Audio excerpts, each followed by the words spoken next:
Welcome to RC Racing TV and our live coverage of the EFRA 1/10 Track European Championships for 2025 here from the Reco 2000 Club in Utrecht in the Netherlands. Just joining us at the start of the timed practice round number 1. So we've had a couple of rounds of practice this morning. That were timed, or there's been 3 runs actually, 3 4-minute runs that everybody's had over 3 laps. So we're now into like controlled practice or seeding practice. So we'll be bringing you this coverage all weekend in conjunction with our event sponsors: Hobbywing, Infinity, Tony Sport, Elsram, X-Ray, and Mebo Sport. F1's just circulating at the moment. Jitsi Midema currently quickest out on the track from Luka Jogovic. They're only worried about 3 consecutive laps at the moment. Feed is currently on one of the fixed cameras. We'll get that switched across to one of the moving cameras, just so that we can pick everybody up. Let's see if we can find Jitsi's car.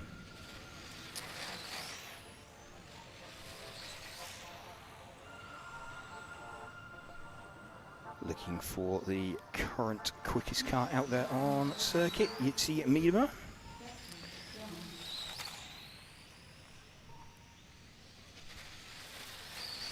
Just trying to identify his car on the circuit from the driver's rostrum. Pick up where he's looking. Believe this should be him just coming down the main straight now. Believe that's Jitsi's car, the pinkish coloured car. So running with him up the no, 2 cars forward from that, I think, Jim. This pinkish coloured car just coming out onto the main straight now. We'll confirm time and update. There's 30 seconds left to drive. People starting to head into the pits already at the end of this run. These the first time that drivers have been out on the track for full 5-minute runs. Just trying to get the power down. We have had a shower of rain this morning, fairly heavy shower. Track got to the point where it was fully wet. There are some sort of threatening clouds around and about the circuit, which will raise a interesting possibility. The drivers now have 1 set of wet tyres that they're allowed for the weekend. There is some potential for rain as well tomorrow morning. So if it is wet at any point, they'll need to use their 1 set of marked tyres that they have. They won't want to use them this afternoon potentially if it's sort of an intermediate condition and slightly too dry out there. You don't want to burn up your wets and then find that they're useless for tomorrow. Just waiting for heat number 2, the top heat of the Formula class to go out, which will be Rainier Haller, Chris Grenz, Christoph Just, Philip Huddy, Jean de Swart, and Jacques Lieber. 6 cars we're expecting to see out on track. Seed in practice, remember, so it's just 3 consecutive laps that drivers will be seeking to string together. We've got over the course of the round, we're going to have 2 heats of Formula, 2 heats of front-wheel drive. We've then got 5 heats of Spec and 5 heats of Modified, bringing us a total of 14 heats. Got 2 rounds of seeding practice to bring you, and then we will have 1 round of qualifying this evening. Tomorrow we'll be bringing you the remaining 4 rounds of qualifying.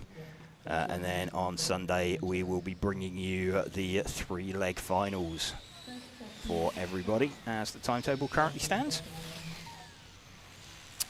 Rainier Haller is still running, just update the timing. In fact, clock's not started yet, so cars formed up on the line. Rainier Haller going to lead off with car number 1. So let's see him as he pulls away.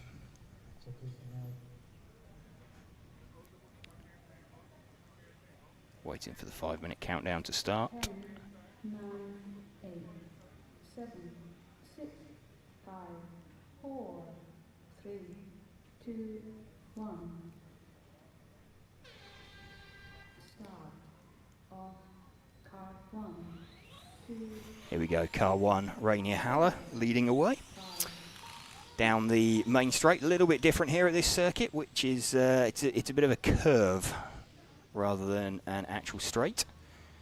He's off down this other short chute, back round to complete 1 lap for Rainier.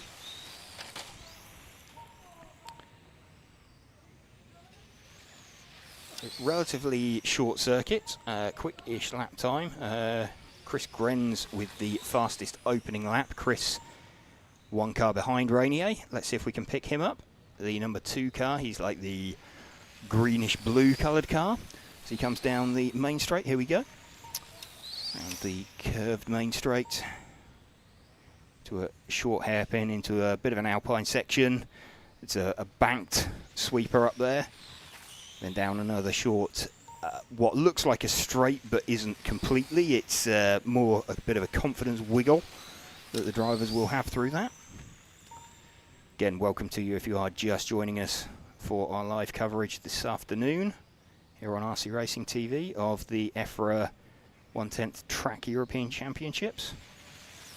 And thank you to event sponsors Hobbywing, Infinity, Tony Sport, Elsaram, X-Ray and Meebo Sport for helping us to bring you this coverage. Still running with Chris Grenz.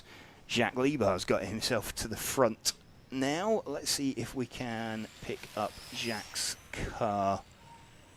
Where is Jacques looking? I think he's the yellow coloured car just coming onto the main straight, or just down the main straight now.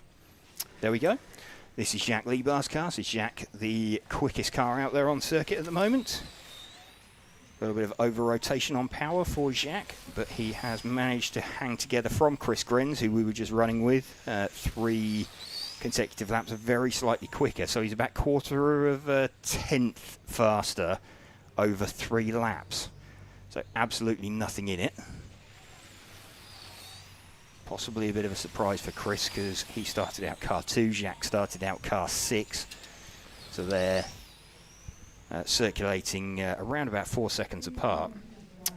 Overall time, Chris is still showing very, very slightly faster than he's predicted on, of 16 laps in 5 minutes dead, pretty much. Jacques is around half a second back over 3 laps. It's already starting to look like 2 front runners getting themselves into some kind of position. Let's just have a look at what Yitzi did. What did he do? 3 consecutive laps in 56.241 in heat number 1. And we've got here 55.6 and 55.7. So both Jacques and Chris on for a quicker time than Yitzi from the earlier heat.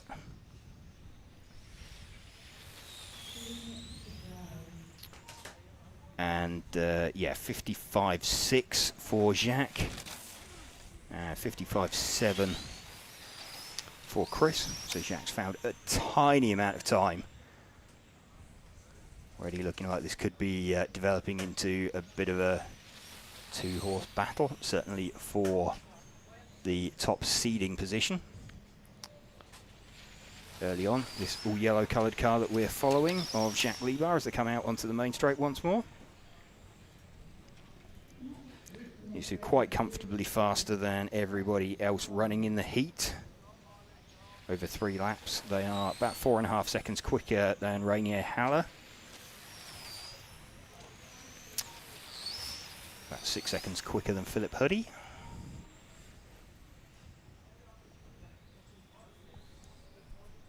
Just over 1 minute left.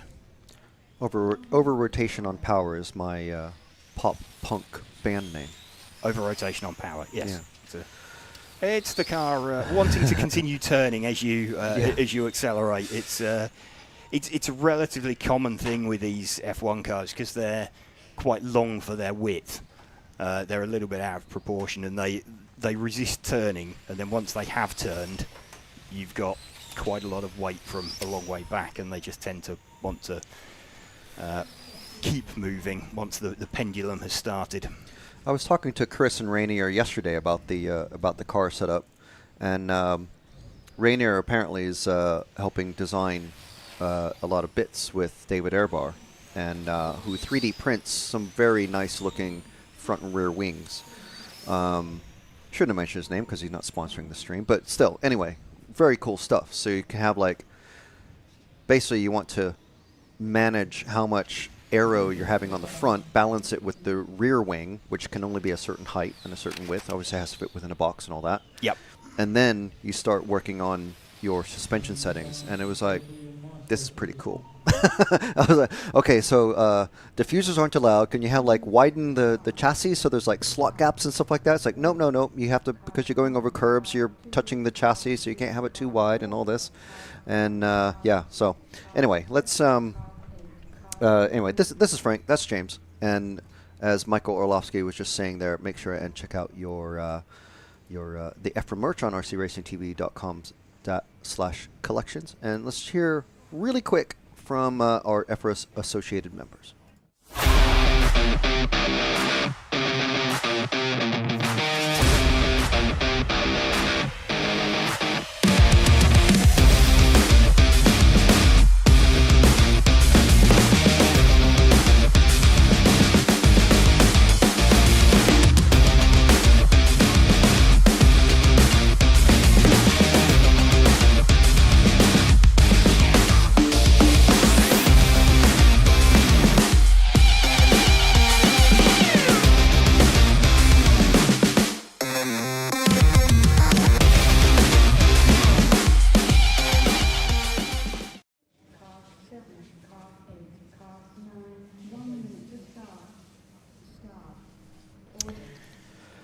About to see the first of the front-wheel drive class go then. Oliver Heiser going to leave this lot away.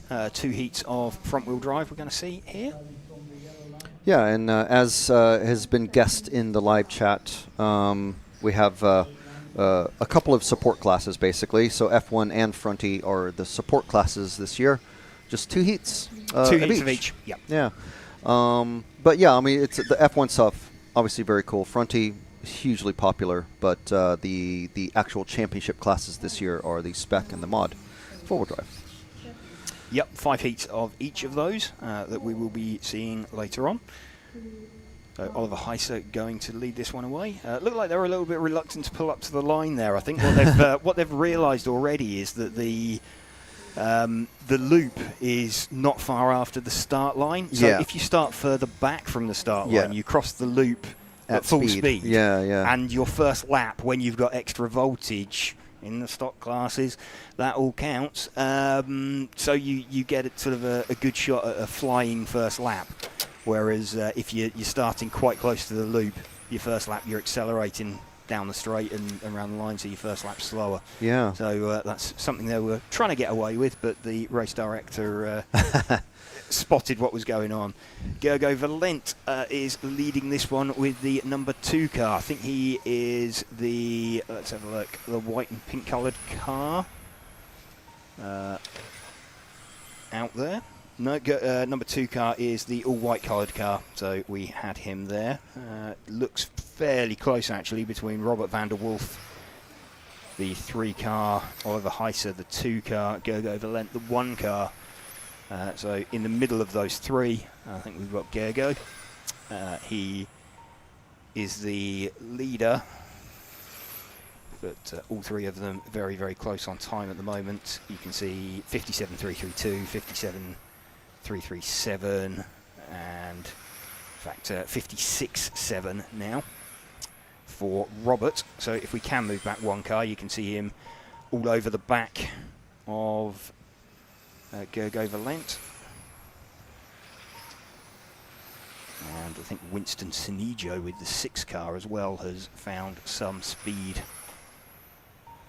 So the 6 car is the white, orange and blue coloured car. Let's see if we can pick him up. He's running in 2nd place. There we go. 57.146 for Winston over 3 laps. So at the moment this is just the guys trying to seed themselves into the best heat possible. Obviously with only 2 heats, there's a little less jeopardy for them. It's when we start getting into the stock and modified classes that will be a bit more impactful. But these guys trying to move themselves up out of this first heat of front wheel drive and into the 2nd heat. Because if you BQ, you have to win the B. Well, yeah, I mean... but if you're starting towards the back of the A, you've at least made the show. You have. I mean, in Formula, at least, with 11 drivers running, then... yeah, there's a danger spot, yeah. Well, if you're BQ, then you are going to win, but I don't fancy marshalling a 10-car A final. No. Won't be much fun for him. We do want to say hello to everyone in the live chat. Hello to Cam Felton Media, one of our heroes and one of our co-workers last week. Thanks very much, Cam, for your work last week. Chase RC saying afternoon, James. Hi, Chase. Jonathan Wolf, another one of our heroes, saying morning all. And which country are RCTV coming from today? Today, well, this weekend, we are in the Netherlands, which is the correct term for, it's not Holland, because Holland is a region of the Netherlands. So we're in the Netherlands. Got that, Zach? Yeah. And Rowrod saying, let's go. So we go. We are going. We're currently following Winston Sanijo.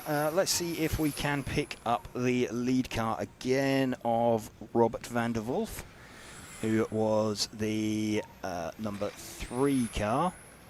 That is the sort of white, silvery red just down the main straight now, under the tower. He's chasing down the pink car. There we go.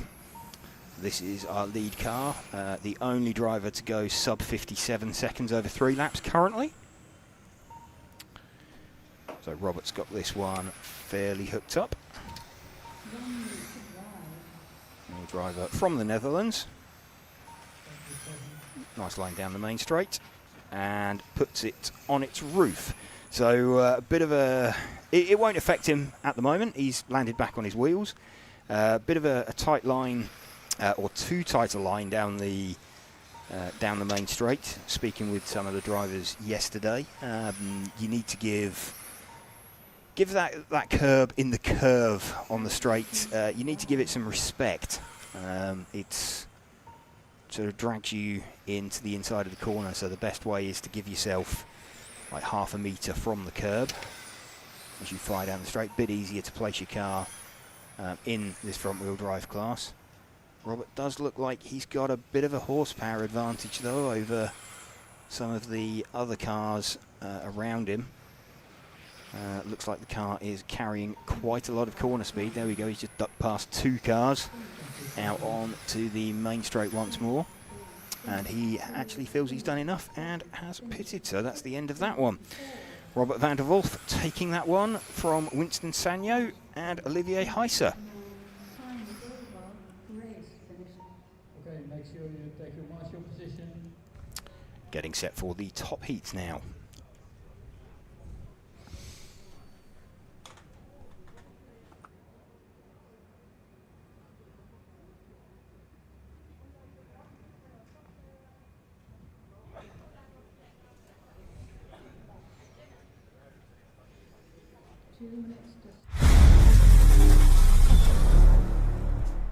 If you're looking for tools, setup tools and other interesting things to keep your pit table organized, check out the MR33 range of products, the world champion RC equipment.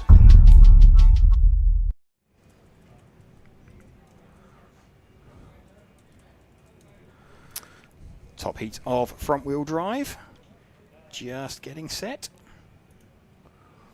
Christian Holmstrong asking chilly temps.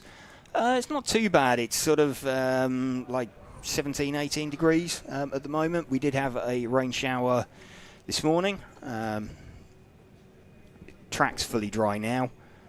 Did look a bit overcast around an hour ago, but seems to have cleared up. So we think we're now looking at dry conditions all afternoon. Frederik Hovgaard, our champion from last year in front-wheel drive, going to lead away from Stefan Schultz, Jacques Liebar, Mark Valent, Thomas Sova, Robin van Gogh, Phil Langner, Soren Sparbier and Manuel Stankovic. Some of these drivers pull in double duty. Jacques Liebar out there for the second time already today, and we're only at Heat 4. Been in Heat 2, in Heat 4. That's going to be a quick turnaround. Race Heat 2, Marshall Heat 3. Straight back up on the rostrum for Heat 4. It's like a club race. It will be.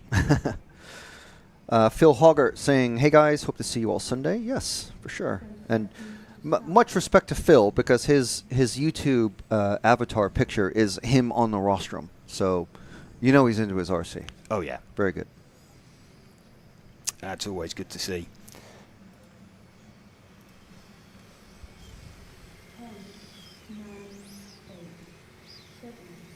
So this year we have Stefan Schultz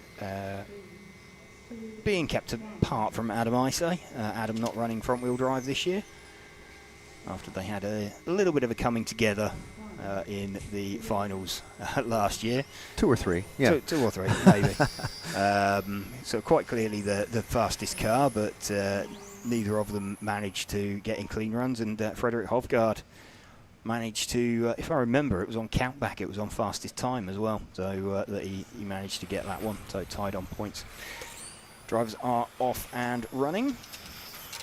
Let's run with Frederik at the moment. Out in front with the number 1 car. Well, in fact, it's the 2 car that is leading on track of Stefan Schultz. The magenta coloured car on screen. He's changed his body design, hasn't he? Or paint. He has. Or is it just practice? Well, maybe it's his practice shell. I mean, his race paint is, what is it? It's white and blue, isn't it? Predominantly Stefan's. Can't quite remember. It's been a little while since we've seen him on track. Yeah, it is. We've got Robin van Gogh running in 2nd position. He is the all yellow car, who looks to have. In fact, he's no, sorry. Robin is the. He's the 6 car. So Robin is 1 car back from that, I think, the white, pink and blue coloured car. Looks pretty hooked up. The yellow coloured car looking a bit wayward was Jacques Liebar.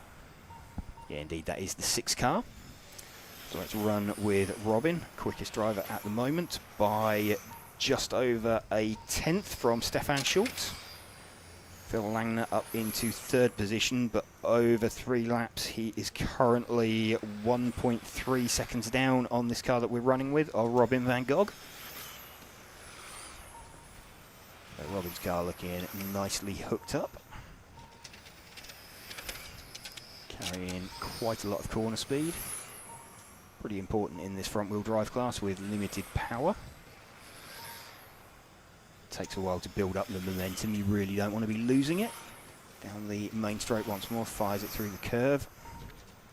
Bit of a different challenge when you're on limited power in any of the stock classes, really, that it's conservation of momentum rather than outright power that gets you the win. Good speed there for Robin. Jacques behind him now seems to have hooked up his car a little better as well. Jacques moved himself up into 5th overall. Let's see if we can find Phil Langner, who is running the number 7 car. He will be, let's just see if we can spot the 7 car. Not all of them got numbers on yet, or a full suite of numbers on. We've got him now. So he is the all red coloured car. Just coming across the line. Well, I say red coloured car. He looks red coloured on the stream. He's more like a fluoro orange that we can see in real life. Phil running in third position at the moment with a 55.6.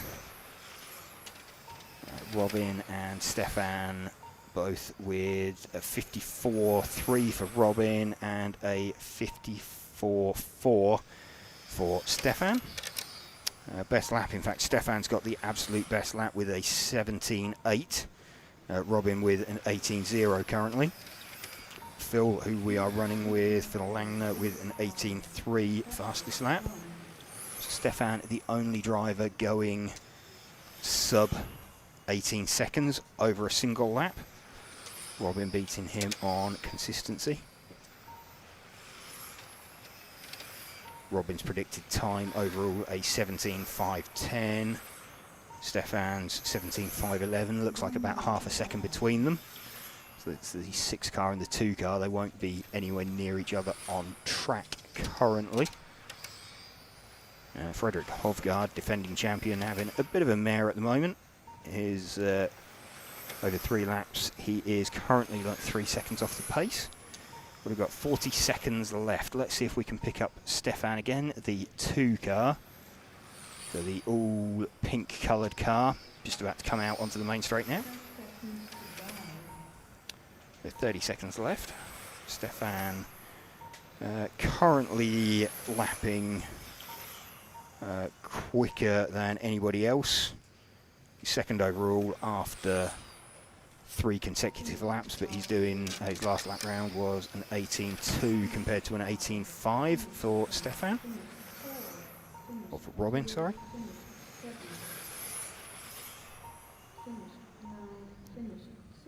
Just coming in, Robin van Gogh takes that one from Stefan Schultz and Phil Langner for the opening controlled practice.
Just a reminder, watch RCTV News.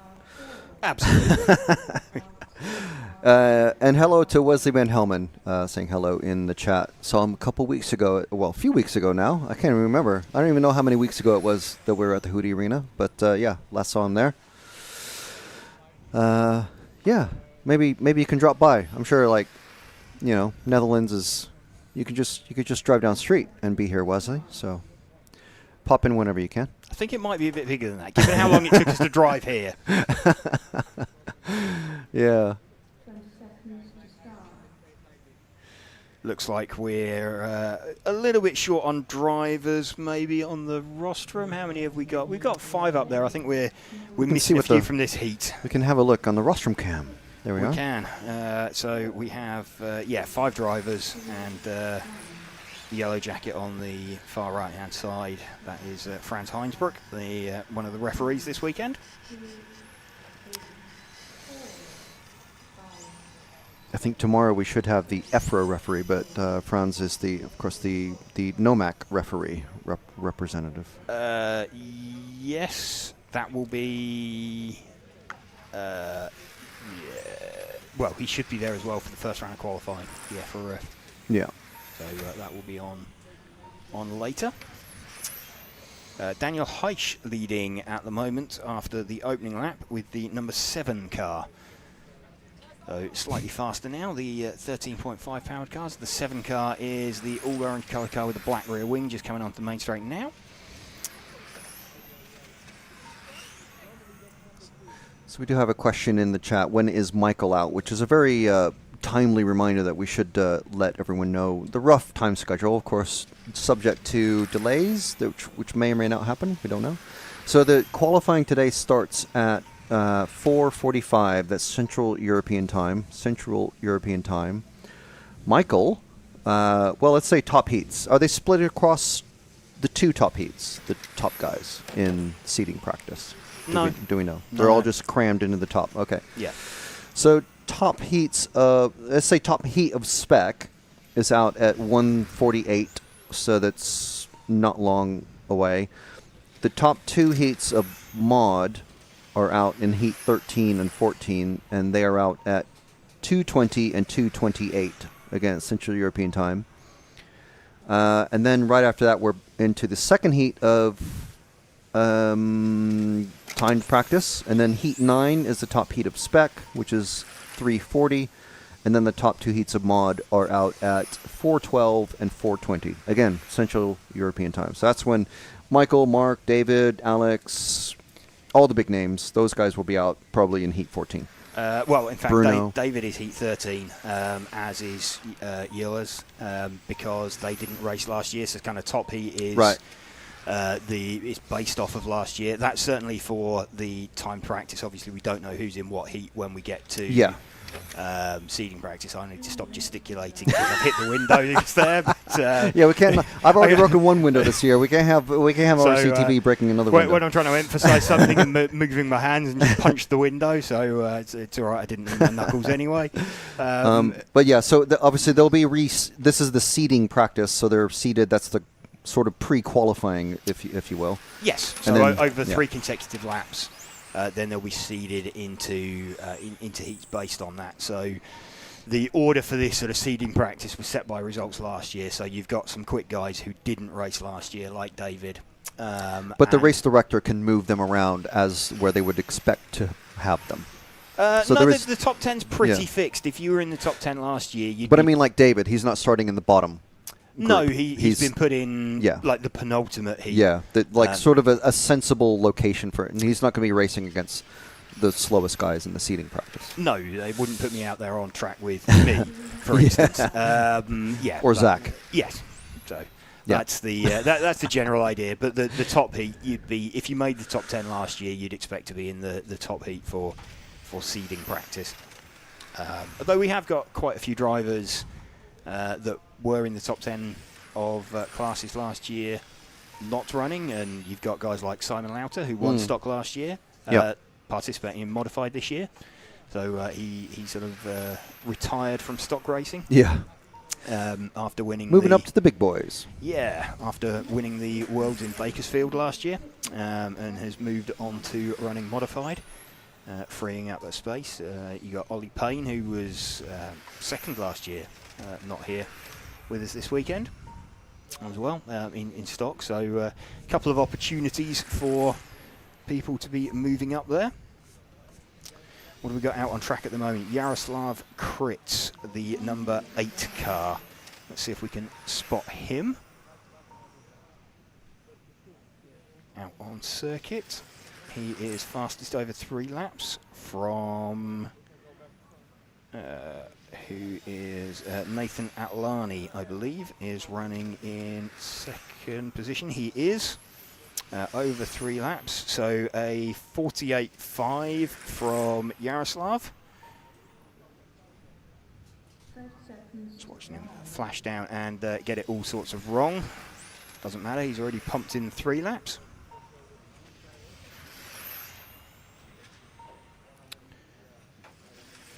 Out onto the main straight once more.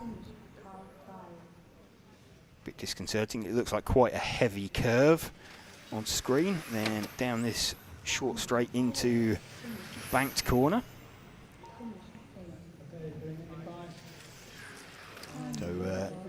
bit of a triangular shaped track here at the Rayco 2000 Club, Utrecht in the Netherlands.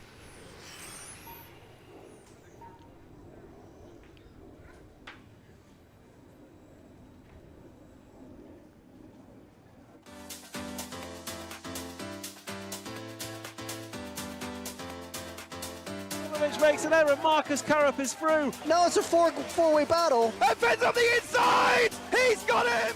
I love RCTV News. There's RC in the background. We're here. Hi, everybody.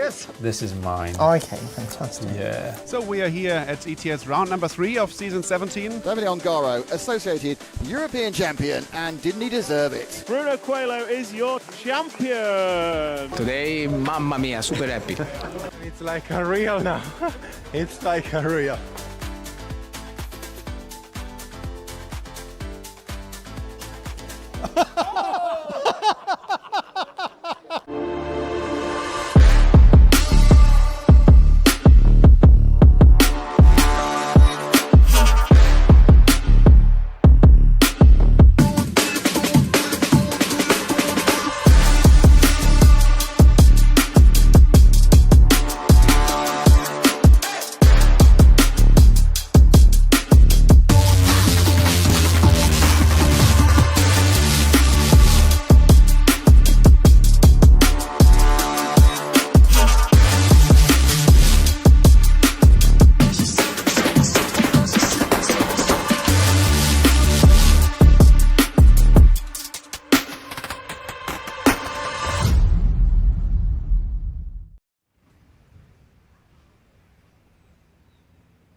What have we got going on? Heat number 6. So the second heat of the of the Spec class. Kent Bertelsen, Ron van Bergen, Joshua Winkler, Johan Bukowski, Bert Eerden, Leo Dupex, Jelly Closen, Christian Jensen. Thank you again to our event sponsors here on RCTV, Hobbywing, Infinity, Tony Sport, Elsram, X-Ray and Meebo Sport. Kent Bertelsen leads away. I think Ron van Bergen got that very wrong at the start. Just seen him go cartwheeling off over the curbing. That's all right, he's got time to recover that. You don't want to do that though in main qualifying.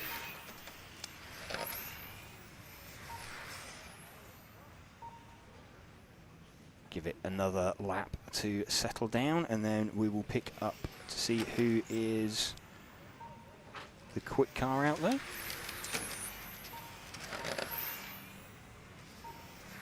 I think it's Jelle Closen with the 7 car, the Belgian driver. Let's see if we can spot the 7 out there.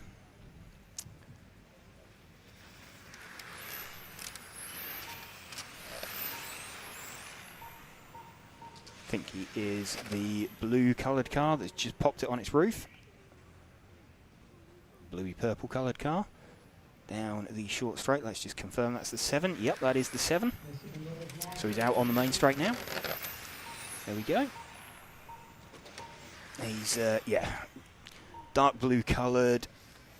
Looks just a bit more purple on stream. This is the quickest car over 3 laps with a 48.8 currently. And Christian Jensen with the 8 car is running in 2nd. We will stick with this car though, of Jelle Closen for the moment.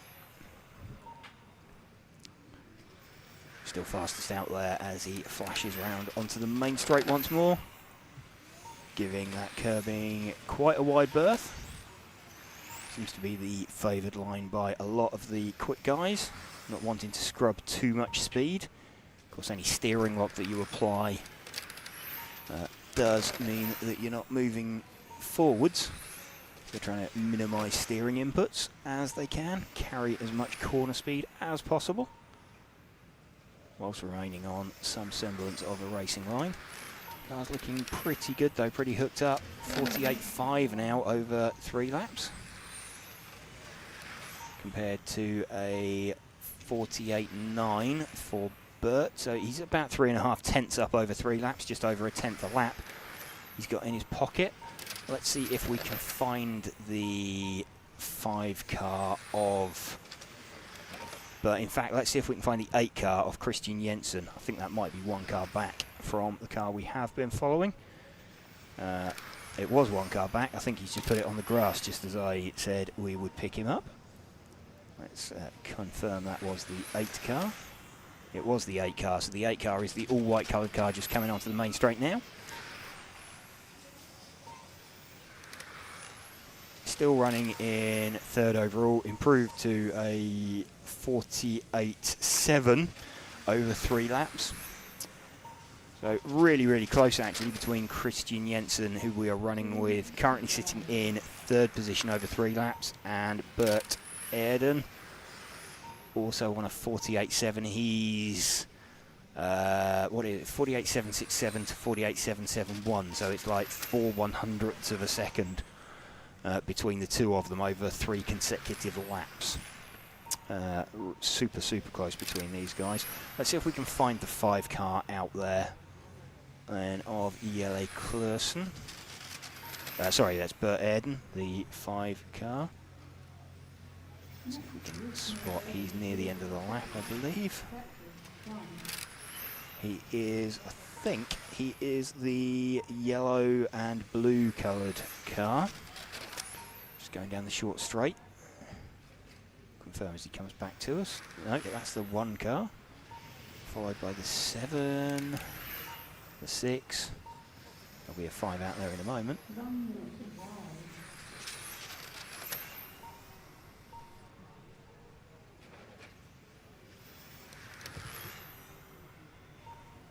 The 5 car is the white front, orange centre, blue rear car. So he's just in the hairpin, a little banked hairpin. He's down the short straight, there we go. This, with 30 seconds to go, is Bert Aerden. Currently running in 3rd position over 3 consecutive laps. The top 3 of Elec Klursen, Christian Jensen, Bert Aerden, all within 0.2 of a second of one another over 3 laps. Super, super close between those guys.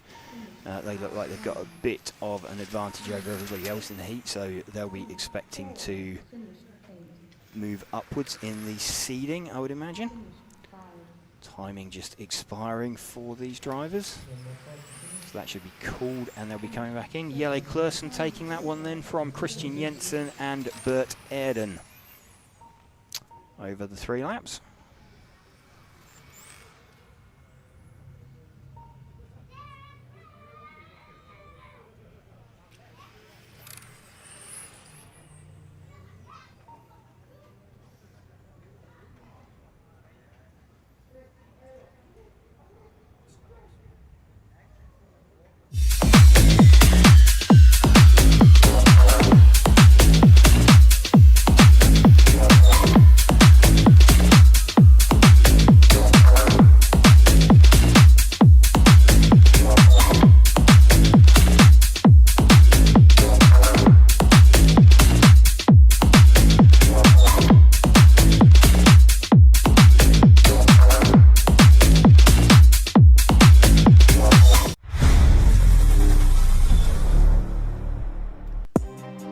If you like perfect mounted body shells the same as we do, check our complete range of body shell accessories and tools to always have the perfect body shell on your car.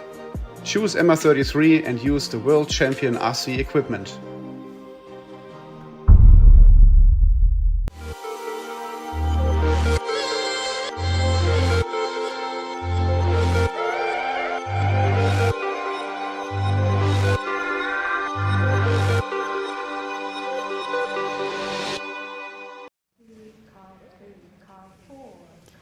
There we go, just hearing from some of our event sponsors. Give them a shout out again. Thank you to Hobbywing, Infinity, Tony Sport, Elsaram, X-Ray and Mebo Sport for helping us to bring you this coverage. You can also see there R1 Works and Automatics helping us to bring you live coverage of this stream. along with, yes, there's Schumacher on the other side as well. Who have we got going out on track now? We've got Mark Valent and Gergo Valent, Mike Martinez, Roel Jongelis, Victor Litvinenko, Davy Van Gils, David Ripe. Should have Sam Nichols and Philip Lischka as well.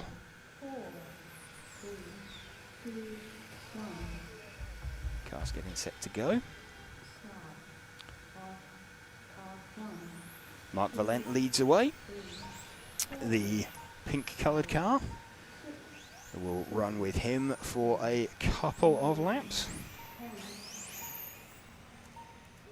Mark from Gergo.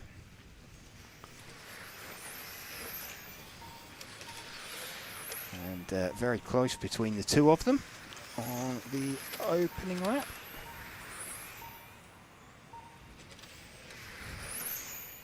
Give it another lap or so, and then we will see who is looking quickest.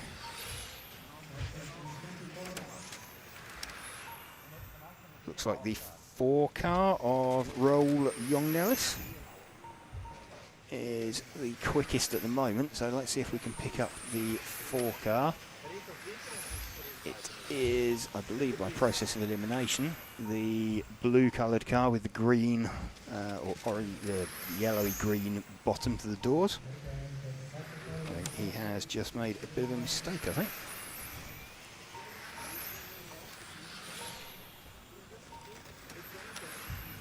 That might not be the 4 car, actually. Let's just double check that. No, the 4 car is the white, orange and blue coloured car. He is just off the end of the main straight, up towards the hairpin, banked hairpin now. There we go, that is the number 4 car. Currently quickest, over 3. 47.4 compared to a 47.9 for David Reap in 2nd position. Let's run with the lead car for a little bit as we start building towards the top end of the Spec class. We're just starting to catch and pass a few of the cars that started off in front of him. We started out 4th, and he'll be wanting to catch and pass the number 2 and the number 1 car if he can. It's the 7 that he's following currently. So already about to put a lap onto Davy Van Gils.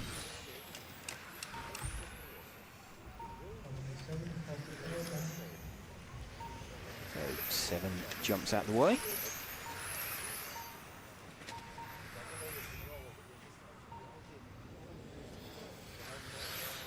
Starting to make his way through a little bit more of the traffic. He's got past the 7 car, not really pulling away. That is the 10 car that's just, of Philip Lischka, that's just got out of his way.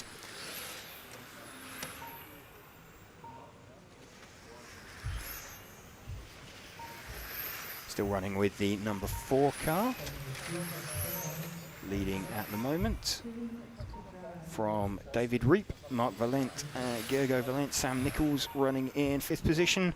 From Philip Lischka, Victor Litvinenko, Mike Martinez, Davy Van Gils, and I think Richard Van Leeuwen hasn't started. Roel Jongelis still leading this one. Around half a second quicker than everybody else at the moment. We're running with him on circuit as he just tries to edge himself up to the back of Gergo and Mark Valent. Running in 3rd and 4th positions themselves. The car's just out the front of shot at the moment. So closing in, number 4 car, closing in on the rear of the number 2 car. So that will put himself in ahead on an overall time as well, although at the moment they're only looking at 3 consecutive laps. Still nice to see where you stack up over a 5-minute run.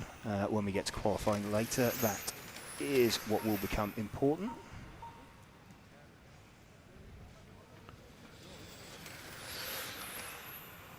He's eating into that gap now, closing it down. Jose Cordero says greetings from Portugal. Go Bruno. Yep, he will be on circuit later. Heat number 14. We're currently on heat number 7. We're halfway through the round. Just seen Gergo Valent get out of the way for Raul Youngnalis just as it finishes. So he's just taken like 2 seconds out of him over the course of an 8-minute run, 5-minute run. Spot the 12 scale racer, talking of 8-minute runs.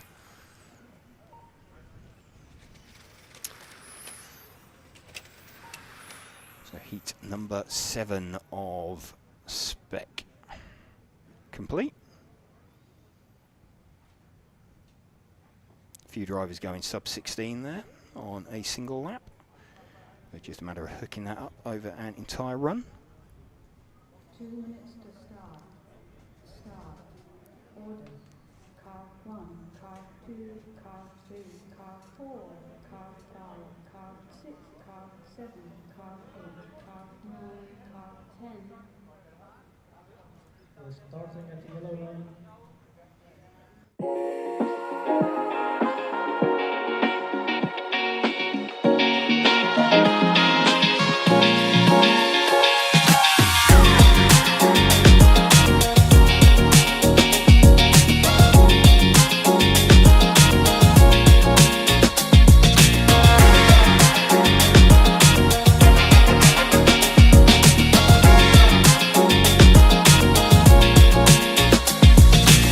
I love RCTV News.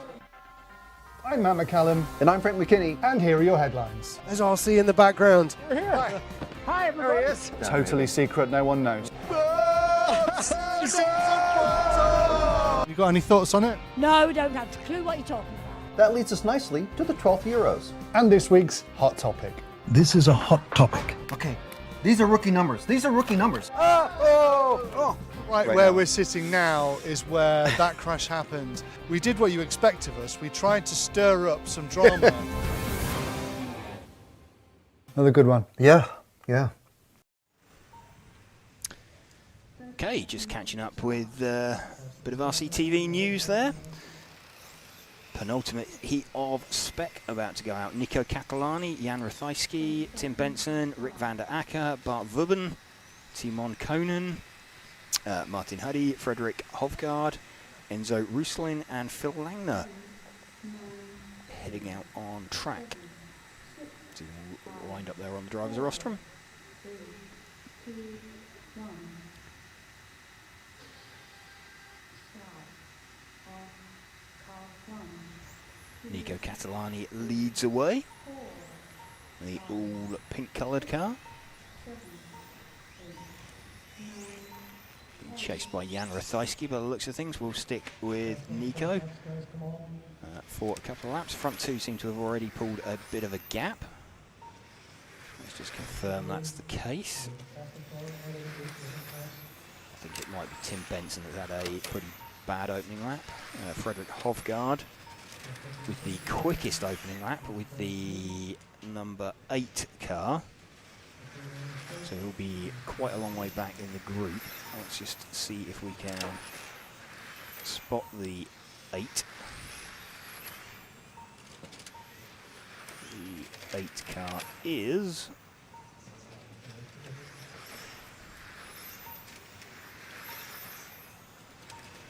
a little bit difficult to pick out for us at the moment.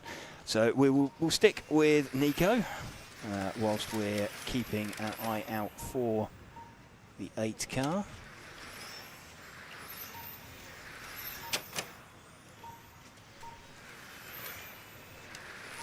Martin Huddy to the front now with the 7 car.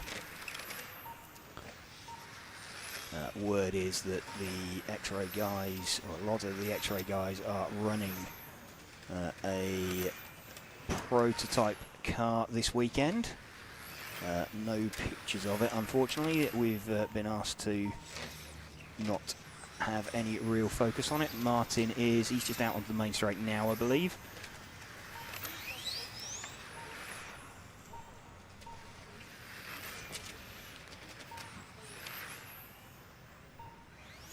Bart Wubben now got himself to the front with the 5 car.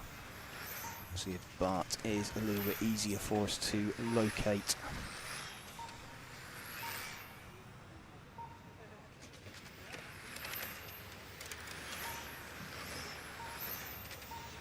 Some of these guys not running numbers in the requested positions, is making them a little harder to identify. The 5 car is one of the all pink coloured cars. He's just down the main straight now. There we go. That is the number 5 car of the leader, Bart Wubben.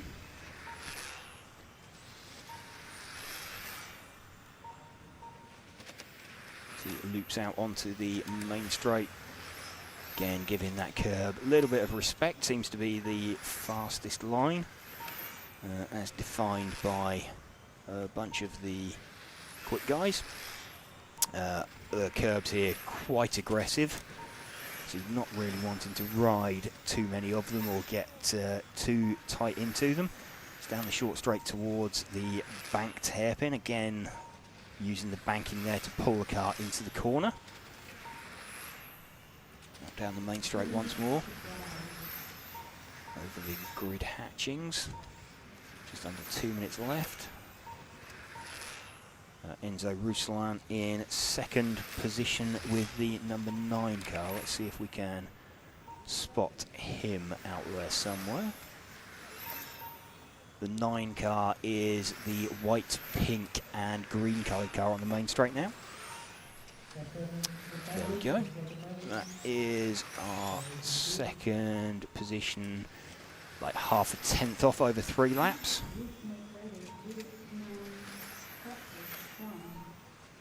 The French driver Enzo Ruslan. A little bit too much curb there. He just saw the front of the car pop up. It's alright, he's got 3 laps in. By the time you get to this point in the run, in Spec, you're unlikely to improve yourself on a 3 consecutive laps. You're probably going to start thinking about just maintaining this one, bringing it home. The 3 laps already in the bag and done. So 46.803 for Bart Wubben. Enzo Ruslan, who we're running with at the moment. 46.851, Jan Rathajski with a 46.950. Martin Huddy 46.971. So they are the drivers under 47 laps over the 3 consecutive. Rick van der Acker with a 47.215.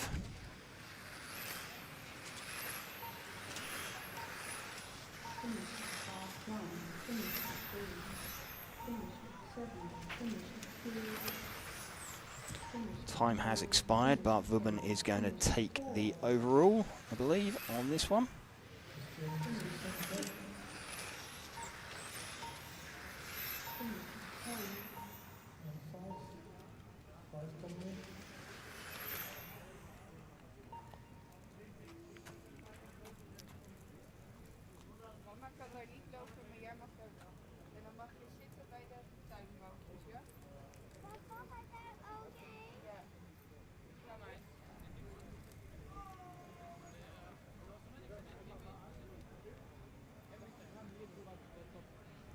Minutes to start.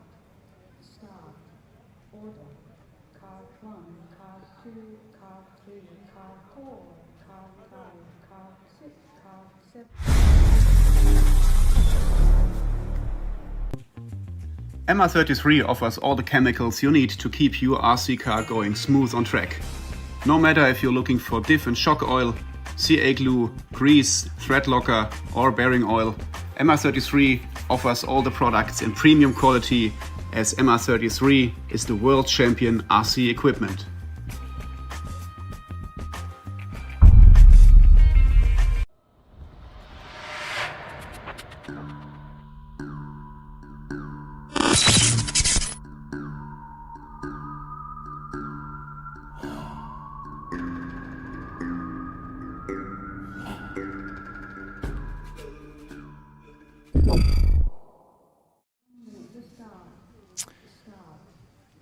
Top heat of stock getting set to go. Adam Isay going to lead them off from Ollie Bultink, Lucas Ellerbrock, Jesper Rasmussen, Niels de Gruyser, Benjamin Elbisser, Max Mackler, Manuel Wagner, Soren Sparbier and Stefan Schultz. Cars being ordered to form up on the line.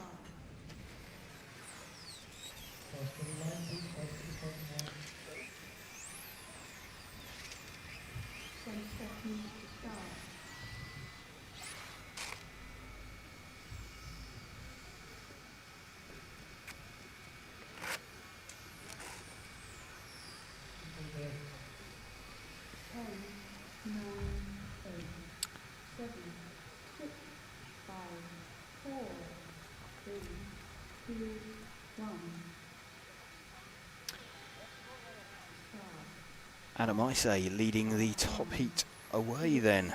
Here we go. Adam running his familiar race paint. The light blue one can, followed by Ollie Bultink, the all orange one can. There's a lot of single colour bodies out there.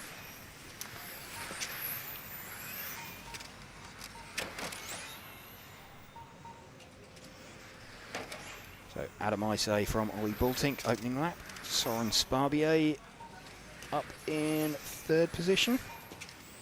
We'll see how it shakes out after 3 laps.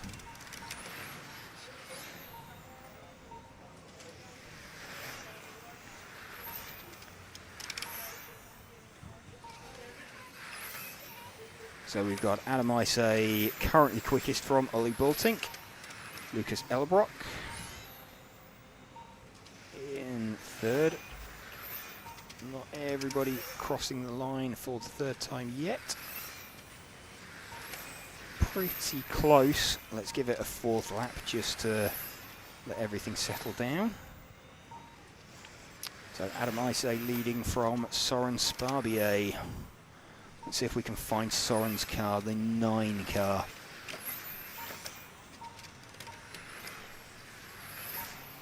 Nine car is the sort of grey coloured car. He's just going up into the bank corner now. Down the short chute. There we go. There's 2 of them, that sort of colour. It's the second one of them. So he's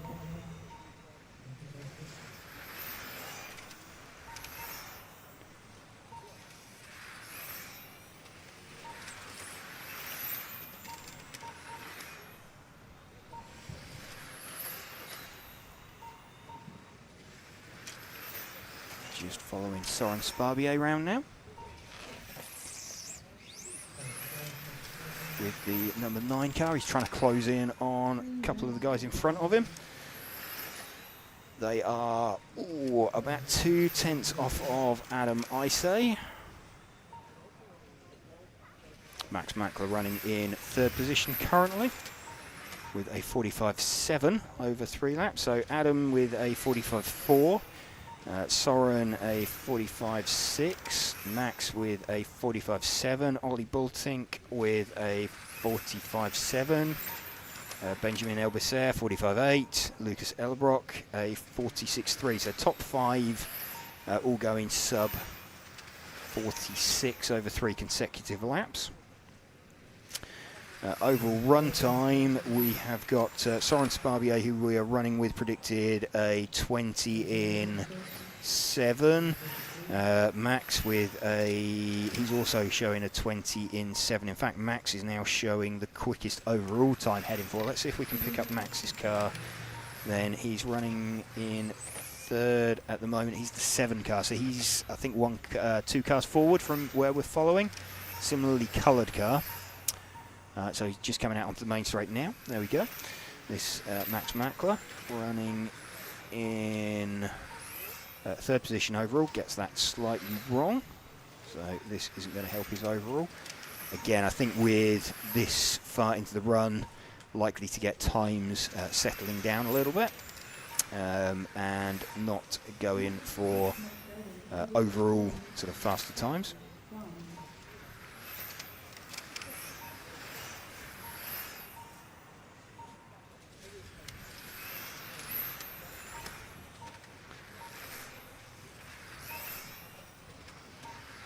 Max still in 3rd overall. Adam Isay still leading this one from Soren Sparbier.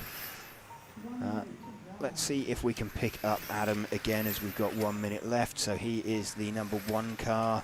Again, similarly coloured to the cars we've been following. He's just about to come out onto the main straight now. So picking up Adam Isay. 50 seconds left.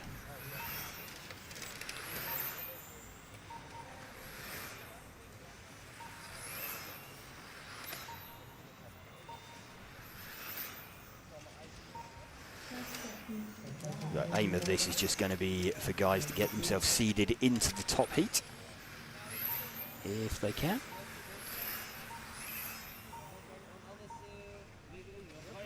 I say going nicely so far out in front. 45.426 over 3 consecutive laps. Did that fairly early on. Soren Sparbier 45.647.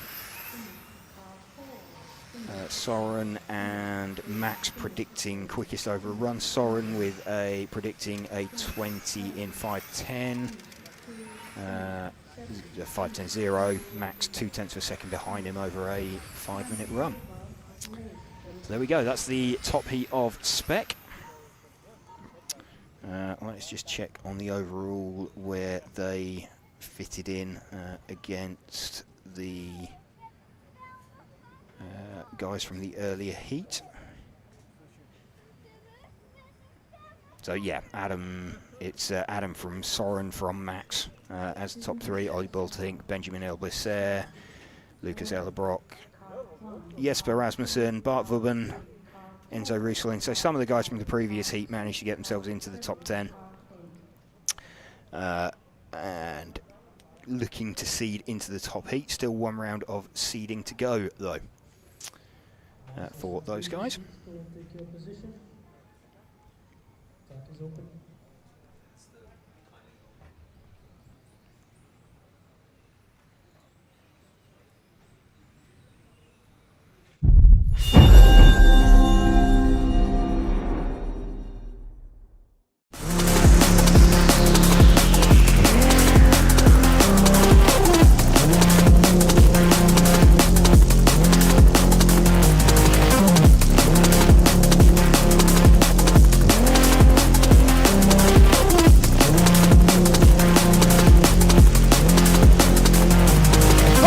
Going to Orlowski!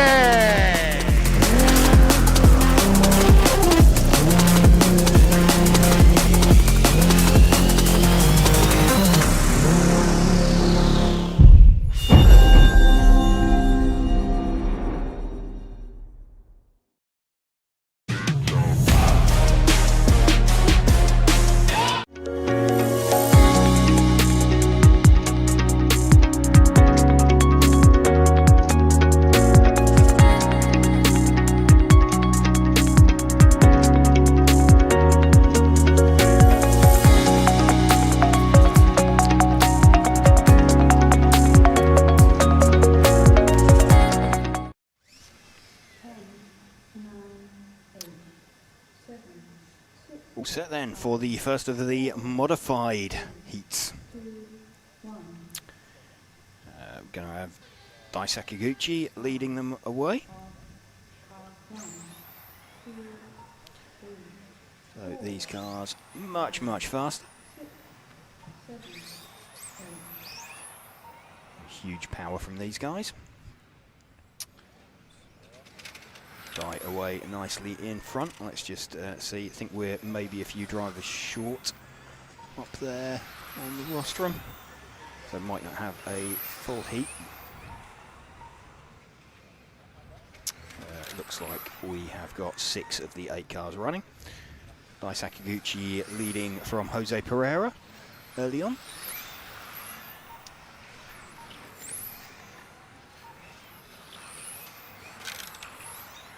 Still running with Dai whilst he gets in his 3rd lap. He's a fair chunk quicker than everybody else.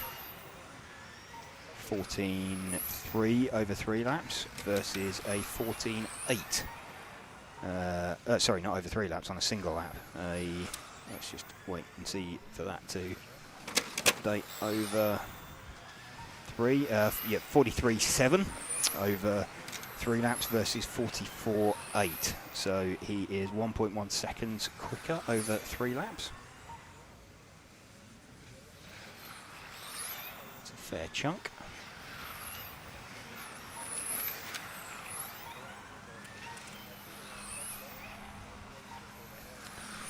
Who is running second at the moment? Simone de Ottavio with the 4 car.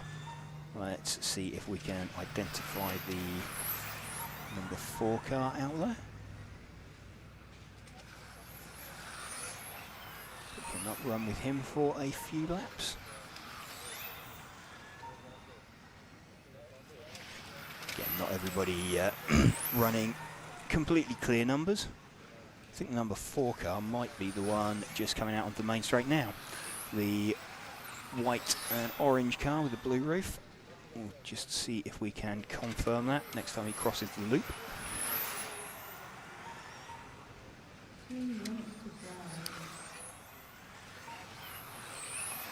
That is indeed the 4 car that we've picked up.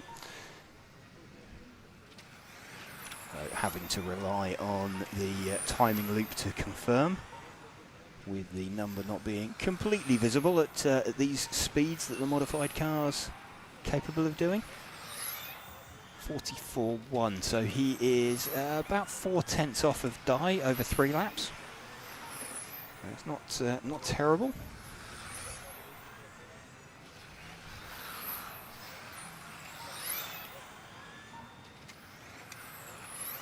Jose Pereira running in 3rd position.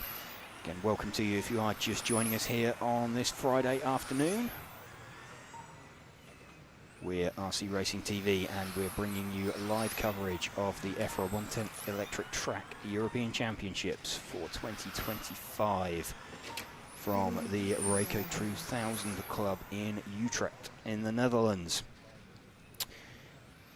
Thank you to our event sponsors Hobbywing, Infinity, Tony Sport, Elsram, X-Ray and Meebo Sport for helping us to bring you this coverage. We're watching the first heat of the modified class in their timed practice, so just looking for 3 consecutive laps. Simone de Ottavio we are running with at the moment. Let's see if we can find the 7 car of Jose Pereira. He is the all yellow coloured car. Just down the main straight now. He's chasing a pink coloured car. There we go.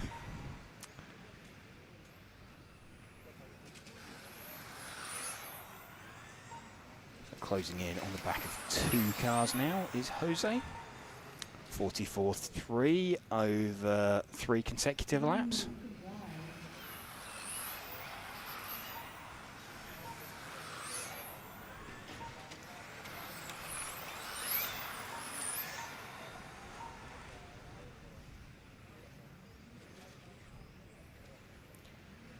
Traffic parking up, getting out of his way. So Jose just trying to put together some clean laps. A bit more likely in this modified class to be able to do 3 fast laps all the way to the end because you're not really power limited. Battery voltage not quite so important. You've always got a surplus of power, so you are able to have a few more shots at it and pump in the quicker lap times, so all the way towards the end of the run. Still Dai though with his 43.6 over 3 laps from early on. as we run in towards the end of this heat number 10 of 14 for the round.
Heat 11, just doing their warm-up laps. We have Lorenzo Van Leeuwen, Daniel Piccini, Christian Kostadinov, Albin Ingholm, Peter Ender, Robert Krenz, Nicholas Nungasser, and Peter Knudsen taking part in this heat.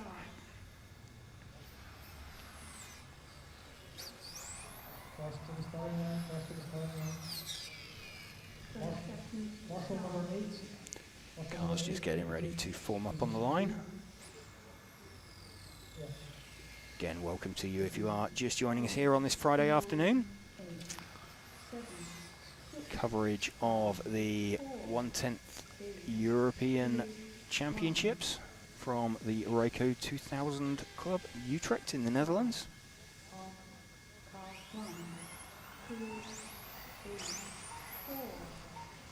Lorenzo Van Leeuwen leading away, the white front, orange rear coloured car, down that little short chute. There is possibly a straight line through there, as we had identified when you stand and look straight down it, but most of the time there'll be just a little confidence wiggle of the steering, just to make sure that the car changes direction nicely. See, Lorenzo seems to be hooking this up over the first couple of laps. Robert Krenz quickest on the opening lap, but we'll give it a few till it settles down. Not everybody having completed their opening laps yet. Yeah, 3 laps. I think Robert Krenz might be a early retirement. He's registered his first lap super fast and then stopped. So 43.5 over 3 laps for Lorenzo Van Leeuwen, and a 43.113 over 3 laps, compared to Peter Ender running in second, 45.099, so nearly 2 seconds faster over 3 laps for Lorenzo Van Leeuwen.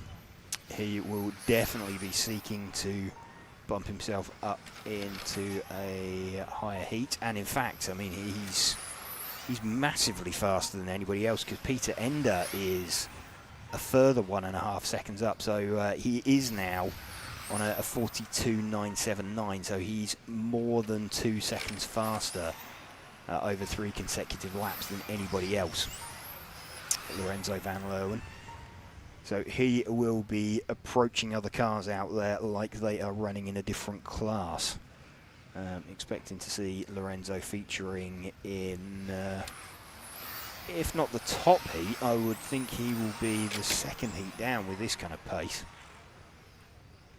3 minutes It's really, really impressive speed this early on, but clean too. He's giving people time as he's approaching them and starting to carve through them. So 42.979 versus a 45.099 for Peter Ender in second position. Daniele Piccini with a... he's got himself down to a 45.1, so Daniele has got some speed in the car, just hasn't hung it together. As if to prove that, the best lap time from Lorenzo, a 14.194, so it's a 14.2, let's call that. Peter Ender with a 14.497, so it's only 0.2 over on a hot lap over. So we should only be looking at about 0.6 difference over 3. But we're sat there. In fact, Daniele Piccini's got that gap down a little bit. He's done a 44.5 now over 3 laps. Has Daniele. Still 1.5 seconds off. Daniele's best lap is a 14.6. That's about right. So that's half a second off. 1.5 seconds over 3 laps. Makes sense. So Daniele also looking like he's getting the best out of his car. Peter Ender has probably got a faster car, but he hasn't consistently strung the laps together. Only 5 cars circulating in this one. I think Robert Krenz an early retirement. Albin Ingholm not taking the start, and Nicholas Nungasser not taking the start. Still running with Lorenzo Van Leeuwen at the moment. A little bit slow on that last lap. Predicted overall, it's the first time we've seen a 21 lap run predicted, 21.506. Still 42.979 over 3 consecutive laps. 44.5 for Daniele Piccini in second position. Cars quite nicely spaced out now.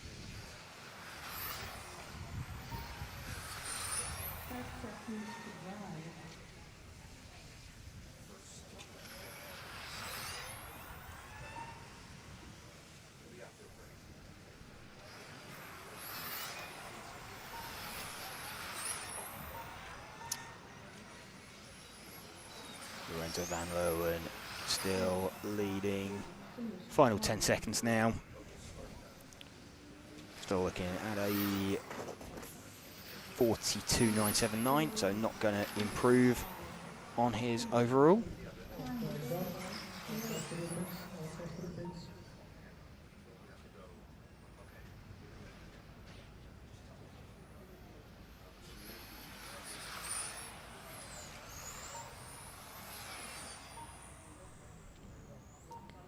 Lorenzo Van Leeuwen taking that then from Daniele Piccini.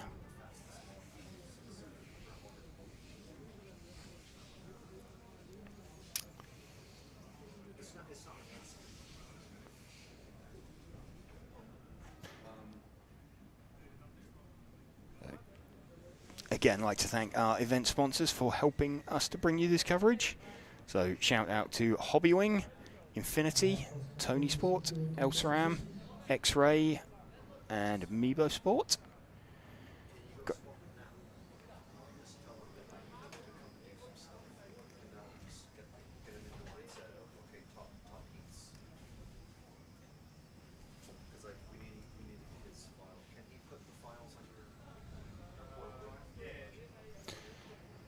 So who have we got out in this heat number 12 of 14? We're going to have Alessio Meniciucci, Dominic Schmid, Filippo Dominin, Tim Kerman, Robin Eiserman, Martin Wouters, Dimitros Yanidis, and Thomas Sova.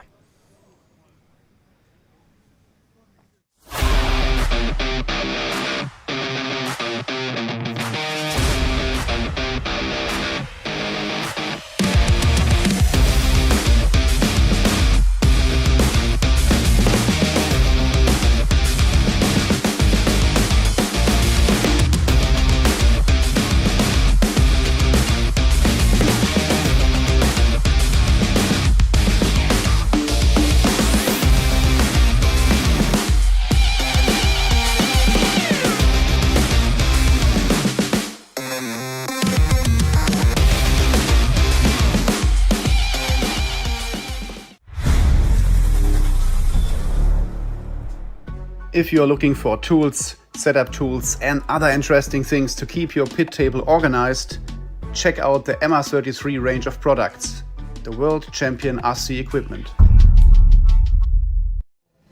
3, 2, 1. Okay, so a few drivers short up there on the driver stand. Looks like we've got 5 cars out there. 1, 2, 3. Alessio Menicucci leads away. Alessio thankfully running race paint, so we can follow him. Alessio's familiar race paint, shrouding different car this year, new car for this season. Alessio making the switch to Infinity over the winter. So Alessio's car, the white front, yellow rear.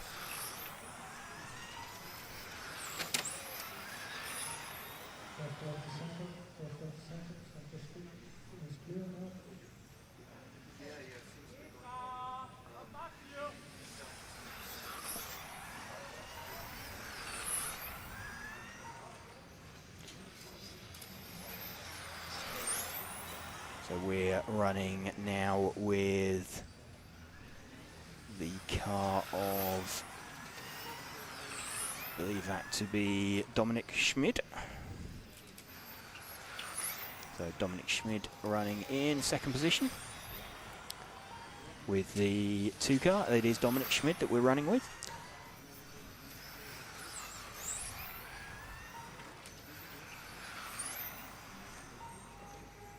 Dominic with a 43.3 over 3 laps. So only 4 cars circulating at the moment.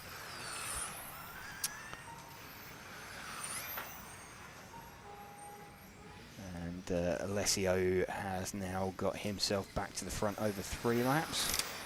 So 42.122 versus a 43.103, so about a second faster. Alessio is than Dominic. We have got on stream at the moment the car of, I think that might be Thomas Sova.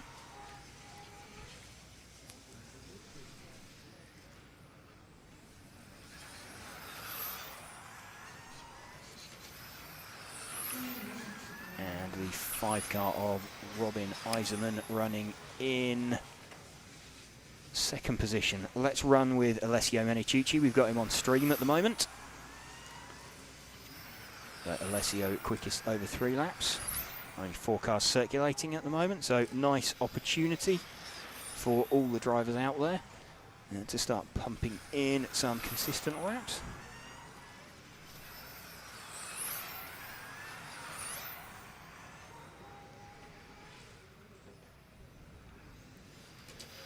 Alessio just getting his eye in, 42.122 over 3 laps. His fastest lap time, a 13.977. So only driver in this heat under 14 seconds on a single lap. Got about 2 tenths in his pocket over Robin Eiserman. Best lap was a 14.2, and Dominic a 14.240.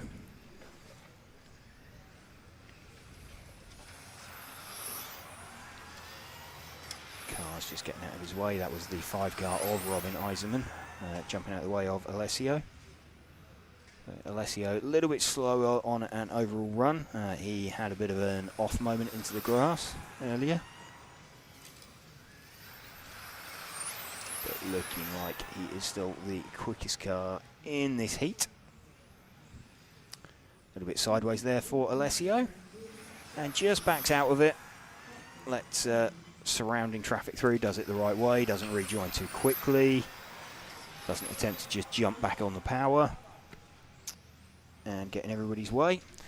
So it allows him to regroup. Go again. And in fact, a few of them starting to struggle now up by the banked corner. Let's keep an eye on that. Some dark clouds. Dark clouds over there, just looking at the lap times that they're doing. I think that was probably just a mistake rather than anything else. Just wondering if there was any hints of a rain shower out there, but doesn't look like it. Not at the moment anyway. We're still running with Alessio Meniciucci. He has got 30 seconds left. About 3/4 of a second faster than Robin Eiserman.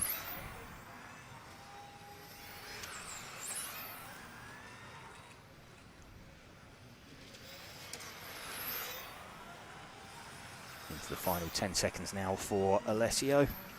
Just 4 cars out there. Gives him a good opportunity to pump in a time. He is done. So waiting for everybody to turn into the pits.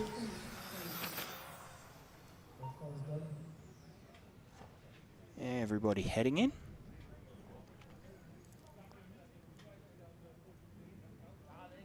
So just the 4 cars posting a time. In fact, Martin Wouters did make it out there for 3 laps, but his best lap, 3 laps in 4 minutes 45. Unlikely to have him featuring too far up on the overall listing.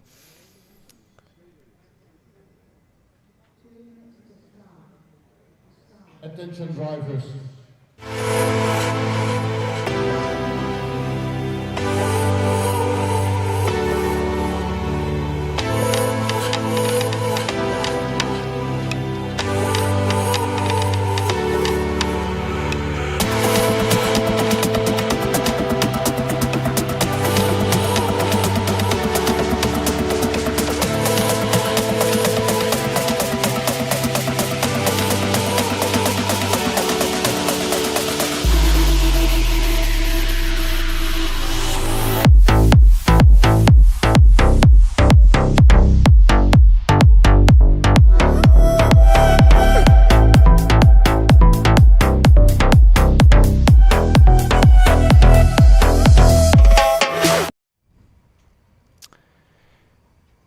Number 13 of 14, just about to go out on circuit then. We got some familiar names out here. Jules Grodskamp, David Ronnefauk, Yannick Prumper, Victor Wilk, Berkan Kilic, Remy Callens, Oliver Havranek, Harley Eldridge and Matthias Knopp. Going to be our drivers out there.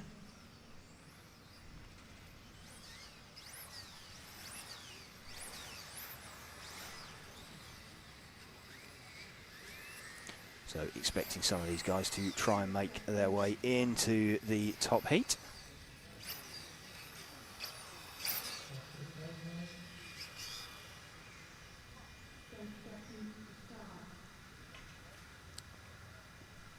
Yeah, it's going to lead us away.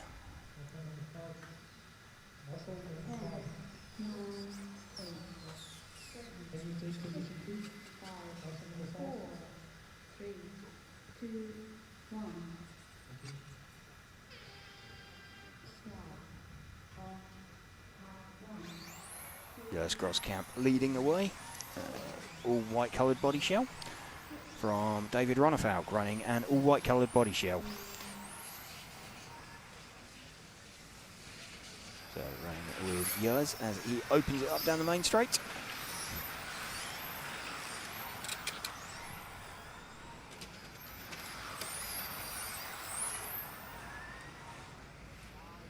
Yellow's just trying to pump in a couple of opening laps. We'll give it a couple of laps to settle down. Then we'll look to see who is looking fast. Yellow's in 3rd position at the moment. Over 3 laps. David Ronnefauk running in fact, David Ronnefauk to the top and Victor Wilk to the top. So let's move back 1 car, first of all. That is David Ronnefauk. He is running in 2nd. So let's run with David for a little bit. Also running an all-white body shell with the 2 car. So Yaz flicks to the top, 41, 346, Victor drops down to 3rd, David Ronnefauk down to 4th. So let's move 2 cars back, which is another white car. So there's a yellow car, then that white car. That white car is the 4 car of Victor Wilk. with the all-yellow car of Yannick Prumper in between them. So this is Victor's Infinity. He's trying to close it in on Yannick. Yannick making a bit of an odd one, a mid-season change of chassis manufacturer. So Yannick trying to get himself up to speed with the Schumacher car, having been running the RC Maker car over the course of the summer.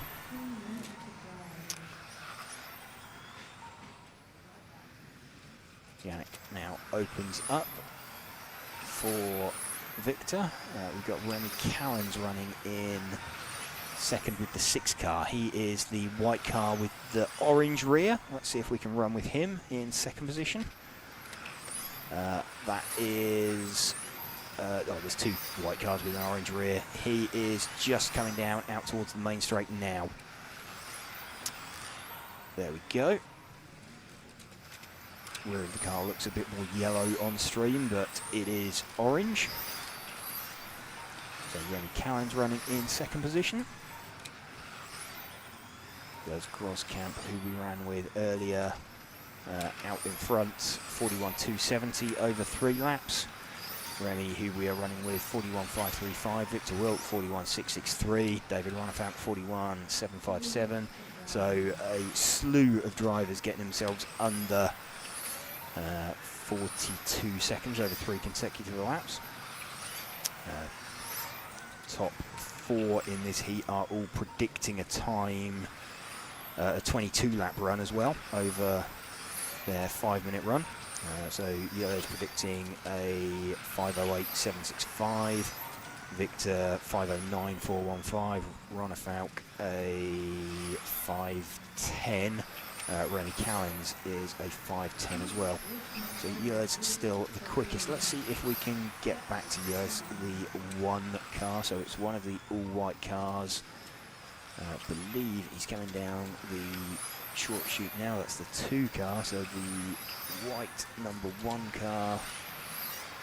Let's just try and pick him out. There's quite a lot of all-white coloured cars. He is the second of the all-white coloured cars down the main straight now. There we go. So there's Groskamp leading this one, 41.270 over 3 laps. 45 seconds left. Just try and close in on the back of... Let's see if we can pick out that. Is the 8 car, I think that might be... Oh, it's Harley Eldridge he's closing in on.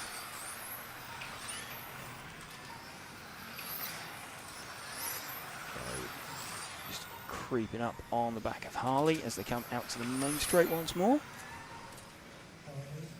Harley's not opened up yet. There she goes. She runs a little bit deep and leaves space for him on the inside. Let's him slide through.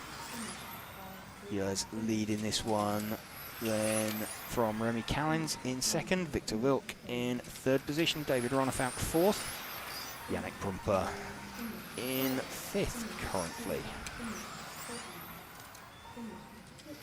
Just as time's starting to expire.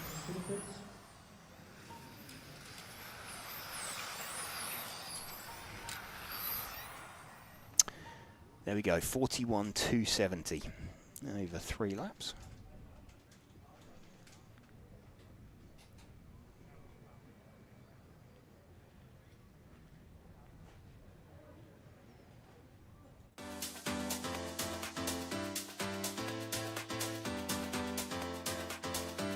Makes an error. Marcus Currup is through. No, it's a four-way battle. And Ben's on the inside. He's got him. I love RCTV News. There's RC in the background. We're here. Hi, everybody. This is mine. Okay, fantastic. Yeah. So we are here at ETS round number 3 of season 17. Davide Ongaro, associated European champion, and didn't he deserve it? Bruno Coelho is your champion. Today, mamma mia, super happy. It's like a real now. It's like a real.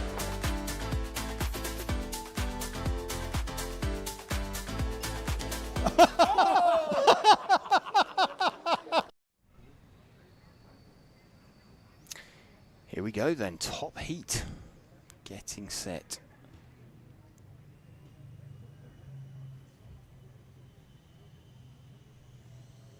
So, Mark Reinhard, defending champion, Bruno Coelho, Alex Hagberg, Michael Olowski, Christopher Krapp, Ronald Volker, Antoine Brunet, Eric Dankol, Lucas Urban, and Simon Lauter. Mark Reinhard gonna lead away. Just waiting for the OK to put cars down.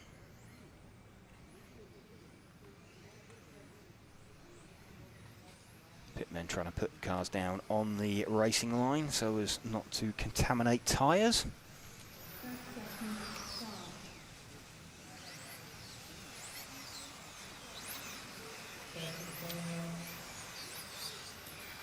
Mark going to lead away with the number 1 car. That was an all-white car. Something we'll watch out for as well. Earlier in practice, Michael Olowski had some pretty epic sparks coming from the bottom of his number 4 car. So we'll see if we can catch up with him at some point during the run as well. Mark Reinhard going to lead away with the 1 car though.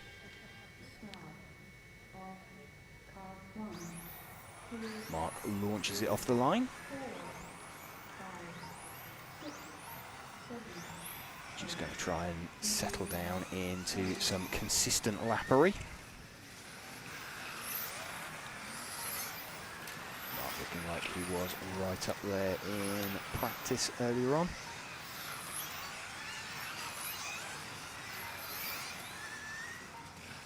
Quickest opening lap from Mark.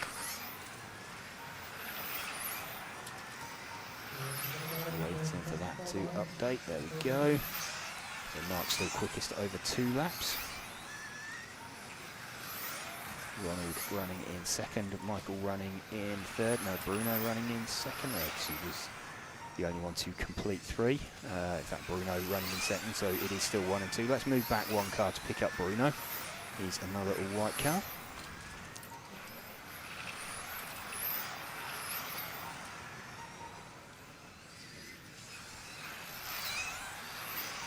With Bruno Coelho, obviously having made the change to Infinity over the winter, will be seeking to take back the European title.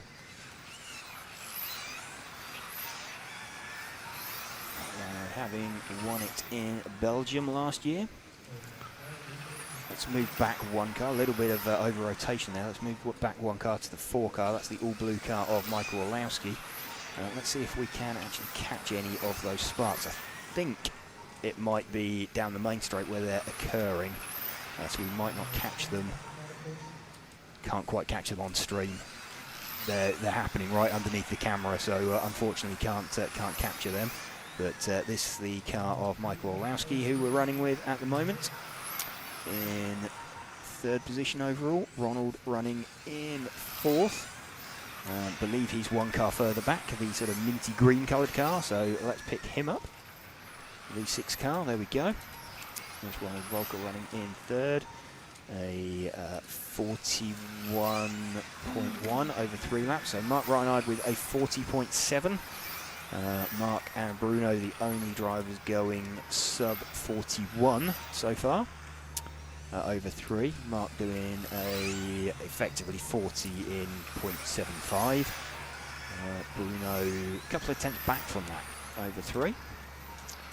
And on a hot lap, Mark has done in fact he's not quite as quick as Bruno, so Bruno's done a 13.474 over a single lap. Mark's done a 13.495.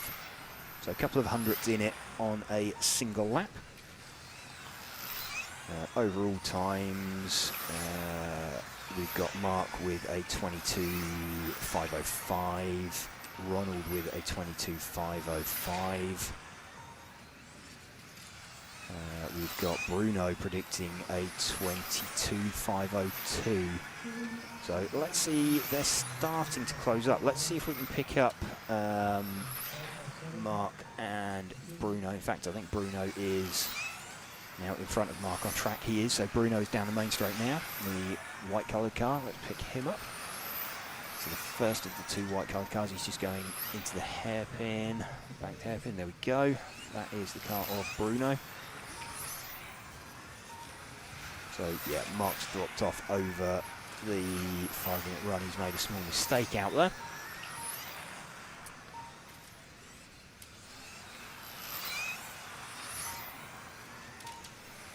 We're running with Bruno as he closes in on the back of, I think that's going to be Lucas that he's closing in on. It is the number 9 car of Lucas Urban he's closing in on. It's going to take a little while to get there. What's he got? A minute left. He might not get there. But, just seeing Lucas out of the front of shot at the moment. See the gap shorten as they dive into the slower corners and extend out on some of the fast corners.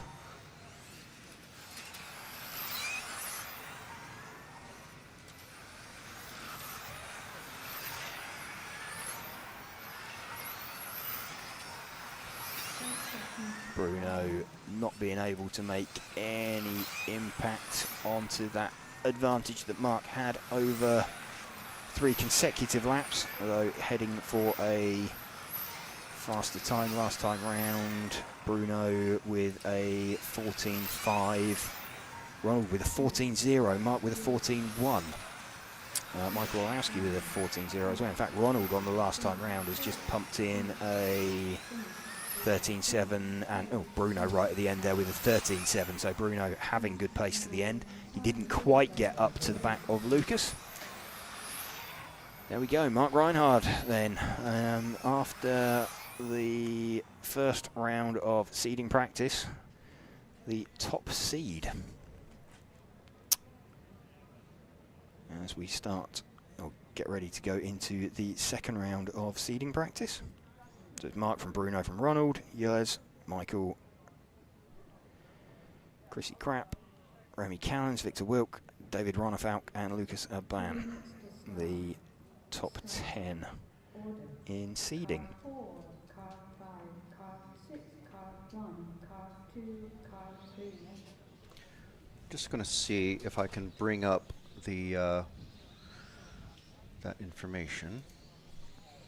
There we go.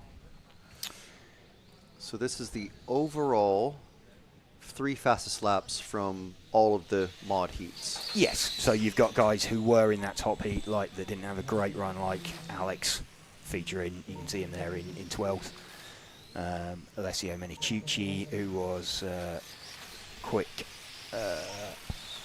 in an earlier heat, getting himself up there. David Ronafalk from a lower heat, pumping himself in there as well. So you can see guys from lower heats doing a good job and getting themselves up in towards the top 10 and seeding themselves towards it. Yeah. Of course, there's a whole full round to go. There is, so that might not mean anything. Yeah, but it's all information to digest and nerd out on. Yeah, Bruno will be happy as well that he, he's done a good solid 5-minute run. Him and Mark were the only two to get a sub 41 second 3 consecutive laps. They were, and Mark's got like 2/10 well in his pocket on that. But when you look at their fastest lap, they were, they've got 2/10 in their pocket. But then Bruno did a 13.7 on his last lap. So not only has he got good pace over 3 laps, he looks like if he can run that to the end of the run, that's strong. And it's good to see Yillis up there in the top 5 at the moment. Yes, absolutely. So yeah, he's going to be, he from the lower heat as well. Yeah. So from that lower heat, he's moved himself up. We'll have a quick look at Spec. Yep. Actually, I need to maybe take that one off. And then there's this is the current drivers who are out on track at the minute. So don't worry. This is like a cup class, so we're not. I mean, we are missing it at the minute, but. Yes, if there's if there's anything that we're not going to bring you over the most up to date information, unfortunately, it will be this sort of this formula class as as a cup class. We're not machines, so we will need breaks over small breaks over the course of the weekend. So if there is anything we do have to miss, it will be this formula class that we don't bring you. Cool as it is, it's not a European Championship class. Yeah. But this is the Spec control practice seeding at the minute. Yeah. So Adam is on top. Yep. And that's, again, a couple of tenths in his pocket. And then, Soren's kind of on his, I say on his own. He's the only one on that 10th. Then you got Max and Ollie, Benjamin Elvis there.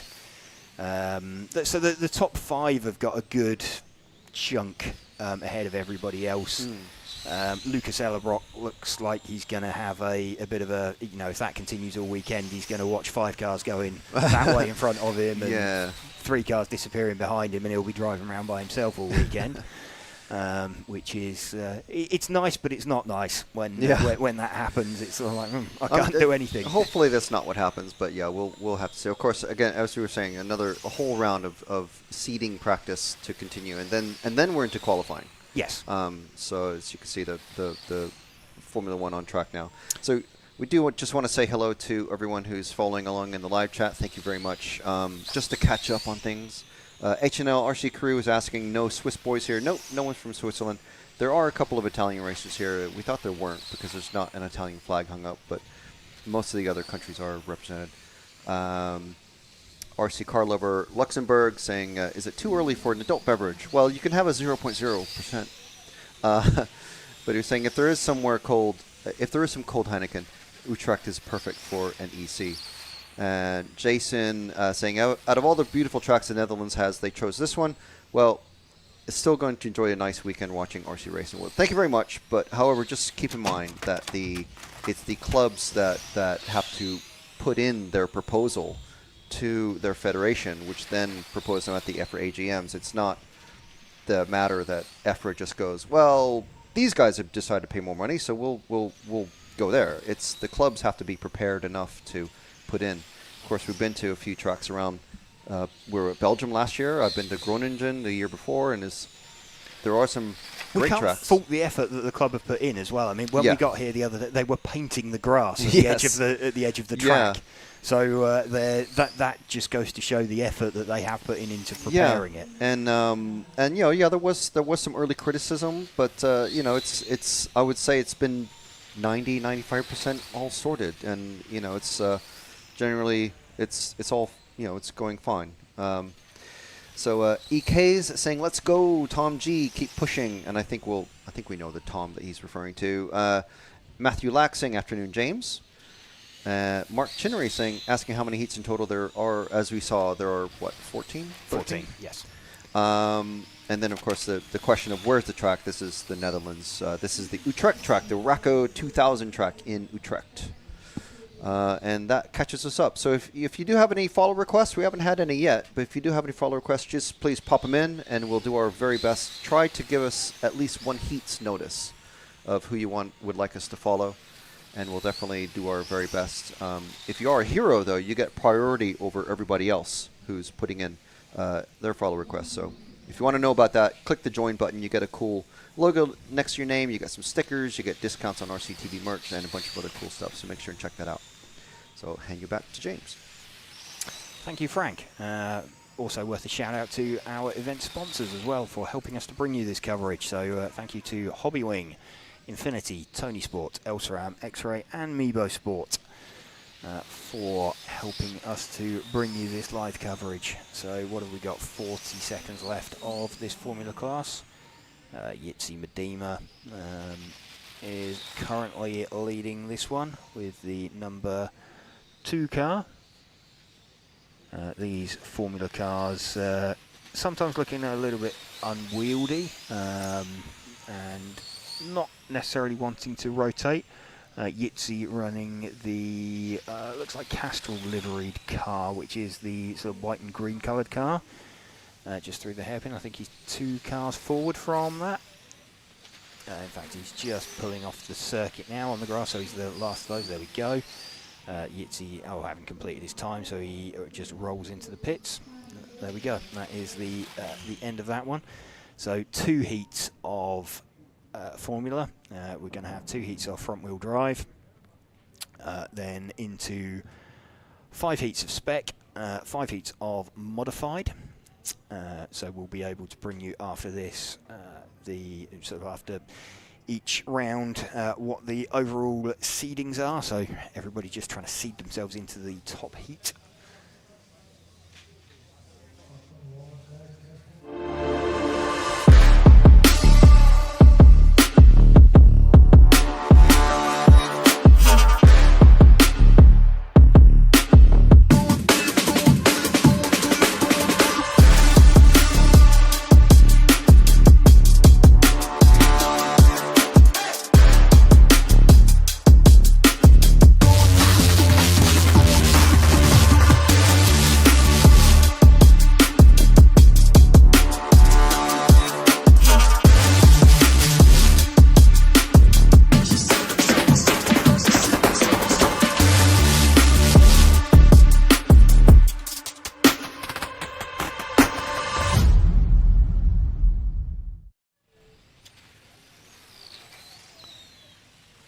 Heat number 2, the top heat of Formula, all set to go.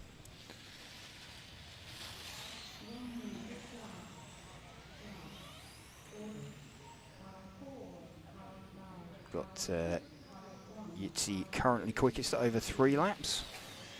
That was with a 53.7 in his last run.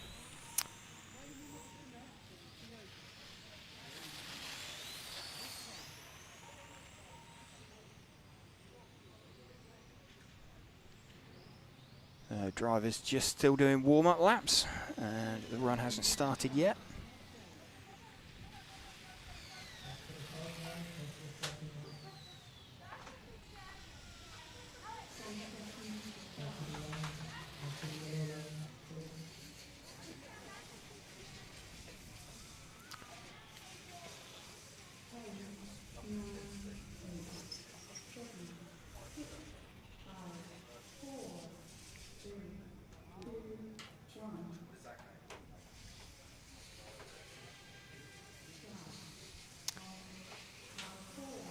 Car sets lead off then. Philip Huddy leading away.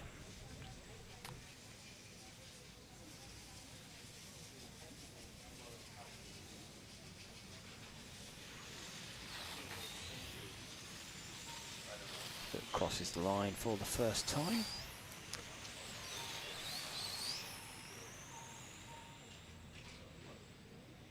Chris Grenz with the quickest opening lap. That's the number 2 car. I think that is 1 car. No, that's the 5 car. Let's see if we can pick up Chris. The 2 car. He's 1 car further back. The green coloured car. There we go. Yeah, that's it. The one nearly smearing it down the barrier at the end of the pit straight. But he's managed to pull it back together again. So he's just trying to pick his way to the front. Is Chris.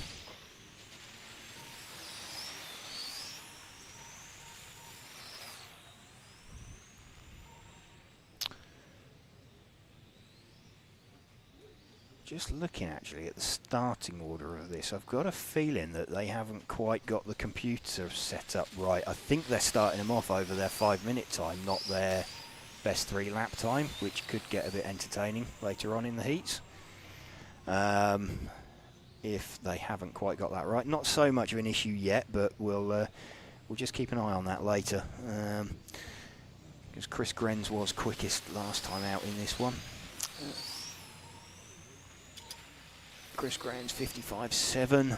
Remember, Yitzi did, what did he do? He did a 53.7 over 3 laps. So Chris currently 2 seconds off of the pace he needs to get himself up to the front of this one. And we had Jacques Libar with he did a 55.6 earlier on. He's on a 55.9 over 3. Chris Grenz with a 54.5. He is moving up.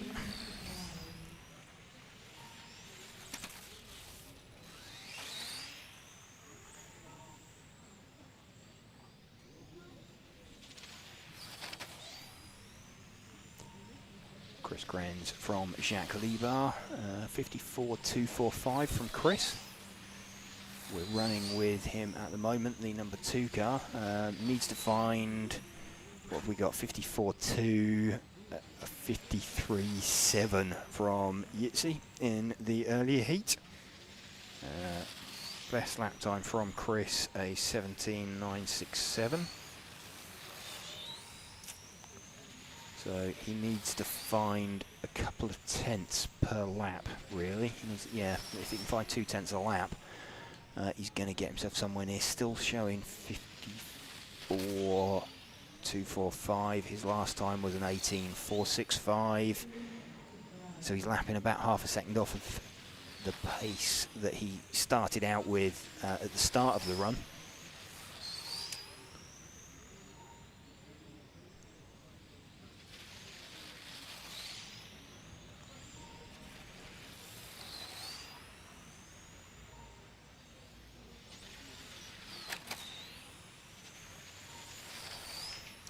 Chris Grenz looking, he's doing 18.5s. He's about half a second off of the pace that he needs to be finding, or that he needs to be staying at even.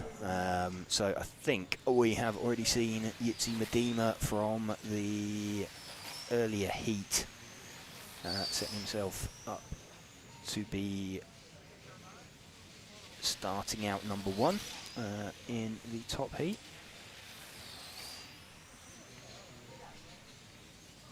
Give you the full rundown after this. Jack Libar currently running in 2nd in the heat. Rainier Haller in 3rd. Philip Huddy in 4th.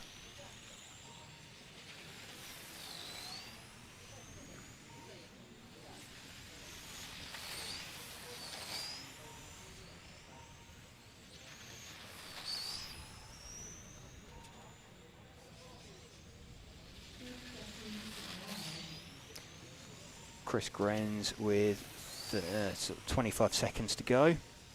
Still leading his last lap at 18.446. Yitzi will be out there marshalling. Well, in fact, Yitzi won't know particularly where his time stacks up overall. He'll know that he's done a good run, but I would imagine that he'll be making a beeline for the timing screen once he's done marshalling.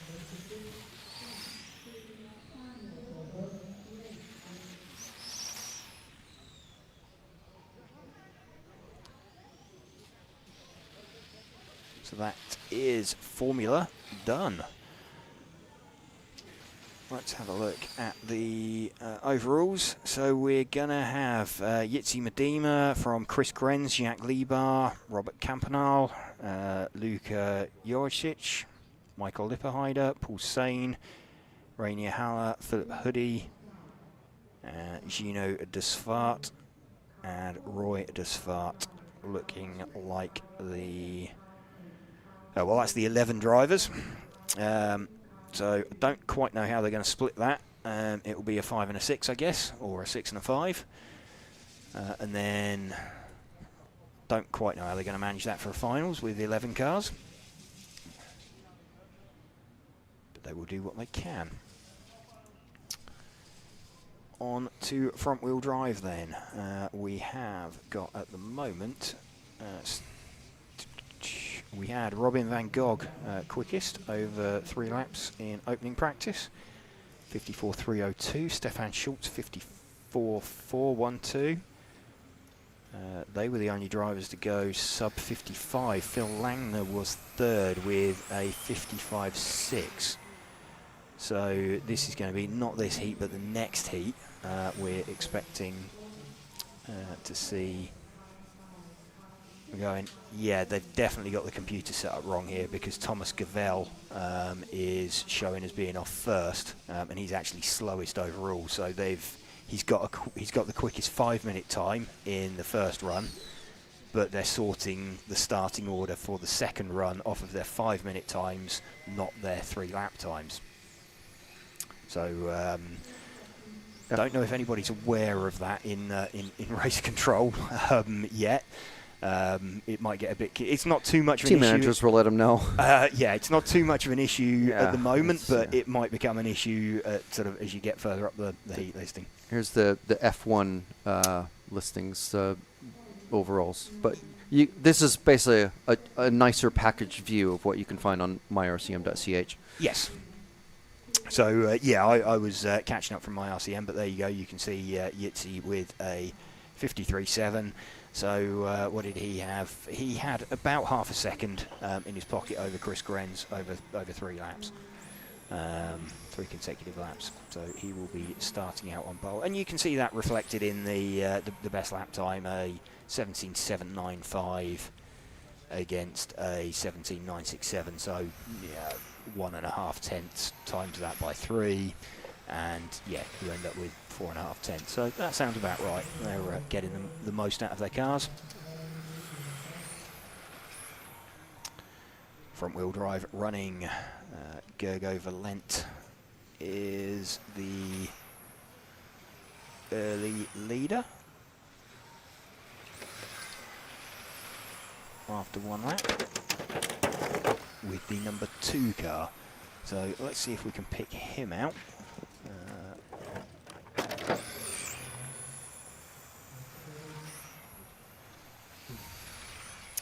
Number 2 car is, I believe, the all pink coloured car. No, that's the 7 car. 2 car is it the sort of white coloured car with the tinted windows? I believe it may be. He's not got any numbers on the sides, which makes it a little bit harder to pick out. That is the 2 car. So we're running with Gergo Valent at the moment, 55.896 over 3 laps.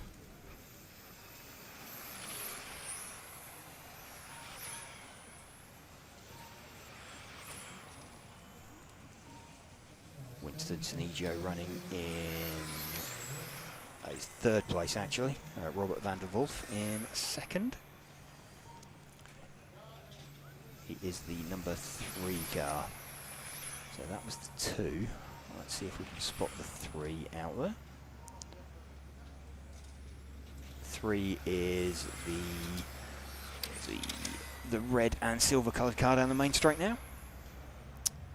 There we go. That's him on shot.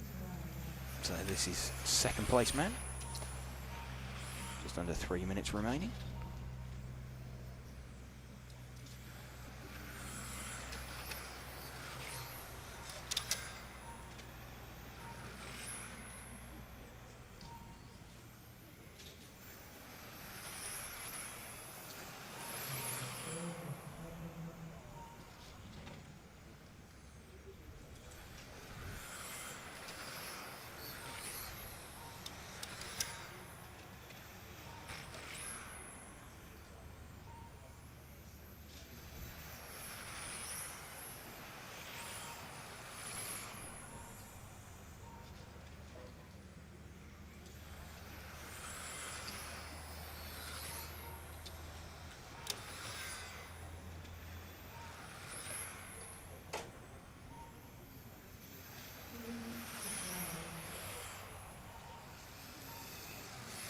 Still running with Robert van der Wolf in 2nd position at the moment. He is around a 2nd back over 3 laps from Gergo Valent.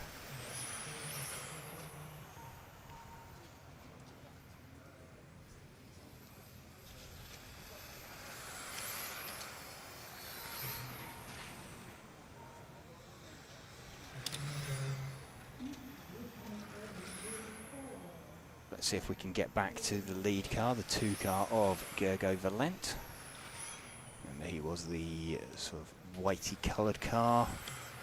He's just behind the green car at the moment. There we go. 1 minute 16 left.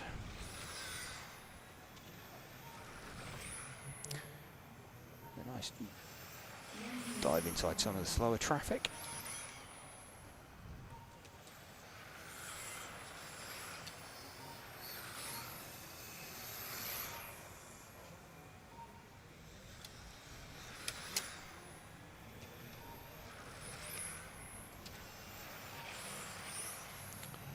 .45 seconds left. Gergo Valent. Well, the lap times have backed off now. Best lap time of an 18.5. Last time round he did an 18.9.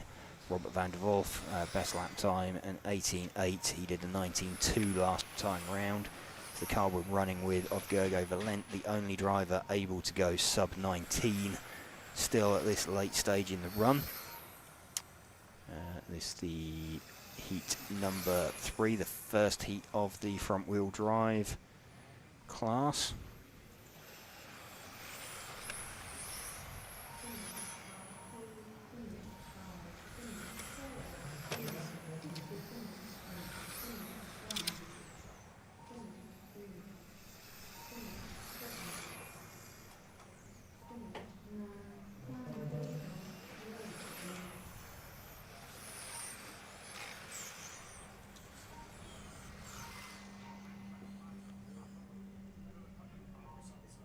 Gergo Valent taking that at the end from Robert van der Wolf.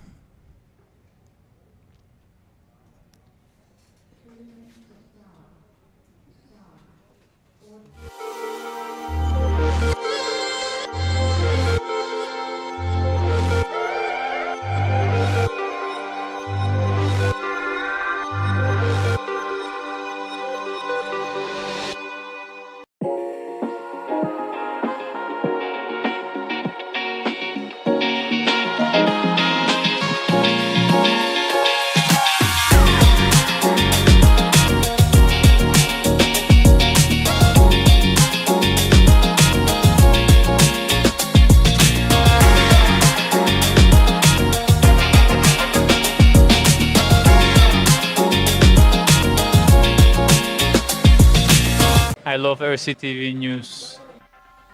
I'm Matt McCallum. And I'm Frank McKinney. And here are your headlines. There's RC in the background. We're here. Hi. Hi, everybody. There he is. Totally secret, no one knows. You got any thoughts on it? No, we don't have a clue what you're talking about. That leads us nicely to the 12th Euros. And this week's hot topic. This is a hot topic. Okay, these are rookie numbers. These are rookie numbers.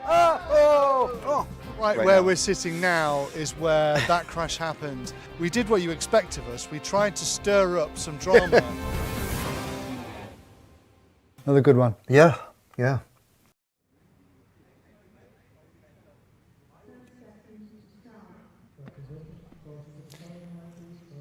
Top heat of front wheel drive about to go.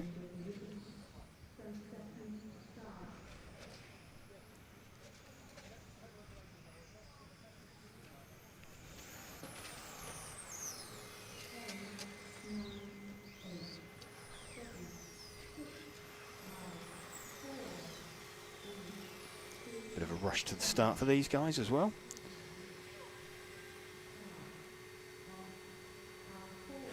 So Mark Valent going to be called off first. I think there's probably going to be some confused, slightly confused drivers up on the rostrum, but they'll get it sorted out. Mark Valent leading away from Thomas Sova and Robin van Gogh.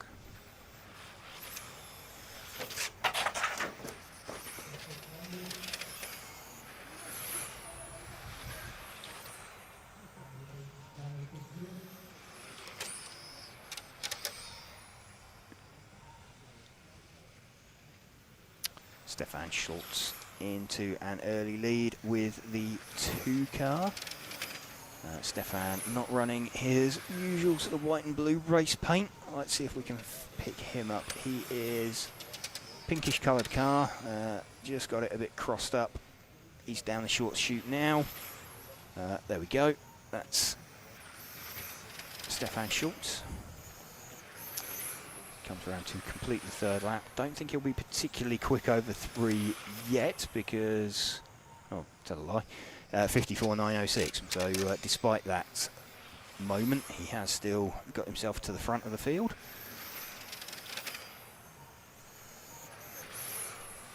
Expecting that to drop if he can. He's definitely got more pace in the car because he had a bit of a sideways moment. Soren Sparbier currently quickest over 3 laps. 54.8. Stefan with a 54.9. Robin van Gogh with a 53.9, so Robin's found some pace in his car. Let's stick with Stefan, though, as he completes what will be the 3rd lap after his mistake, and see where that gets him. So that's a clean lap from Stefan, 54.7. Well, looking pretty good for Robin van Gogh then.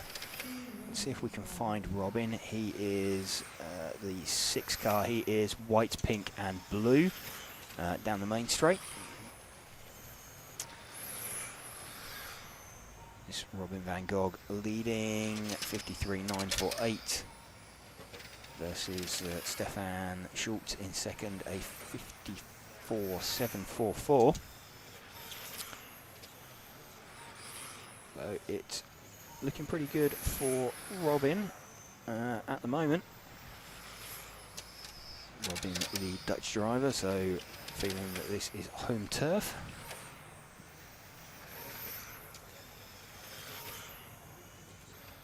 Down the main straight once more. Quite a tight line there actually compared to most. He's not taking the sweeping line that most people are. He's running a bit closer to the curb.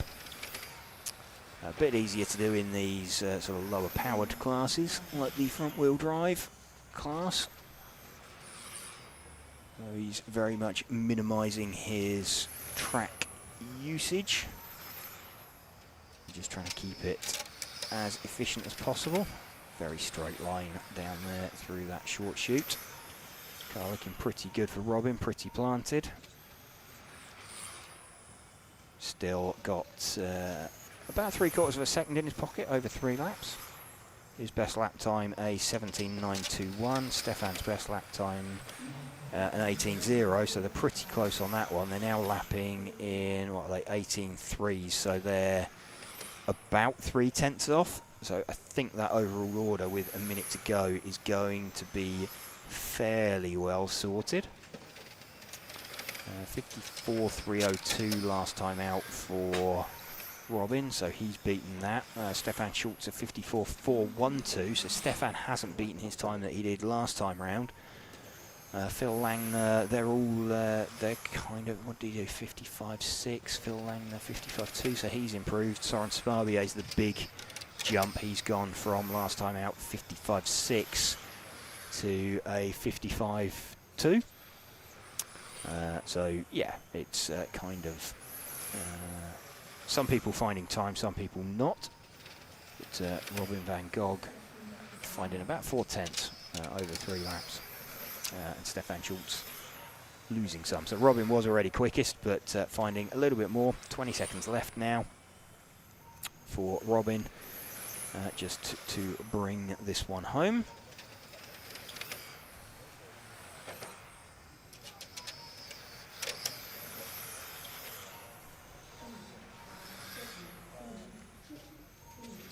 Van Gogh finishing then. So he is quickest overall and will seed himself, or is the top seed. Will carry the number 1 plate into qualifying. I think we're going to see Stefan Schultz starting off second. We will confirm. There we go. So, oh no, that's not updated yet. That's still showing all their run 1 times. So let's just wait on that one, because Robin van Gogh has gone quicker than that. He's done a 53.9. So that's the results from that heat. Just showing, and we should have the overalls. Yes, we should. We should. There we go. There we go. Okay. There we go. So Robin van Gogh with a 53.948. Stefan Schultz on his run one time. Up there with number 2 plate on the car. Soren Sparbier, Phil Langner, Mark Valent, Jacques Libar, Gergo Valent, Manuel Stankovic. Frederick Hovgaard just about gets himself in the top heat, defending champion. And Robert van der Wolf in P10. Edwin Gvarnstrom, Winston Senijo, and Oliver Heiser. What car is Soren and Phil running? Because they're both running the Mugen in Spec and Mod. They're Mod and Spec. running the Mugen Fronty. There's a Mugen Fronty? Yes. Okay. Wasn't aware. I mean, they're not a live broadcast sponsor, so why would I want to keep up with what they're running? No, I'm kidding. But I didn't actually know that there was a Mugen Fronty. Yeah. But there we are.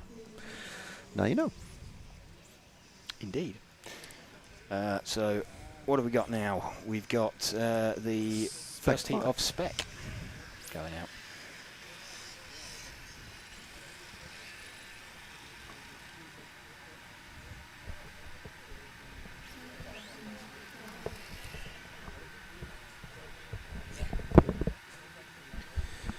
Okay, so 2 Coke Zeros, please. Sorry, 0-calorie cola beverages, because they're not sponsoring the stream. No, I'm kidding. Anyway, this is Frank. You got Frank at the moment, so I'll be jabbering at you. So we'll just follow off the first car and just do the usual thing. Jim up there in the scaffolding, enjoying the breeze. Hopefully, you can see the breeze is actually the flags on the containers. So I think this is the joys of trying to figure out all the car numbers going past. It's a very, very bright pink. I don't know how bright it's coming across on camera because the sky is quite overcast with some dark clouds. But yes, this is the car number 4 of Atlani. And prepare yourself for some scintillating commentary as he's going around the track. Around what we're calling point 7, because that's Marshall point 7 just there at the starting point. And then the knot straight. And then down the short chute into the banked infinity corner. And then this, I suppose from the driver's perspective, it must be a little bit strange because you're driving towards the rostrum through those S's. So if you can nail it and just keep it centered, you just tap. Well, that's a pretty good line there, actually. You can just touch the apexes of those S's. Without really having to do too much on the steering wheel or the thumbsticks. So this is Atlani, who's Nathan Atlani from France. A few French racers here. Top one's probably going to be Lucas Urbain. And who's he catching up to? He's already lapping. He's coming up on the 7 who just went slideways in front of him, but that was a car 1 that he just passed of Jaeger, coming up on the second place car in this heat of Heisch.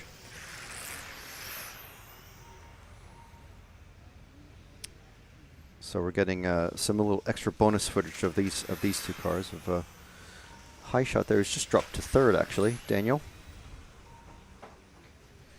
So Jaroslav Kriz in the 8 is, I believe, it's going to be probably the white car that's just going towards the infinity turn. Don't see a car number on the side just yet, but I think this is the 8. It is. So only got 1 number on it. You're going to need all 3 on there before you are able to get out on the track. So this here is Jaroslav Kriz from Slovakia, I believe. I'm going to guess running an X-Ray. X-Ray is one of our event sponsors this weekend. Thank you very much to them. And also Hobbywing, our title sponsor for the weekend. So make sure if you do pick up an Infinity or an X-Ray car, get yourself a Hobbywing set of electronics in there. And the Elsaram speed controller. Very good European champion now. driven by Martin Bayer. And get that from either Tony Sport or Mimo Sport, who has a 10% discount this weekend. EFRA 10 when you're checking out. And also we want to thank R1 Works and Awesomatics and also Schumacher for helping bring this live stream coverage to you. So this is the car number 8, the all-white car of Jaroslav Kritz. Well, all white except for the wing. It's a clear wing. And, ooh, was that our previous leader? No, Atlani has stopped for some reason out on track. Only looking for 3 fast laps, so it's okay if you stop. I don't know if the I assume the referees are allowing drivers to pause and find a blank space on the track to try and do their 3 laps. But we'll see.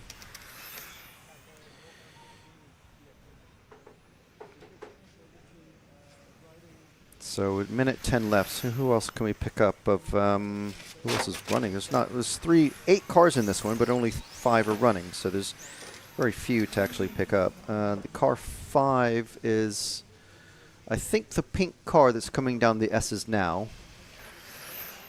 It's the 4 that we were already following. But let's stick with him while we reset. So if we drop back 1 car to the other pink car, there's 2 pink cars, 2 orange cars, and 1 white car. So, race paint, people. Race paint. Come on. So this is the number 5 of Alexandre Perrin-Taupin, also from France.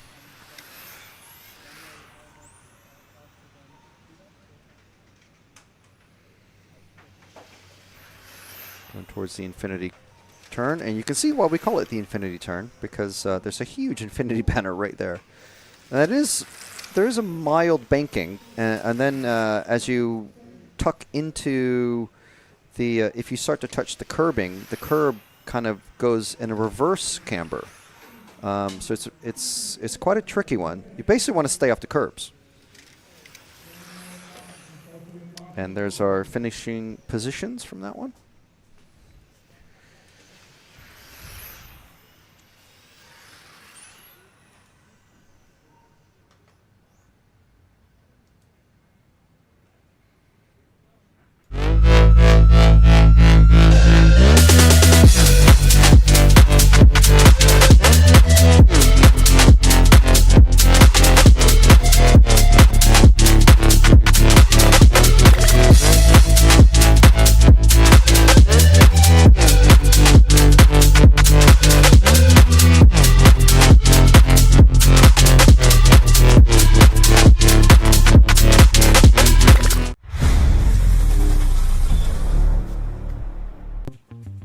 MR33 offers all the chemicals you need to keep your RC car going smooth on track. No matter if you're looking for diff and shock oil, CA glue, grease, thread locker or bearing oil, MR33 offers all the products in premium quality, as MR33 is the world champion RC equipment.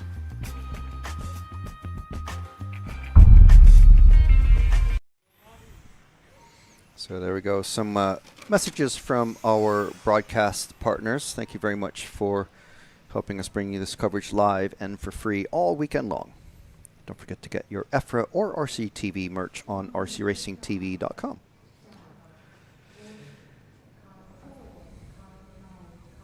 So the next heat, heat number 6, already out there. Spec heat number 2.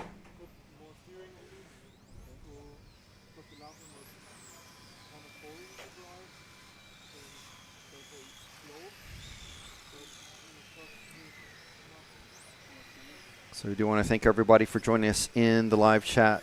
We've got Lutok joining us once again. JQFRC joining us once again. Hi. Afternoon RCTV. Hi, James and co. Come on, Andreas. I think you're talking about during the last heat. I don't know why some of the drivers just are not on track. There's some who sign up and then just don't show up. And then some who just have I don't know, maybe a nightmare, or if anything like me, forgot to charge your batteries or sauce your tires or even installed, you know, whatever, anything. So who knows? So cars are already setting off.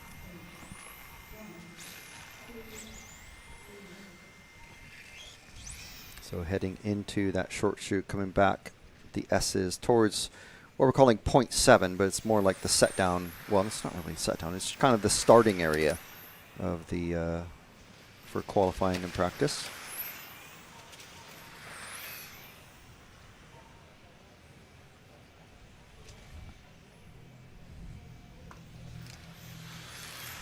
Thank you, Frank, for providing a brief bit of coverage. Just inspecting some of the track area out there. But Ayrton looks like he is leading this one. Where are we? Heat number 6 of Spec. So that is the number 5 car out there on track. Let's see if we can spot Bert.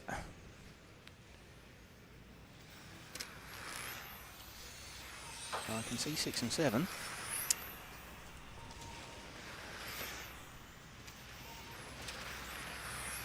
Just making sure that that is Bert that we've got on stream. That's the 4 car. Trying to pick out the 5.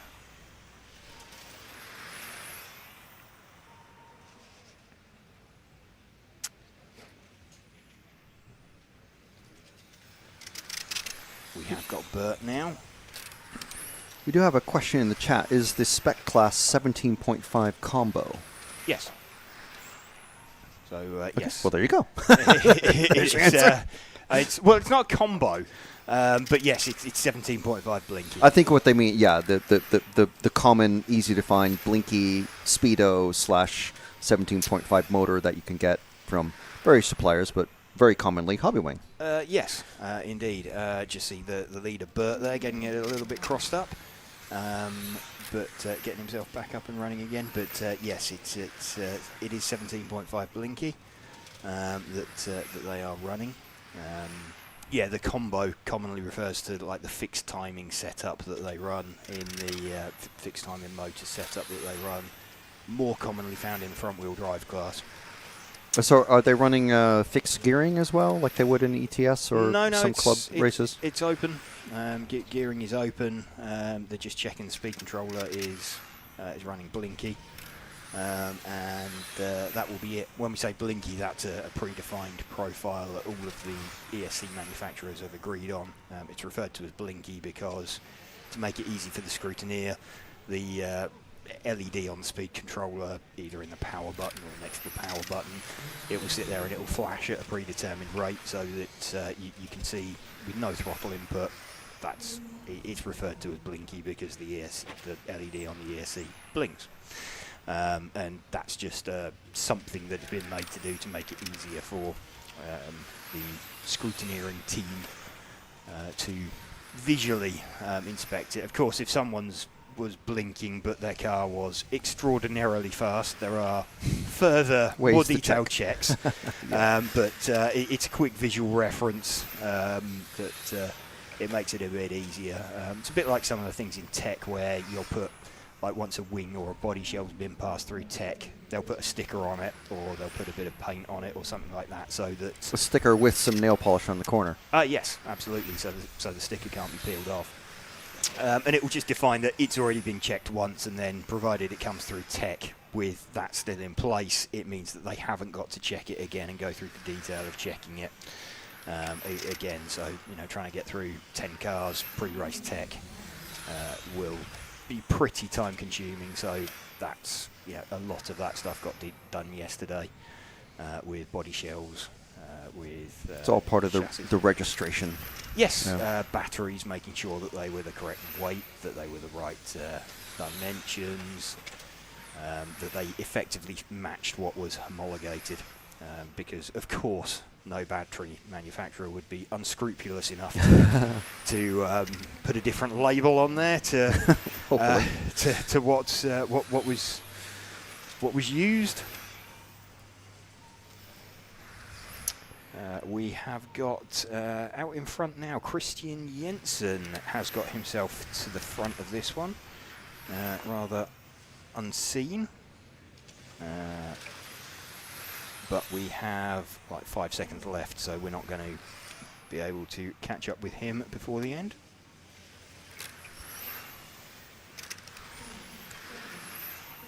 So, Laurent Treese, hopefully we've asked your question about isn't EFRA Spec 13.5, so no, it's 17.5. I don't know what super stock class is. I guess it's, I don't know what that is. Super stock is normally... It'll depend on the club and the federation and all sorts of things, won't it? Super stock normally refers to like boosted 13.5, or so it's somewhere between that and modified.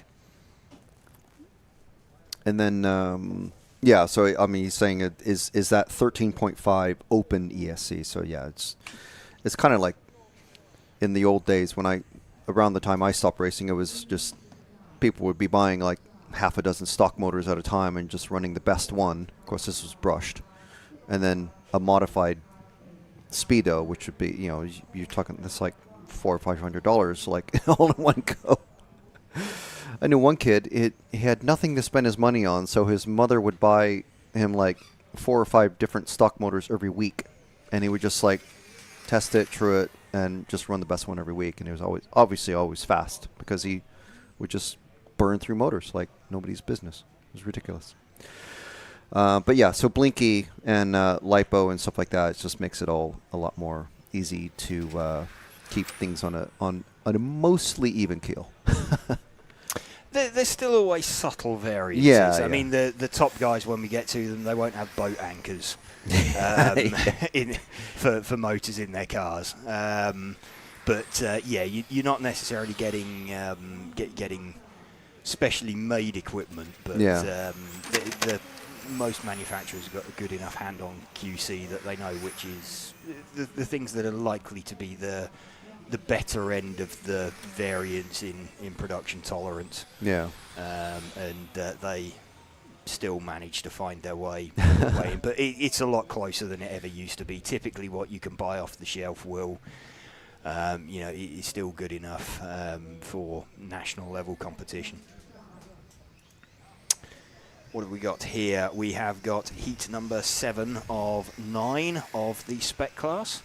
So this heat, then 2 more for Spec. We've got Roll Jongenelis going to lead this one away.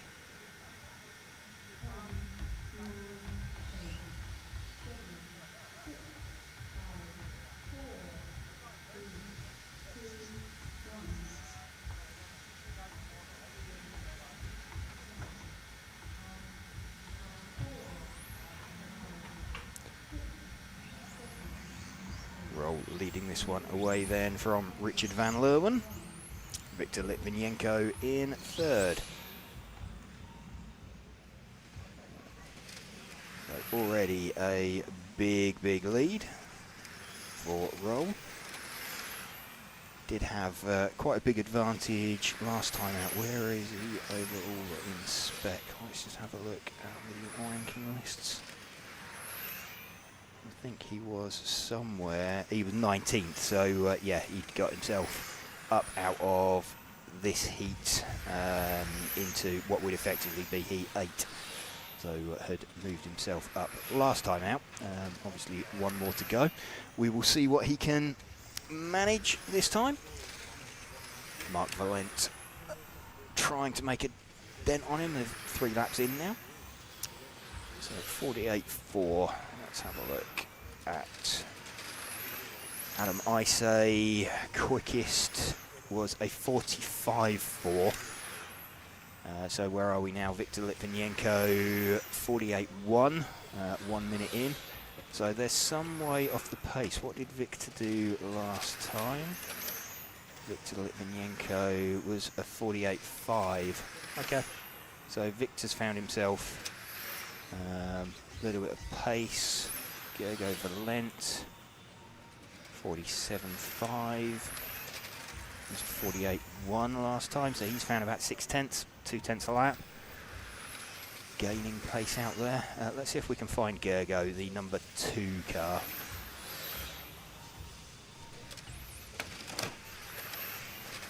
Just see if we can spot him out there.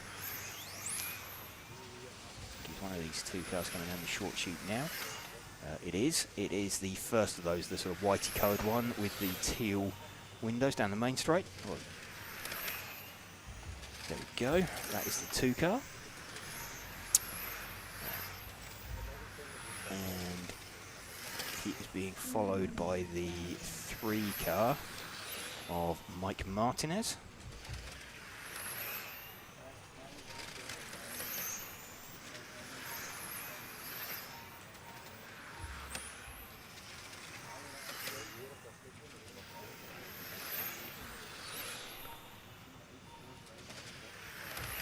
Roll Yonganellis has got himself back to the front with a 47.392.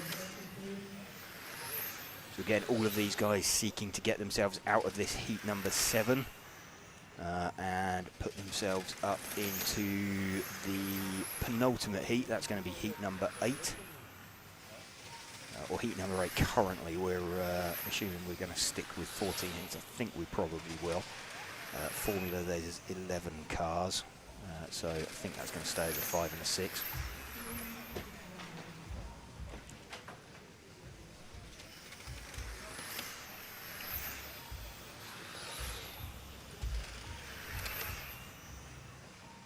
Still leading is Roll Yonganellis, Gergo Valent, who we are running with, the 2 car. With 1 minute 40 left. Is running where he needs to. In fact, let's see if we can pick up the 4 car again of Roll.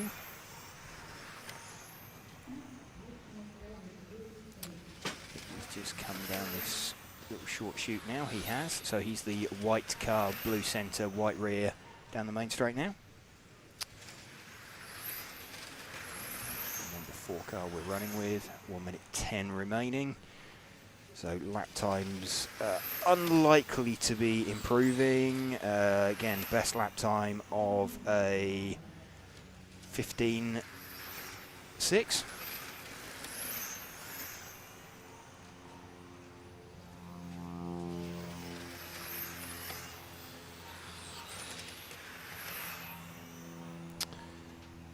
So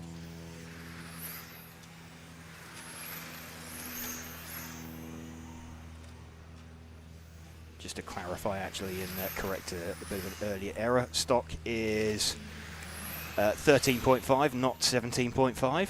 So the stock guy's running that.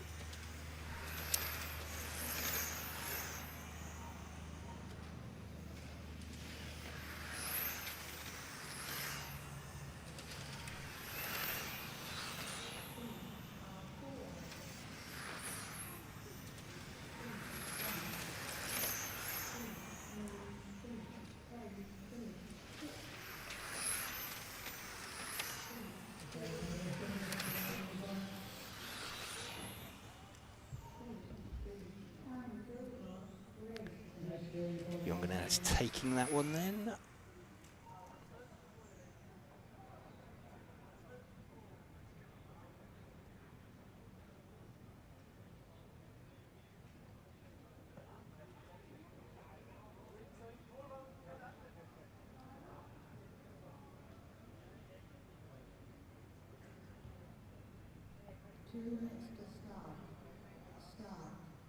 Order.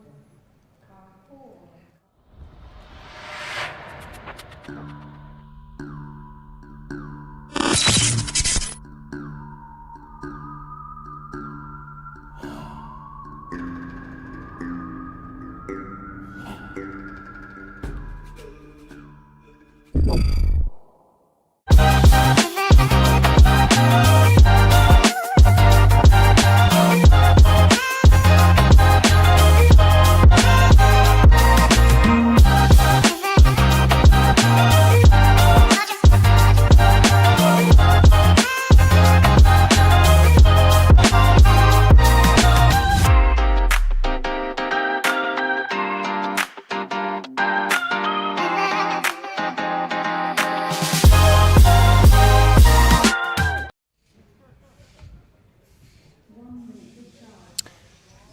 Until the start.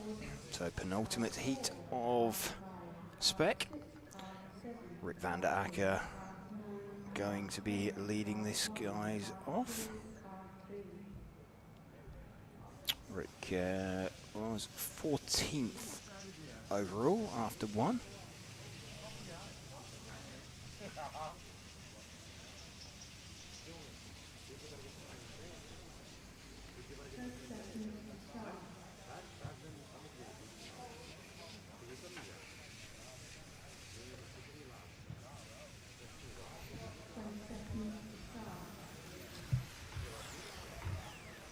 And a bit of a contretemps up in the hairpin between a couple of cars. Not started yet, so no big issue.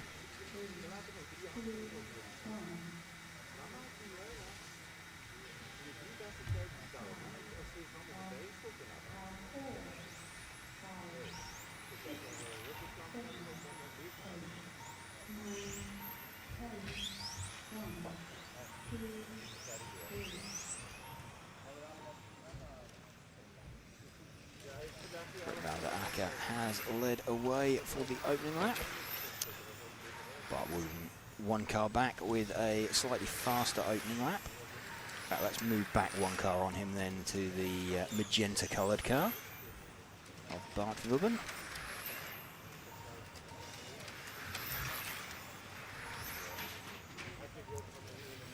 And Bart has parked it, and in fact Bart looks like he's lost a wheel. Other side of the car. If we see, there we go. That's a definitely one wheel. Can't quite see if that's missing or no, that's completely missing. So Bart missing a wheel entire completely. Just checking that wasn't folded in the body. So the marshal making the universal symbol for it's dead Jim out there. So let's see if we can pick up Nico Catalani, the #1 car. Out on track. See if we can spot Nico. The second car, 4 cars trading in. The 1 car, it's an all pink coloured car just coming out onto the main straight now. There's Nico Catalani. Then our leader. He is, what's he done? Over 3. He's on a 45.674. 45.4 was where Adam Isay was, 45.647, so that's looking pretty quick for Nico at the moment. Then 45.674 is going to put him currently 6.7. It will put him 3rd overall currently. Obviously there's still the top heat to come, but that will straighten everybody out. That's the 1 car that's also parked it off, so Nico Catalani making what appears to have been the same mistake. He's already put in 3 laps and 3 consecutive laps, nice and quick out there. So that is the main chunk of it.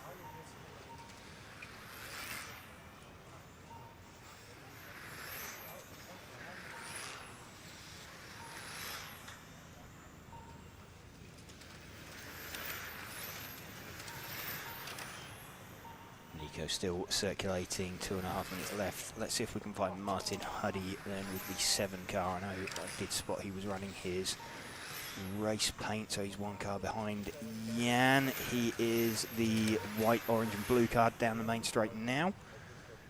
So just in front of the pink coloured car. So 1 car back, that is Jan Rathajski. There we go. That is Martin Huddy running in 2nd overall, 46.612. So he is about a second off what Nico has managed over 3 laps. And in fact, very, very close between Martin and Jan. Martin circulating 1 car behind Jan. So just seeing the pair of them in shot there briefly. Both of them running race paint, for which we thank them. Make it a little bit easier for us to pick up and spot. In fact, Jan's got out of Martin's way. Let's have a look at overall times. So what have we got? A 40, Martin's best lap times at 15.4. Last time around at 15.899. So he's about 4 tenths off of what he was lapping in at the start of the run, so unlikely to improve improve and get up to where Nico has. Bear in mind, Nico's time was good enough for 3rd overall. Martin Huddy 13th going into this run. 46.971 from the previous run. So he's found 3/10 over 3 laps. So about a 10th a lap. So whilst this is going on, all of the guys in the top heat will be stood under the rostrum, ready for getting themselves ready for the top heat of Spec, which is coming up next.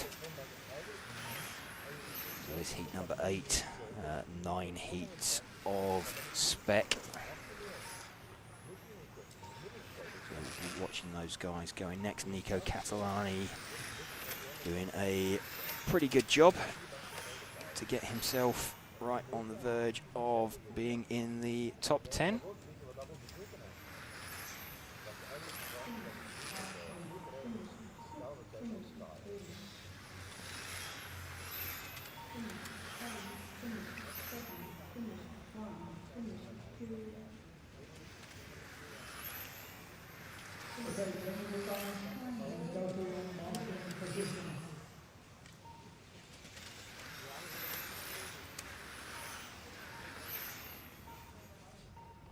Nico Catalani getting that one then with a great run, managing to put himself firmly in contention to end up in the top heat.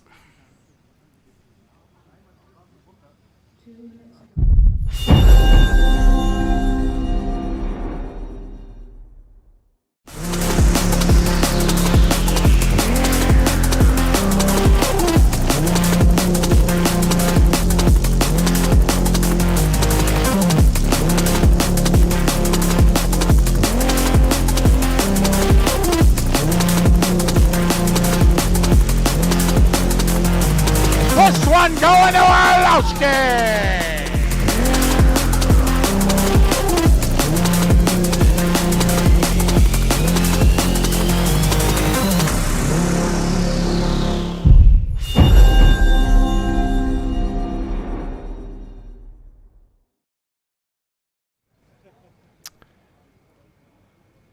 Top heat all set to go. I think Jesper Rasmussen's going to be off first, which is a little bit strange because Adam Isay was quickest over 3 laps, but still think they're not quite aware. They've got a. I can see what they've done. They've done it over the 5-minute times that they've done from the previous heat, not the consecutive laps for the starting order. So they're going to get Jesper Rasmussen leading away from Niels de Gruyter. Benjamin Elvis there. Max Mackler will go off 4th.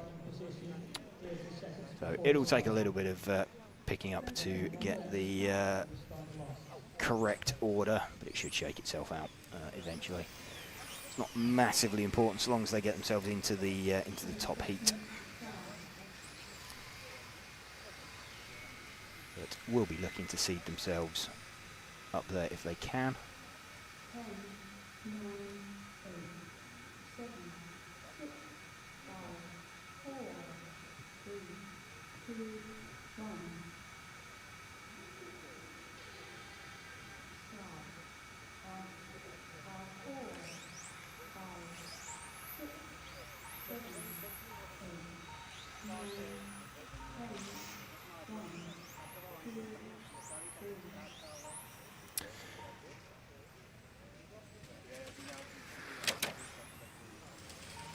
Okay, everybody is away and counting. We're running with Jesper Rasmussen.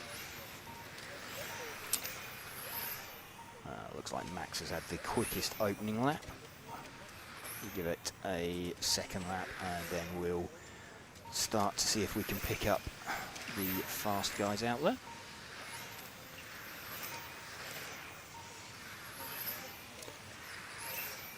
So Adam Isay quickest over 2.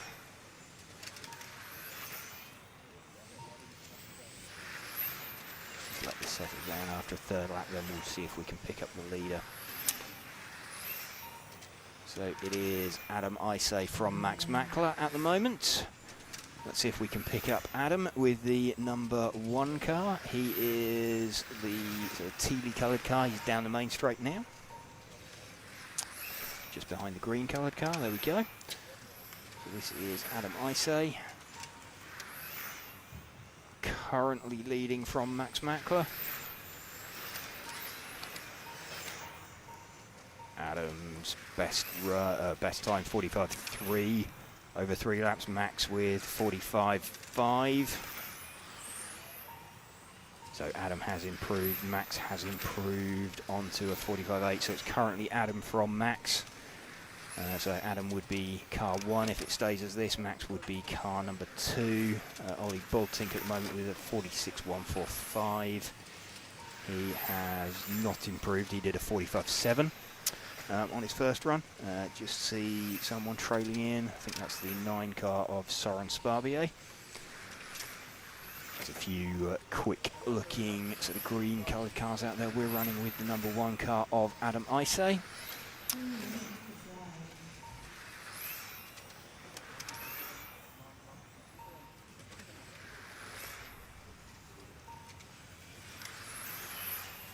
Still with a 45.380, Max still on a 45.5. No improvements from them. Let's have a look at lap times. Last time round we had Adam on a 15.5. His best lap is a 14.992.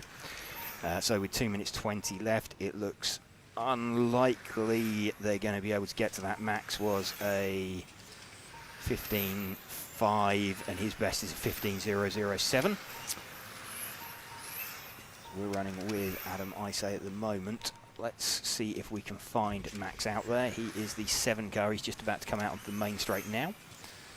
He's down the main straight, the sort of putty, there we go, the grey coloured car. 2 lead cars looking pretty similar in terms of colours on track. Open up the 13.5 turn motors down the main straight.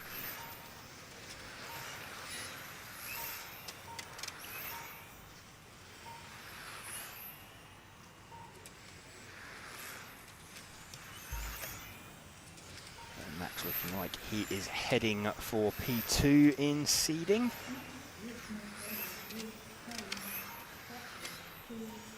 I think we're going to be looking at what we're going to be looking at. Adam Isay from Max Mackler, Soren Sparbier, and Nico Catalani, I would think. Ollie Boltink still not got himself into the 45s this time around. He already did that in 1, so not to worry. He's still seeded into the top heat. We'll bring you an update once this 1 minute is complete. Let's see if we can get back to Adam Isay with the number 1 car. He's just coming out round onto the start of the main straight now.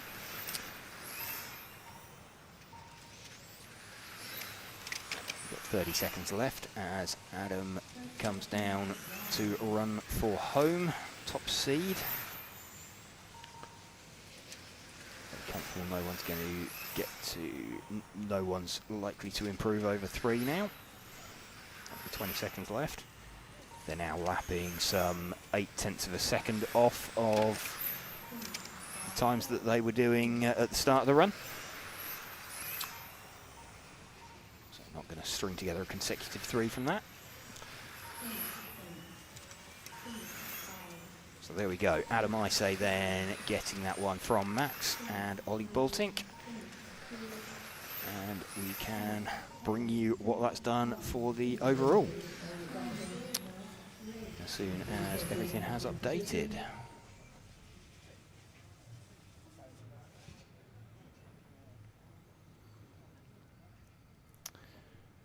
So Adam, the only driver to go sub 15 seconds over a single lap.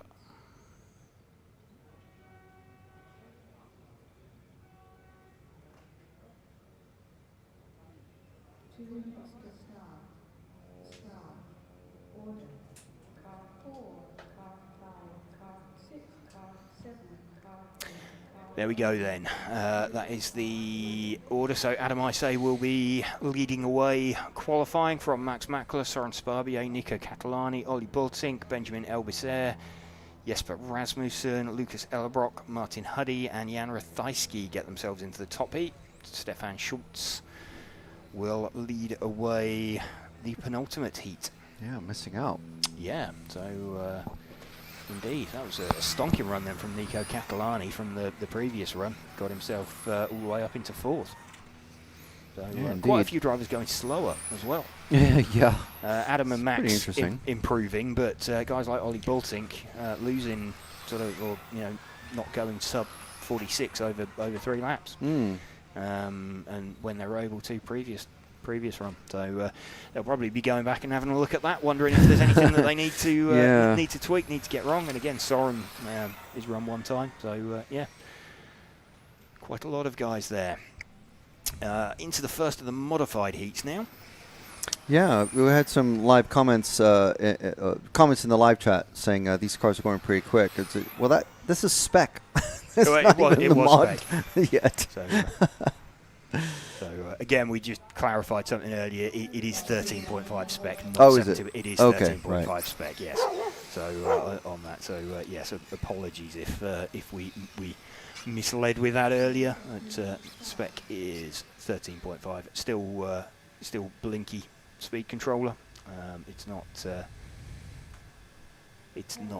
a fixed timing. It's not open.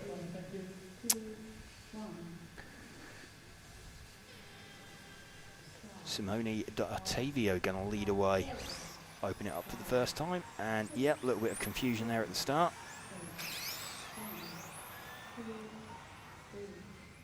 And slightly nasty looking car there for Simone.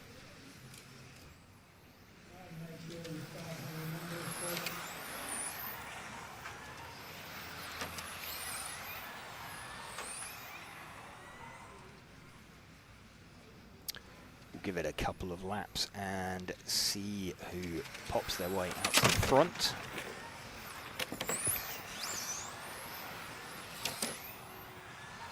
Dai Sakaguchi is going to be the quick car out there, car number 1. He'll be wanting to get himself out of this heat for sure. Just trying to locate him on circuit. I think we picked him up now. He is... no, that's the 4 car that we've got. Let's just see if we can locate the 1. Really? Obviously, with these faster cars, they're a little bit harder to pick up. We'll have a better idea for qualifying. I think that's Dai just got down the main straight. Now, yeah, Dai is the...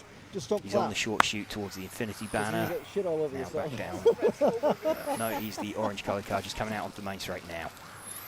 There we go. So it appears more of a red-coloured car on stream.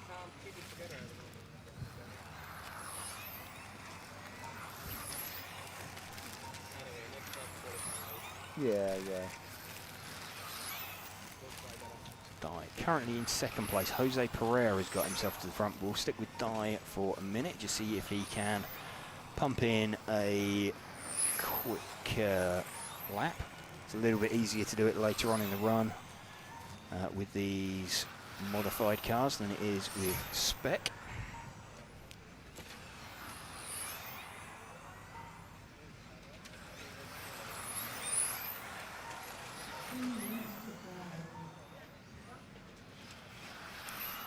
Minutes to drive.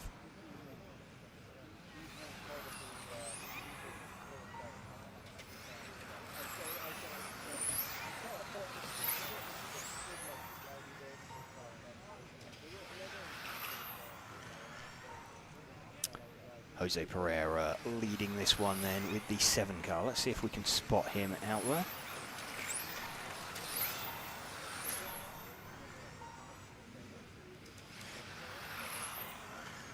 Get the best spot to pick out the number on them. 7 car is an all-yellow car. He's just coming around down onto the main straight now. So Jose Pereira leading this one, Portuguese driver. He is, what's he, 44.025 over 3.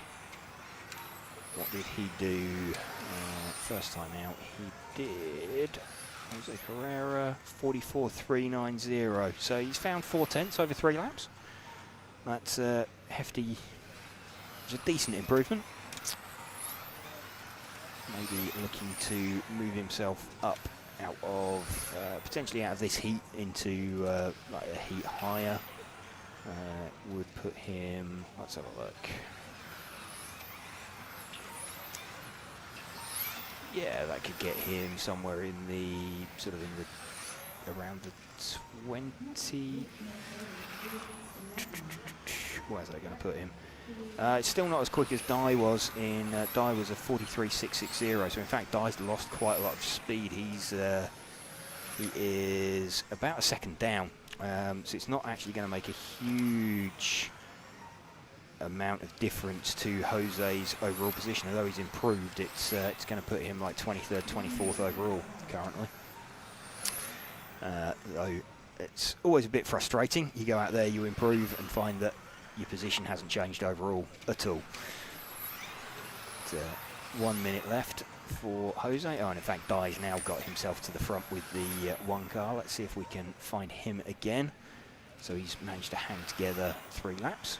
Dai is just coming out onto the main straight now. We've got Dai with the number 1 car, 43.543. And what did he do? Dai was 43.660. So Dai now has improved by about a 10th on his time from seeding practice 1. Quite interesting though that people not necessarily finding a huge amount of extra time in this second seeding practice. It's people are finding time, but it's a 10th here and there. It's quite small gains that we're seeing at the moment. Has the track possibly just gotten too cold to pick up more time? Possibly. Yeah. It's especially when we had a rain shower earlier as well, though. That was that's the odd thing. So people are still finding time, but it's not like chunks that you'd expect. Yeah. It's a 10th here and there. So it's not like there's like rubber being laid down either. So it's yeah. So yeah, just interesting to note that there's a mixture of sort of round 1 and round 2 times in the overall, and being seen in the overall. Heat number 11 coming up.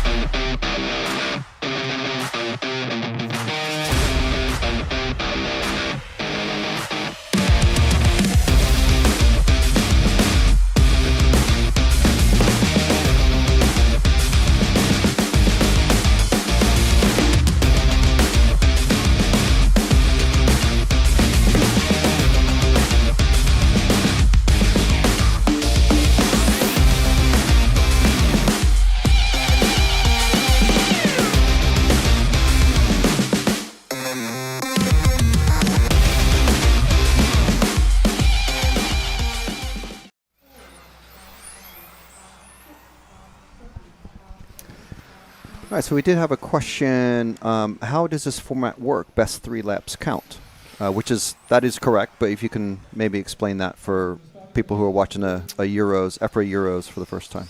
Well, it's not just 3 laps; it's 3 consecutive laps. So you've got to string together 3 consecutive laps to put a time together. It's only used for seeding. So the idea is that when they go into qualifying proper, which we've got that coming up next after this, that you're in guys that are capable of lapping at pretty much the same speed as you, so you don't end up with a bunch of people that you're either having to get out of the way of or are getting in your way. So that's what it is. But the pressure does build over 3 laps, particularly in the stock classes or in the spec classes, because you've really only got the opportunity to do those lap times at the start. Sort of those 3 laps, it's probably going to be done within your first 5. After that, you really haven't got the voltage. If you look at the drop off in lap times, we're talking about they're dropping off like half a second, 0.8 of a second. So modified, not so much of an issue. Peter Ender has led away in this one with the of the modified class.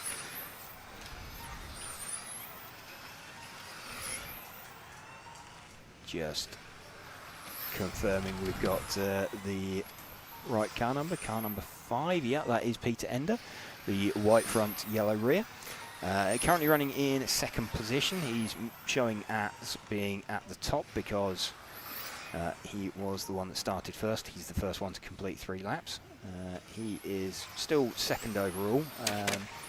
He is, gets it a bit wrong coming onto the main straight. He's about a second down though over 3 laps on, I think that's the car that's just past him, Lorenzo Van Leeuwen. So what have we got? No, we need car number 1. Let's see if we can find car number 1, Lorenzo Van Leeuwen.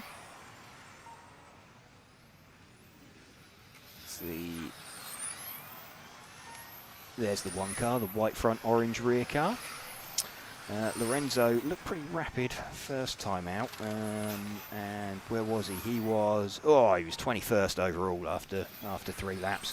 And his time there was a 42.979. He's on a 42.549, so he's found 4/10 already over 3 consecutive laps. Whether that's just making the car a little bit more consistent, not necessarily faster, without having to do 3 sort of Hail Mary, shut your eyes and hope laps, or whether that is outright making the car faster. Let's have a look as he comes down the main straight, braking quite heavily. That looks a really difficult corner, that banked hairpin. Let's watch as we go down there again on this lap. The problem is that you're driving away from you, so it's the furthest point away from the driver's rostrum. Here we go. So you're trying to judge what becomes a very small turning point. You've got that absolutely spot on that time by the looks of it, but it's really easy running a little bit deep. The corner's also quite heavily cambered, so you can run, or you can use the camber of the banking. There we go, a little bit deeper that time. Just started to run up the banking. Again, it's not too much of an issue in modified. You can kind of go with it. It's a bit more costly in terms of overall time in spec because you haven't got the power to get yourself moving again and get yourself back up to speed fully.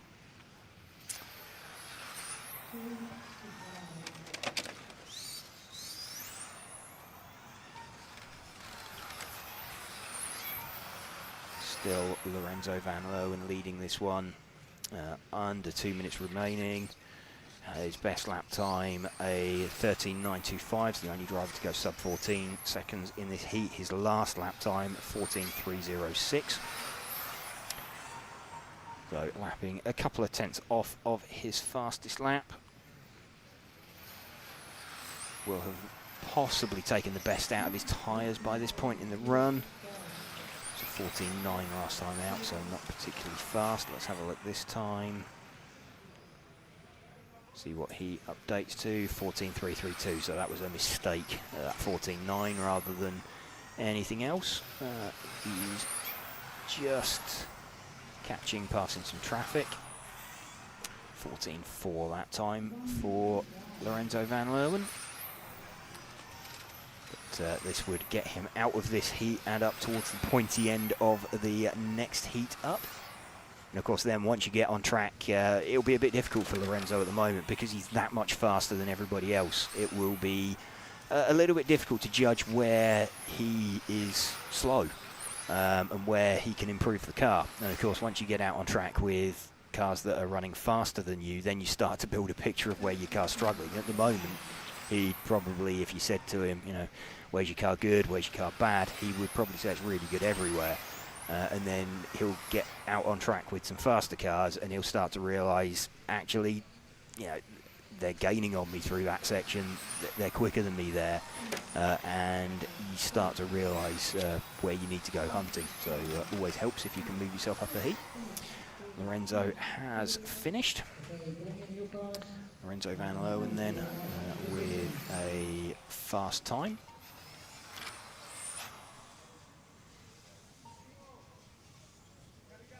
Improving on his time, and he was 1.2 seconds over 3 laps, quicker than Peter Ender.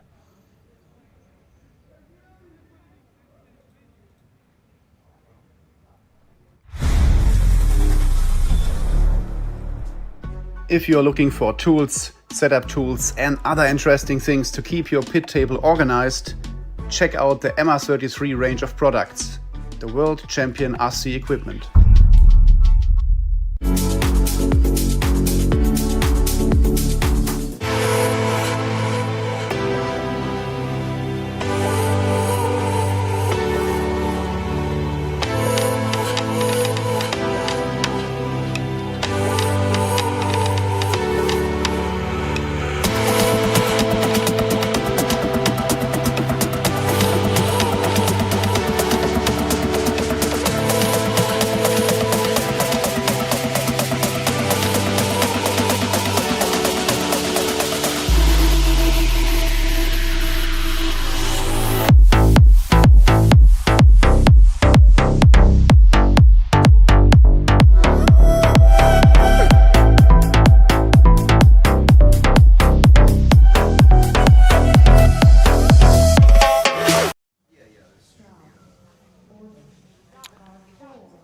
Heat number 12 of 14, all set to go. Welcome to you if you are joining us here on RC Racing TV for our live coverage of the EFRA 1/10 Electric Track European Championships from the Rayco 2000 track in Utrecht in the Netherlands. Thank you to our event sponsors Hobbywing, Infinity, Tony Sport, Elsaram, X-Ray and Meebo Sport for helping us to bring you this coverage.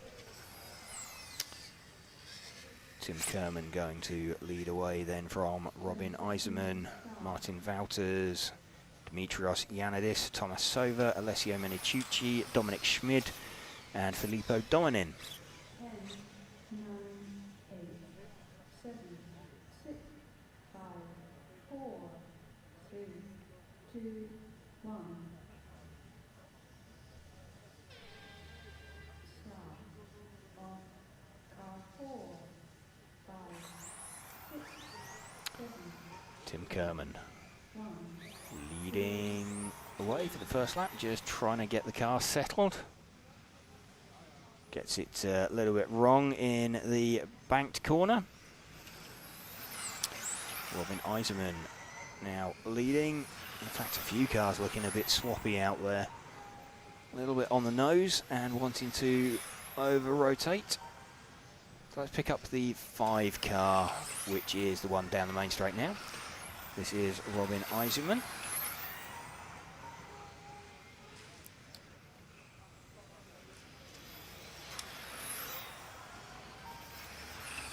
After 2 laps, no one going massively quickly. Everybody had a scruffy couple of laps. I think Dominic Schmid is at the front at the moment, or is showing at the front. Just waiting for the timing to update as well.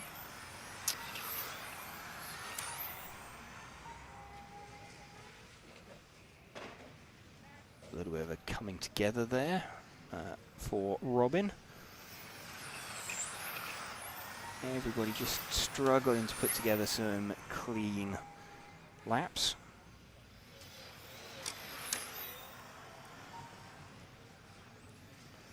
No one seemingly managed it yet. But now we're getting there. So we've got a 41.7 for Robin Eiserman. Alessio, he's gone 41.356 actually, so let's see if we can find Alessio. He is on the main straight now, the white front, yellow rear car. So 41.356 for Alessio Menicucci. Alessio was sitting 13th on a 42.122 after 3 laps after the first round. So Alessio will be, ideally, he's going to be looking to get himself into the top heat. 41.356 is overall, that's currently 5th overall. It's just in front of Michael Olowski. Obviously, Michael has to run, as do everybody else, but Alessio making a good step forward. Still 41.356. Dominic Schmid with a 41.7. 41.7 as well for Robin Eisman. So these guys now starting to find some pace. Certainly over 3 laps. Alessio just closing in on the back of some traffic. That is the 6 car of Martin Wouters. I think Martin just getting the call from the ref and getting out of the way of Alessio. Alessio, a little bit of over-rotation on power there. Could be potentially because he had to go slightly offline. It does look a little bit dusty offline. It's not going to have been helped by the rain shower earlier today as well. So a not completely clean track or clear track for everybody. Certainly offline.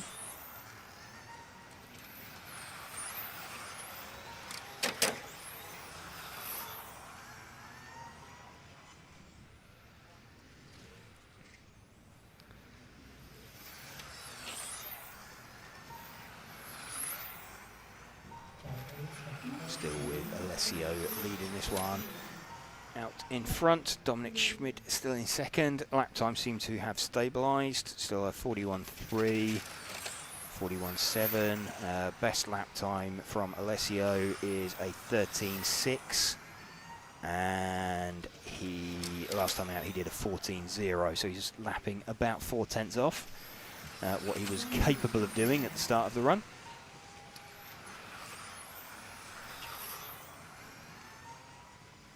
Predicting overall on a 22.511. A bit of an over-rotation there from Alessio, so needing the assistance of a marshal. That's not necessarily a comfortable car to drive, so he'll be maybe seeking to get a little bit more stability in that car. It looks a little bit wayward now with 30 seconds left. To see, just trying to gain a bit of confidence in it.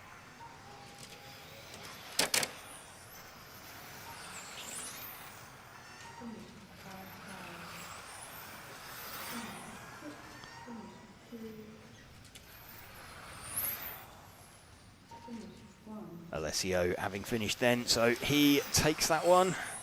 Best 3 laps, 41.356.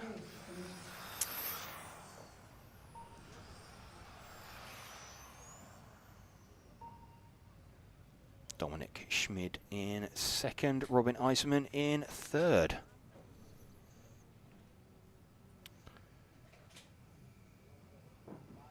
See, we're missing a few drivers as well at the bottom end of that heat. So we might see when we get to qualifying, maybe there might be enough to drop a couple of heats down, condense or move modified down into potentially 3 heats rather than 4. We'll see on that one later. Penultimate heat of stock coming up, modified, sorry, coming up. So Victor Wilk going to lead away from Berkan Kilic, Remy Callens, Oliver Havranak, Harley Eldridge, Matty Knopp, Jules Groskamp, David Ronefalk and Yannick Prumper. For this one, so we have heat 13, then we've got the top heat, heat number 14, then we're going to have a short break whilst they resort all of the heats and everything. Then we will be back to bring you live coverage of round number 1 of qualifying.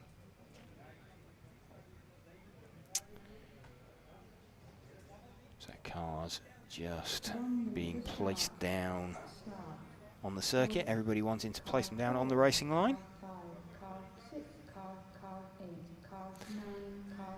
The reason that mechanics are placing cars down on the line rather than at the edge of the track. Obviously there's dust at the edge of the track, and they will be wanting to avoid contaminating the tyres with that. The tyres will have been freshly additived, they'll have been heated to the right temperature, so just wanting to avoid any additional contaminants being picked up. 20 seconds to start.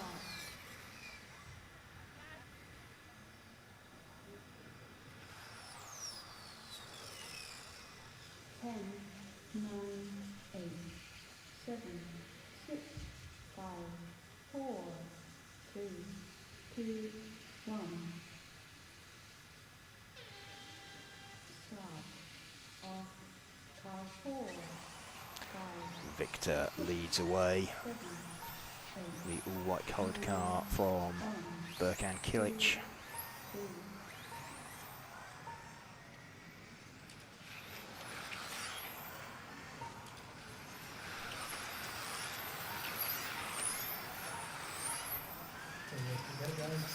So you run with Victor, continue running with him for his opening lap.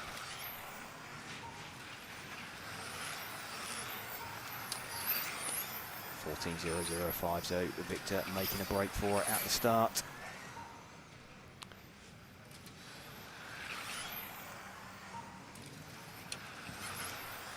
And David Ronefalk hitting the front, or he had hit the front after 2. There we go, he's at the front after 3. Let's see if we can pick up the number 2 car of David Ronefalk. He is the all-white coloured, the last all-white coloured car on the main straight now. There we go. So that is Jens Groskamp in front of him. In fact, Jens is quickest over 3. Let's stick with David though. Jens was 1 car ahead, and a similarly an all-white coloured car. So what have we got? 41.191 from Jens. We've got a 41.2 from Victor. We've got a 41.5 from David. Let's see where they were first time out. So David was on a 41.7, Victor was on a 41.6, Jens was on a 41.2. So Jens has improved, but that's not got him in front of Ronald's time from round number 1, so he would stay 4th.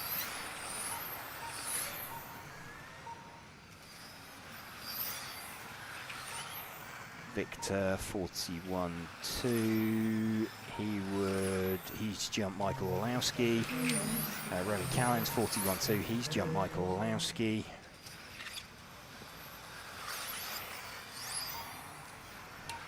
So a few improvements, not necessarily making a huge shuffle to the order yet, and of course we've got the top heat set to go. Jens is leading, so let's move forward 1 car onto him, the 1 car. There we go, the all-white coloured car just trying to edge away from David. Well, we've got 2.5 minutes left.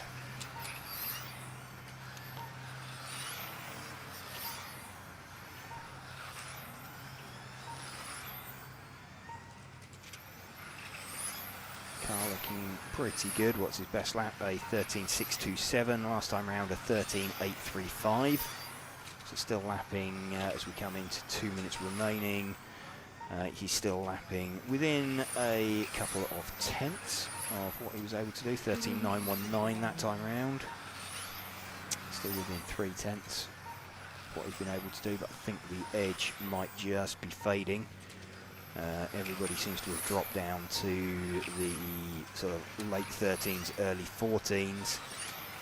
Whereas the absolute best lap out there is, I think, David Ronefalk with a 13.511. Yeah, Prumper has dropped out, and he was 11th, so he wasn't going to be in the top heat anyway, but he's definitely not in the top heat now, having dropped out of this one. See who else has made an improvement. A few people are improving by a couple of tenths, but not a huge amount of pace extra in the track. A few people have done it.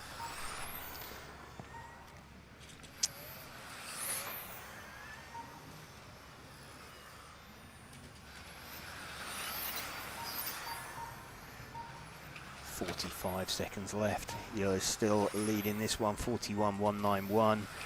Victor to a 41.2. So Victor's 41.218 would again.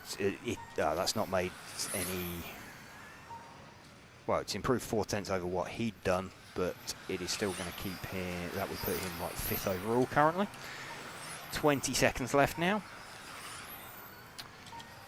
for Euros.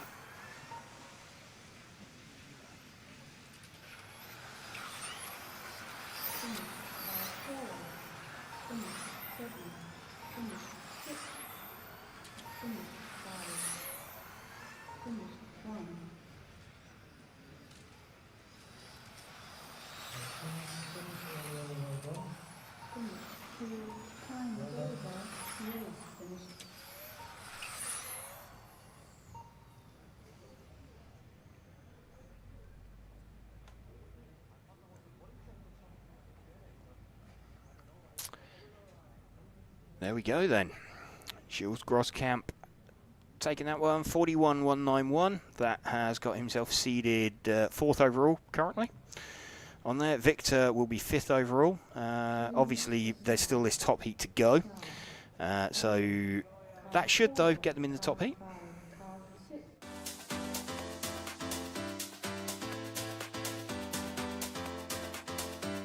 Makes an error. Marcus Currup is through. Now it's a four-way battle. And Fed's on the inside. He's got him.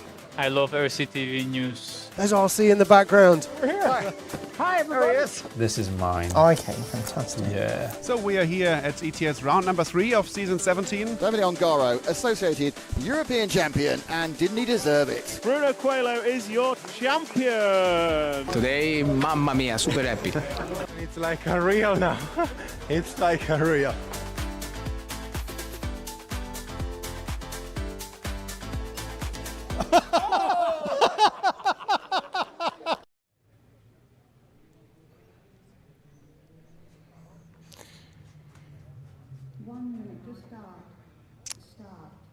Order. Car 4, car 5, car 6, car 7, car 8, car 9, car 10, car 1, car 2, car 3. Marshals, go and take your positions. First to the starting Mark line. Reinhard going to lead this one away then from Bruno Coelho. Ronald Volker, Michael Olowski, Christopher Krapp, Lucas Urban, Alex Hagberg, Antoine Brunet, Simon Lauter, and Eric Dankel didn't make the start of the last one, or hasn't done the start of the last one. So we'll see what they we'll see if he's out there. So Mark's time over 3 laps, 40.748. Bruno, 40.963. Those are the only drivers to go sub 41. These are the guys we're going to be watching out for. 2, 1. Start. On car 4, 5, 6. Michael Olowski leading away then. What they're mixing up the order a bit to give other people an opportunity from the front. Running with Michael Olowski at the moment. See what he can do. A 13.7, waiting for all the times to update. Bruno with a 13.7 on the opening lap. Just everybody getting settled in. So Ronald Volker has stopped. He was already in the top 10. Michael Olowski back to the front. He's the first driver to complete 3. Just to see. Oh, big accident there for Michael Olowski that we had down the short chute. and just being placed back on circuit. Let's see. Car doesn't look very straight anymore, that Schumacher.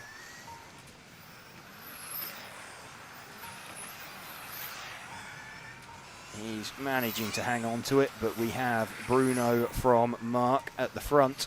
So Bruno with a 40.2, Mark with a 40.2. Let's see if we can pick up Bruno then, the number 2 car. He's one of the all-white cars. They're just coming out onto the main straight now. So Bruno is the second of the all-white cars. So these two guys like 0.7 of a second faster than anybody else, Bruno and Mark, over 3 laps. Bruno with a 40.239, Mark with a 40.299, and next is Michael with 41.093. So Mark and Bruno look like they've got some serious single lap pace that they've been able to put in. Bruno is... they've both beaten the 47.48, but apart from that, they're the only drivers that have gone sub 41 seconds. And they've done it massively. They've not just snuck across, they're off and down the road. So we're running with Bruno at the moment, Mark just out the front of shot.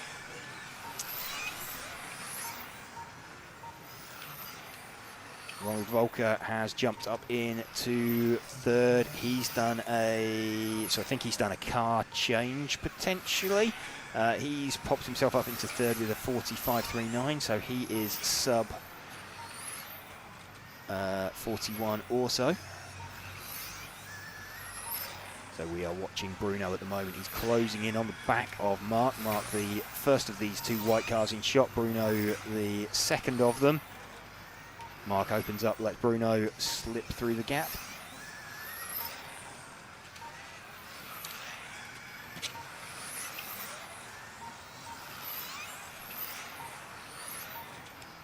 Still with Bruno out front, 42.3.9. Best lap from Bruno, 13.280. Last time round he did a 13.768. Mark's best lap, 13.380, so 1/10 slower than Bruno, 13.854.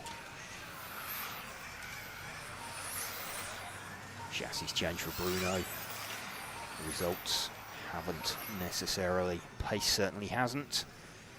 He'll be looking to see himself top. Small mistake from Mark there. Just popped a wheel on the grass. Bruno still looking imperious out in front of this one. Overall, Bruno predicted a 22 in 500.989. So he's right on the verge of doing a 23 lap run. Mark predicting a 22.505. So on an overall run over 5 minutes, you're looking at an advantage for Bruno of some 4 seconds or so. Ronald Volker running in third. Michael Olowski is in 4th position. Lucas Urban, Christopher Krapp, Antoine Brunet, Simon Lauter, and Alex Hagberg. Are we going to get Alex Hagberg missing the top heat? I think we might, you know. He was, where was he? 41.969. He's done a, what's he done? Top 3, 41.881. Yeah, we're gonna see Alex Hagberg out of the top heat. But, as things stand, Bruno still leading away. He's just caught and passed some traffic, if you can describe Antoine Brunet as traffic.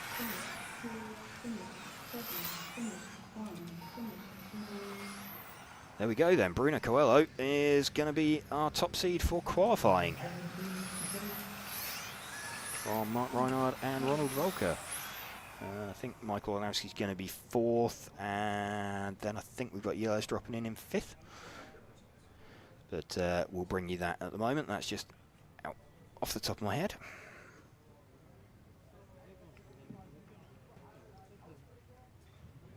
Time is over. Race finished.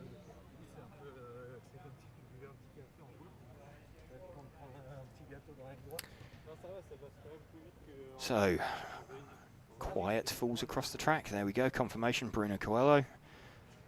Top 3 laps in 42.39. Mark Reinhard, 42.99.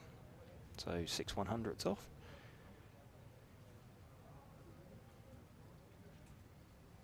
And here we go then, overall seeding. We've got Bruno Coelho, Mark Reinhard, Ronald Volker, Michael Olowski, Luke Serban ended up 5th.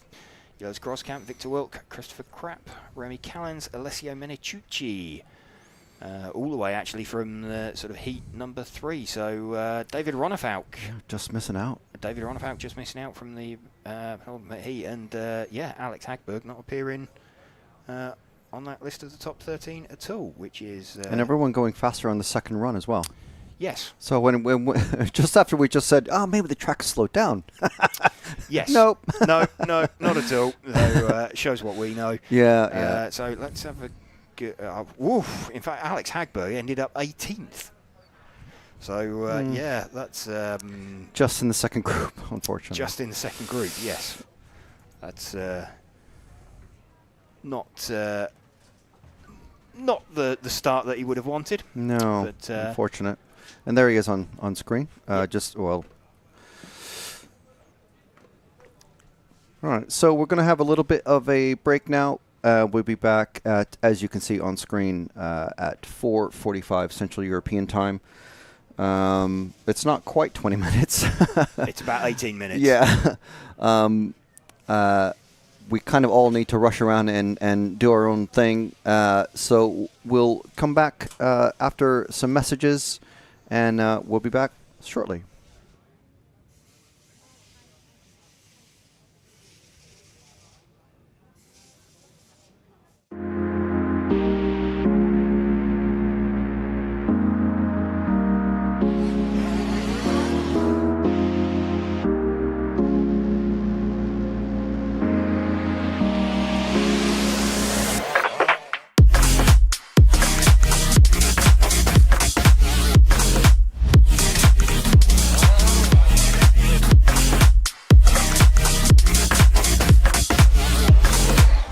And now we got the Mick Winker on. Now it's a four-way battle. Poleman is being run back to the pits. Our Poleman is going to miss the start. Oh no! Hatner's going with Ben. Ben and Hatner right together now on the last time. And Ben's on the inside. He's got him.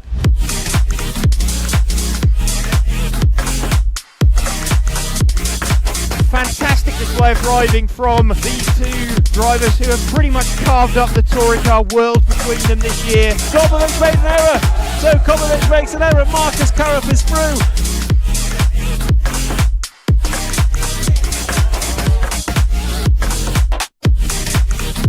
To take the most amazing European Championship. That is absolutely unbelievable. Mark Reinhard takes the European Championship. Yeah, it had to be a while, man. Waiting for a long time again. And crossing the finish line for the last time, Dario Balestre is our 2024 European champion. As always, another title. Dario Balestre got to stop and go on the penultimate lap. Still hang on to the lead there and take the win. The four-wheel drive European champion for large scale, Van Helmen. The winner, your European champion, is Juan Carlos Canas. David Ongaro, associated European champion, and didn't he deserve it? Bruno Coelho is your champion. Michael Olowski then comes across the line to win the European Championship.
Drivers, attention please. Between the Spec class and the mod class, we have about a break for 5 minutes because we're missing one heat. Yeah, so we go over to only 2-3 heats of modified, and we have them between Spec and mod 5 minutes.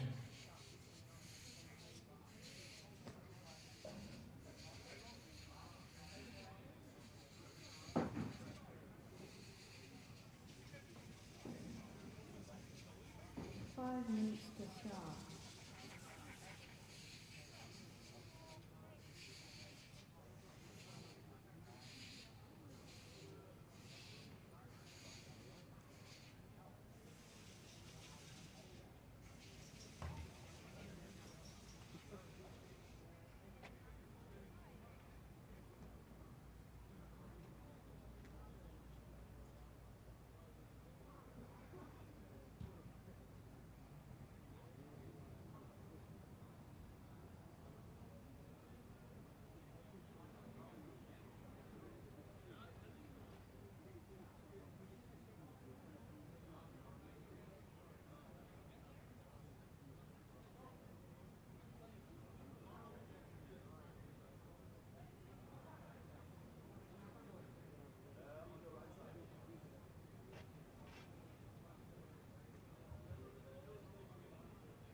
Three minutes to start. Start. Order. Car 1, car 2, car 3, car 4, car 5.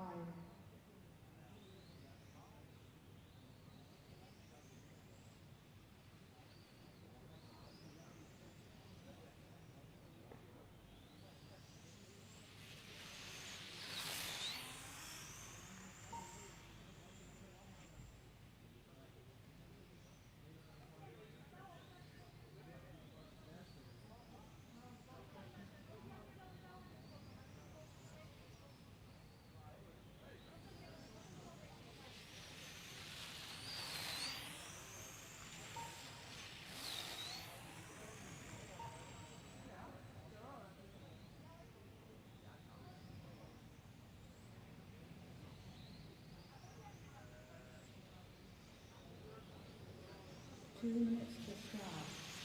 Start. Order. Car 1, car 2, car 3, car 4, car 5.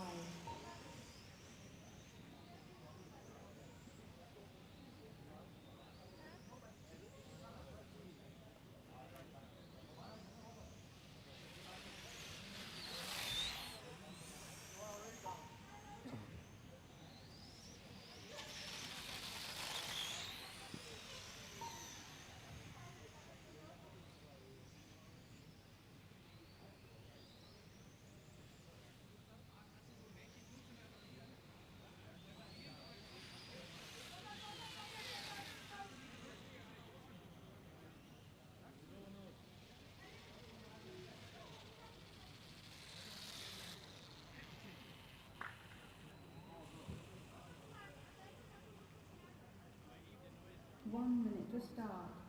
Start. Order. Car 1, car 2, car 3, car 4, car 5.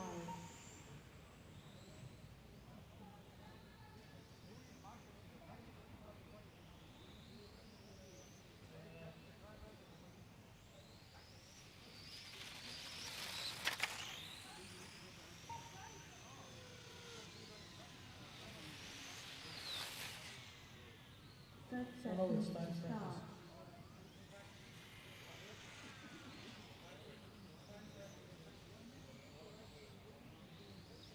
20 seconds to start.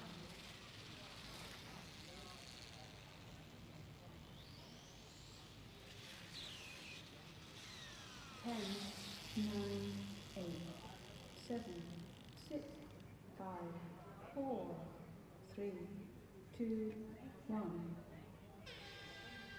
Start. Off. Car 1, 2, 3, 4, 5.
Attention please, Remy Collins and Victor Wilk failing for marshalling heat number 1.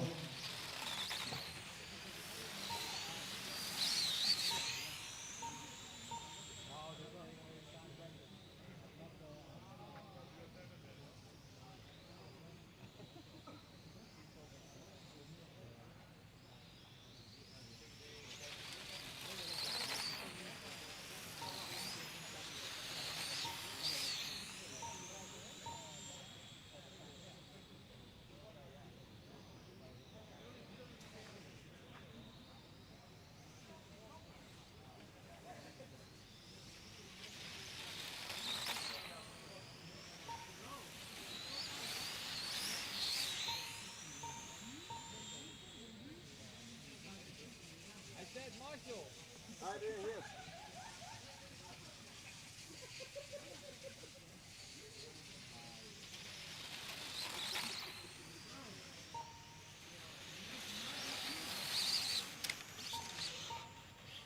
Minutes to drive.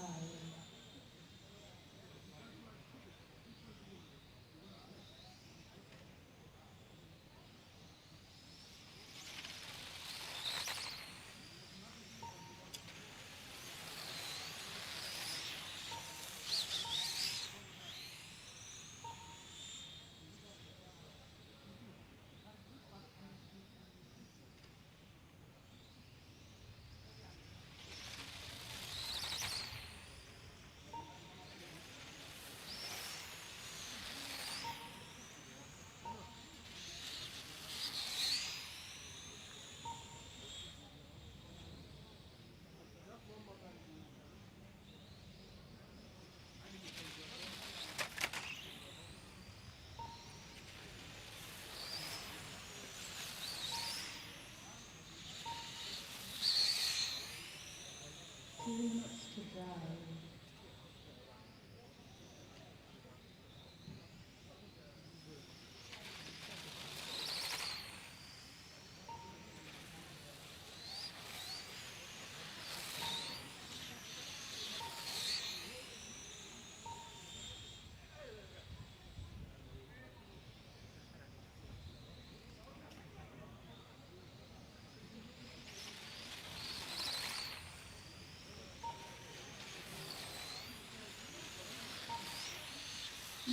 Next, make ready to qualifications 1.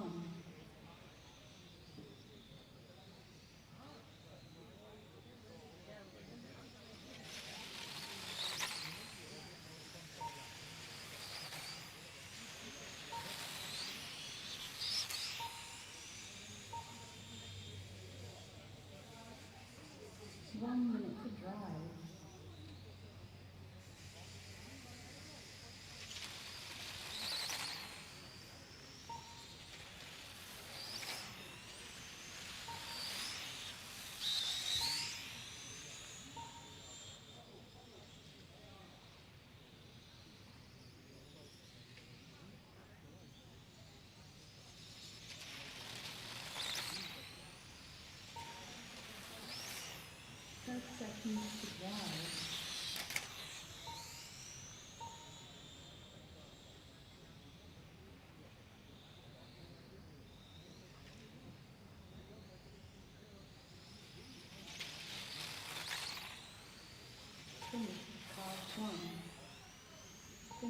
2, finish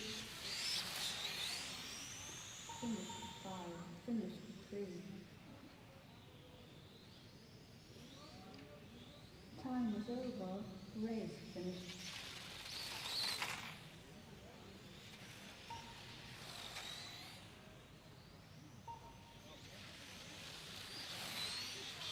Club marshals to the track.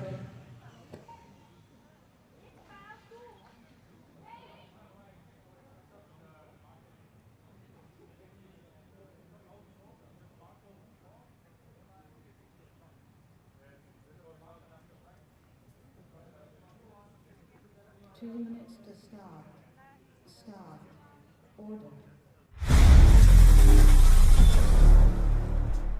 If you're looking for tools, setup tools and other interesting things to keep your pit table organized, check out the MR33 range of products, the world champion RC equipment.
Makes an error. Marcus Karup is through. Now it's a four-way battle. And Finn's on the inside. He's got him.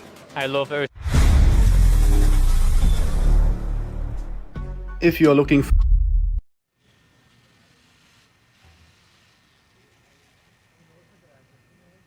20 seconds to start. Welcome back. We are just getting set for the top heat of F1. Round number 1 of qualifying. So done all the seeding practice. Now it's over 5 minutes. Jitsi Miedema going to lead away. Jitsi leading away from Chris Grenz. Jitsi from the first heat. Chris from the second heat of this Formula class. Welcome to you if you are just joining us for round number 1 of qualifying here from the Reiko 2000 circuit at Utrecht in the Netherlands. I'd like to thank our event sponsors Hobbywing, Infinity, Tony Sport, Elsaram, X-Ray and Meebo Sport for helping us to bring you this coverage. Just seen actually a small mistake there for Jitsi out in front. That has promoted Chris Grenz to the front. This is the first time that the drivers are going for a 5-minute time rather than 3 consecutive laps. Jitsi out in front on track. Chris Grenz opened up and led him back through. On time, Jacques Libar actually leading. Who is the all-yellow coloured car, so he's 2 cars back from this car that we're running with. Let's see if we can pick him up. There we go.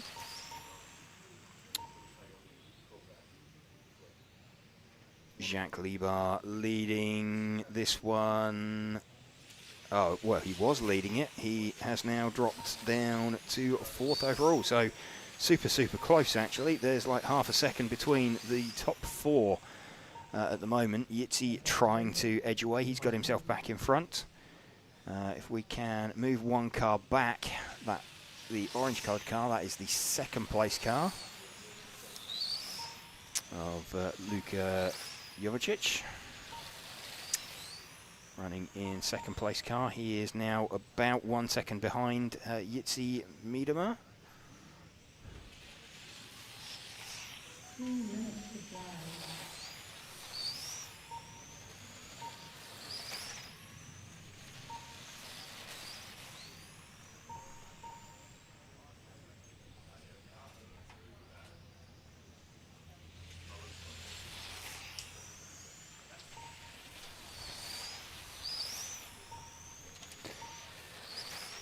Yitzi got himself a bit more comfortable out in front now. He's got about a 2-second lead from Chris Grenz. Car we're running with at the moment, the second place car of Luka Jovicic. Jack Lebar up into third position. Let's have a look. Yitzi's overall time, he is predicting a 17 in 5:07. Let's have a look at where we were overall.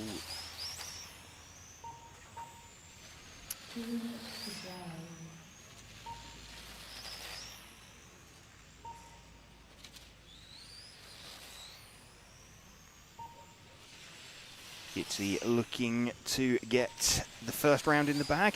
Let's just pick him up again. He is coming out onto the short straight before the hairpin. There we go, around there, down through the little wiggle. No, Yitzi's just coming down the main straight now. With the number 1 car, there we go. Got himself back out in front.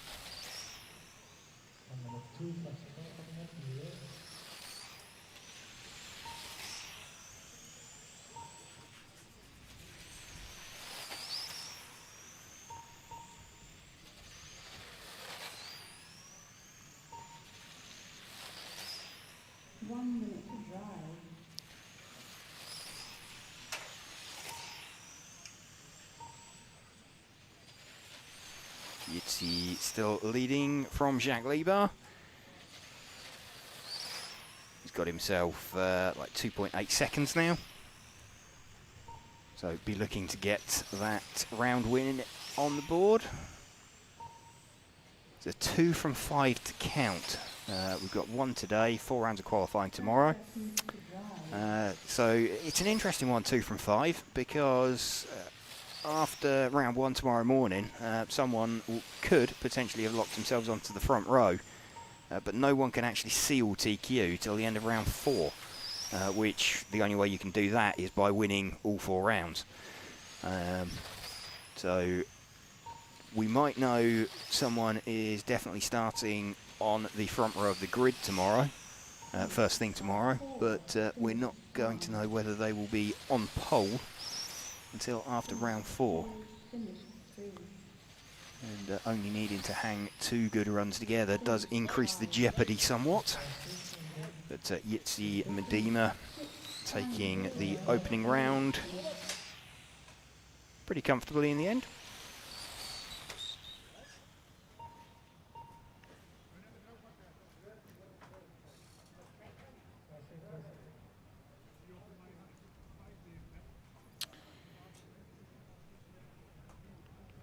Yitzi taking that from Jacques Lebar, Chris Grenz.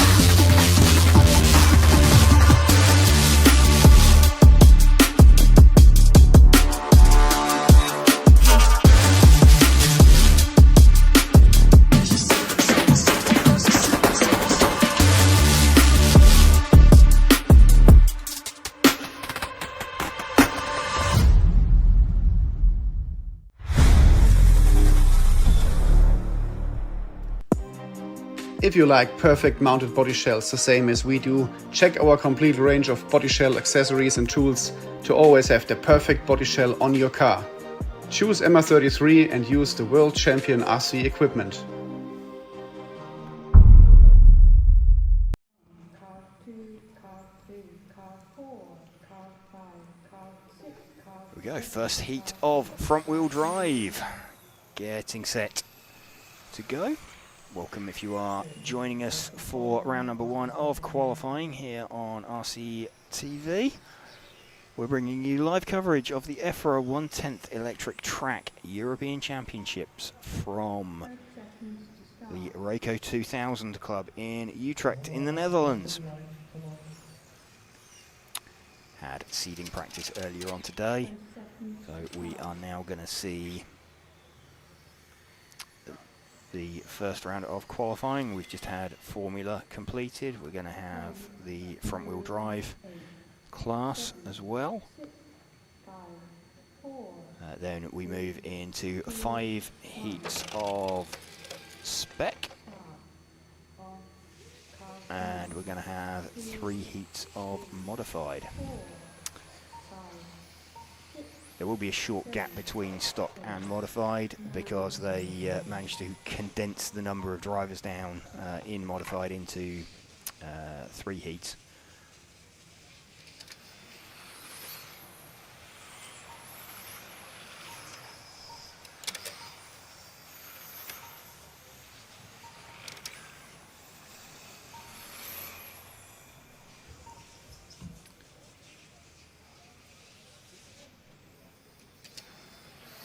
We're running with Robert van der Wolf at the moment, the number 1 car.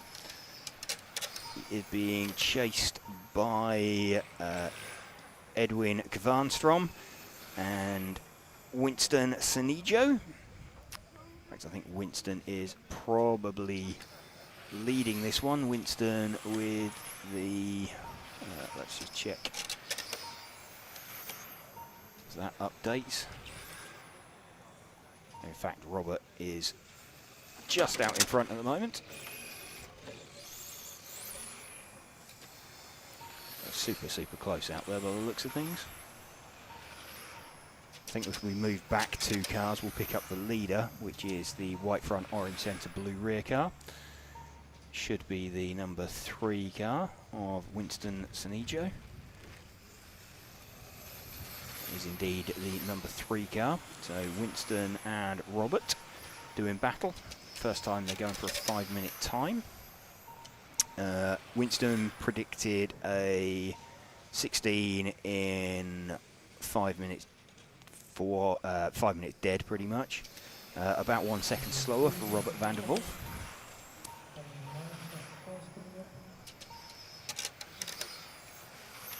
So if you're new to this and wondering sort of how the qualifying system works, the cars get set off at 1 second intervals. So this car that we are watching, car number 3, started out 1 second behind the car directly in front of it, car number 2, and is currently running, well, less than a second behind him. So is considered, he's about 2 tenths behind him on track, so he would actually be about 8 tenths up on his clock. Having started 1 second back.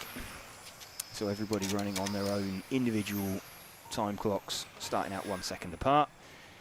We'll see if he gets much closer, then he will, the number 2 car of Edwin Kvarnstrom will be expected to open up. So Winston Sanijo, the leader at the moment. We're running with him. Second place man is out of the front of shot, which is Robert van der Wolf. You see him briefly move to the top of the timing screen. That's because his clock is the first one that is running, and then he will drop back down into second place. Just see there the number 2 car of Edwin Kvarnstrom moving out of the way. So there is now no traffic between Winston and Robert. So 2 seconds difference between them, between the 1 car and the 3 car on the clock. Definitely less than 2 seconds between them on the track. You can also see that Robert maybe not having the pace later on in the run. So look, Robert's last lap was a 19.727 versus Winston with a, he had done an 18 the previous lap round. So just trying to creep up on him.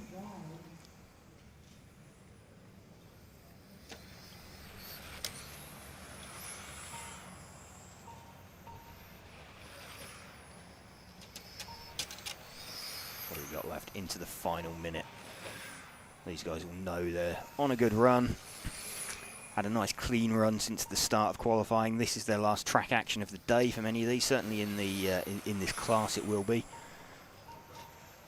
So just wanting to bring this one home. Looks like Winston now actually struggling a little bit for pace, and Edwin Kvarnstorm looks like he's a bit of a second wind, but they've got to the end of that one. So Winston Senigio taking that one from Robert van der Wolf.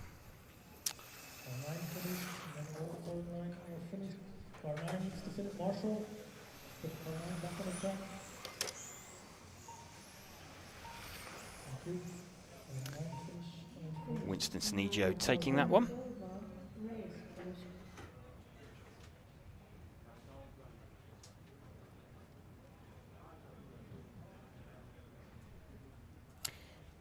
So fairly close in the end there. Winston having that one just at the end. Looked like he faded a little bit. 2 minutes to start. Start. Order. Car 1. Car.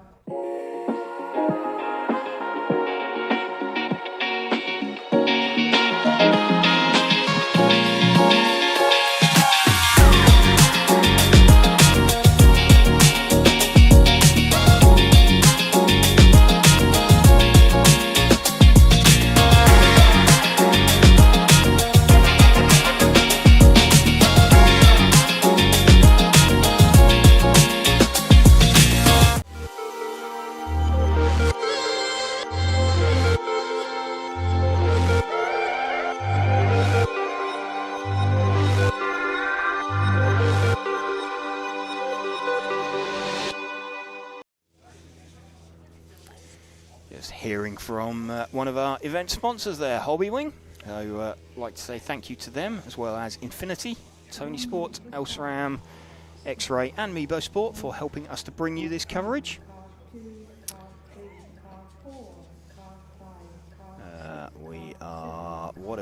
What's going on there? Chris Hardesty is out there at the moment.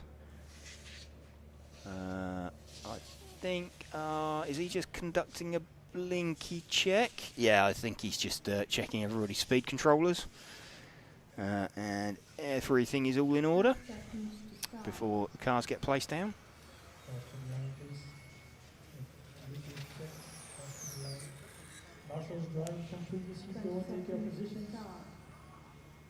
Does seem a little bit odd to be doing it out on the circuit. It's normally done in tech pre-race.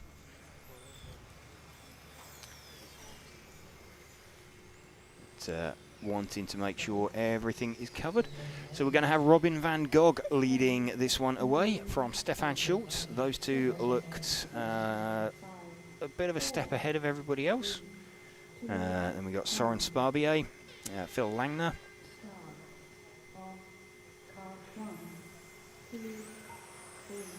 Robin van Gogh leading away. Wanting to get a 5-minute time on the board. Round 1 of qualifying.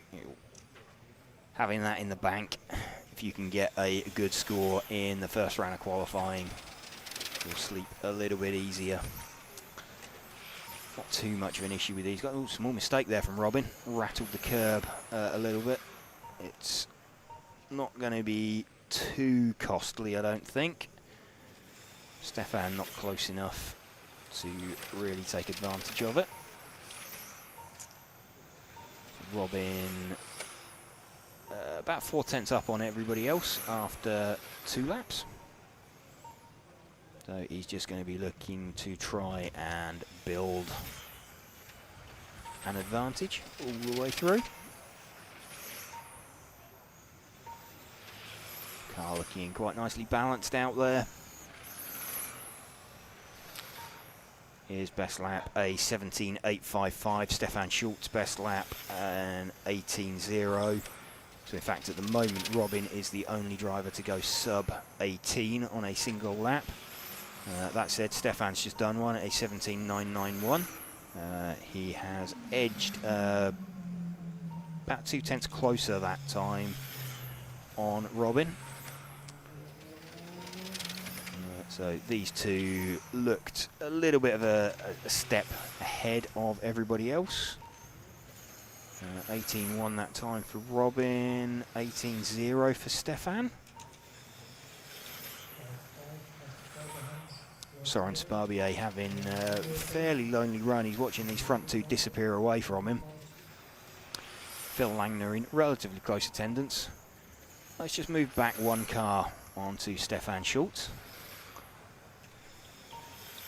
Stefan trying to take some time out. Again, he was a 10th quicker last time round. And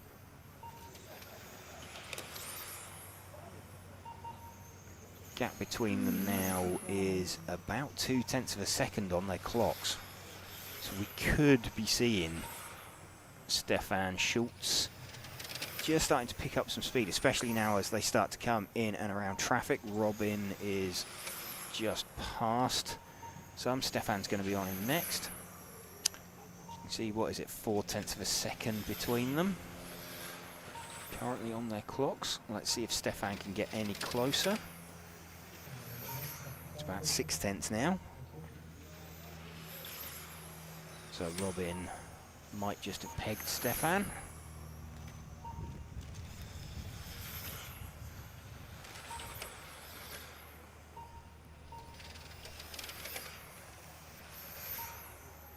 Half a second still, just ebbing and flowing. It's really down to who nails a lap. Who just misses out. 2 minutes left to go. We're running with Stefan Schultz in second position at the moment. Let's see what his overall is as he crosses the line. He was about 1.5 tenths faster that time round as well.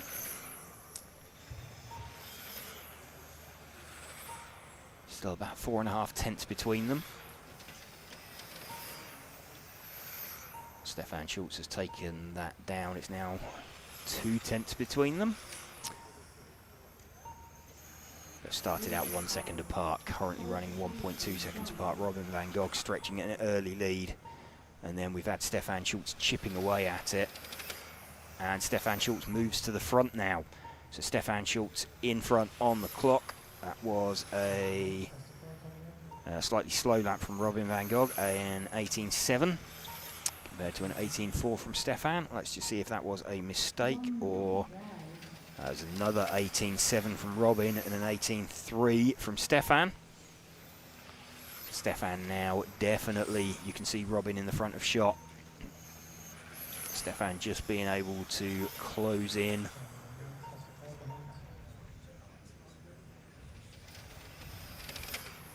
Stefan Schultz still leading this one now by about 6 tenths from Robin van Gogh as we come into the last 30 seconds.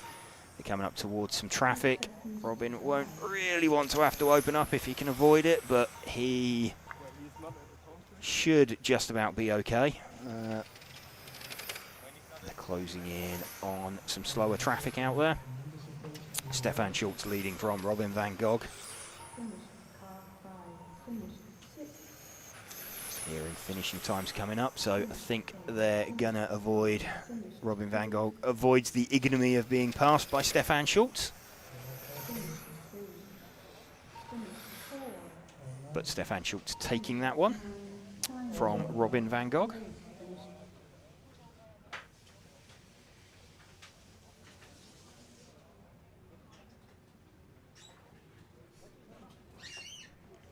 Go, see confirmation.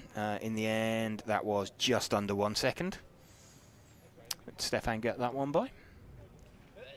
2 minutes to start. Start. Order.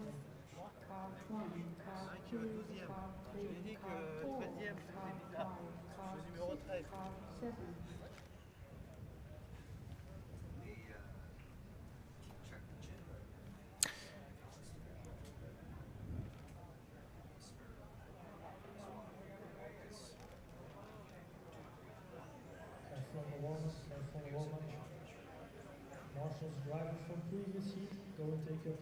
Getting set then for the first of the Spec heats.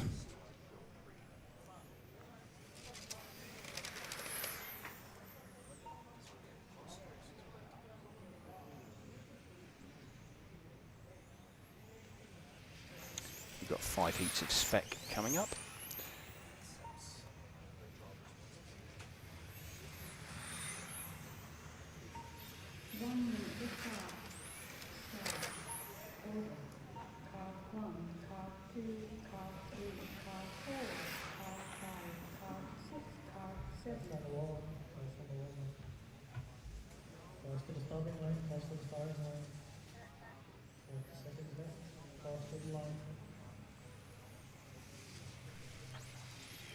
Cars being instructed to form up on the line. Once again, thank you to event sponsors Hobbywing, Infinity, Tony Sports, Elsaram, X-Ray and Meebo Sport for helping us to bring you this coverage. Philip Lischka going to be the first of the stock cars, 13.5 Blinky class, leading away. 9, 8, 7, 6, 5, 4, 3, 2, 1. Start of car 1. Philip Lischka then opens up his first qualifying run.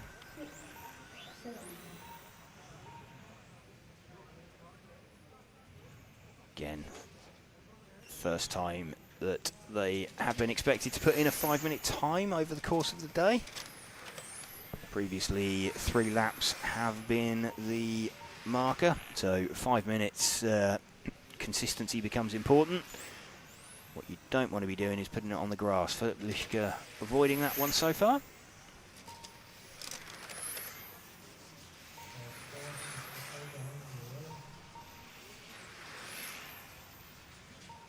Lischka already starting to stretch an advantage over Davy van Gils. Ron van Bergen, in fact Ron van Bergen doesn't look to have taken the start, so there is no car 2 running.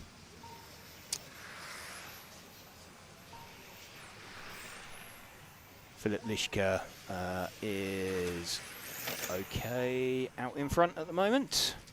He's just starting to catch some traffic. He's got a pretty decent lead of about 1.6 seconds over Davy van Gils. Let's see if we can pick up Davy, the number 3 car. Davy's car is, let's see if we can spot the 3.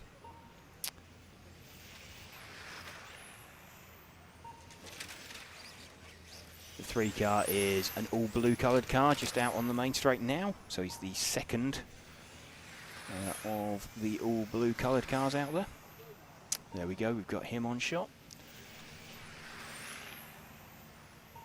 In fact, Davy now has hit the front because he started out 2 seconds behind and has managed to get himself inside that 2-second gap from Philip Lischka. So he is currently, what's that going to be, about 1.6 seconds behind him, having started 2 seconds behind him. No traffic between them now, so oh, and a bit of a mistake there as well from Philip Lischka.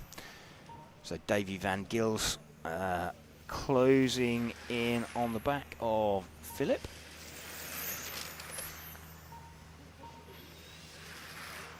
So Philip will be trying to recover from that mistake. The problem is once you've made a mistake like that, you can't get the time back.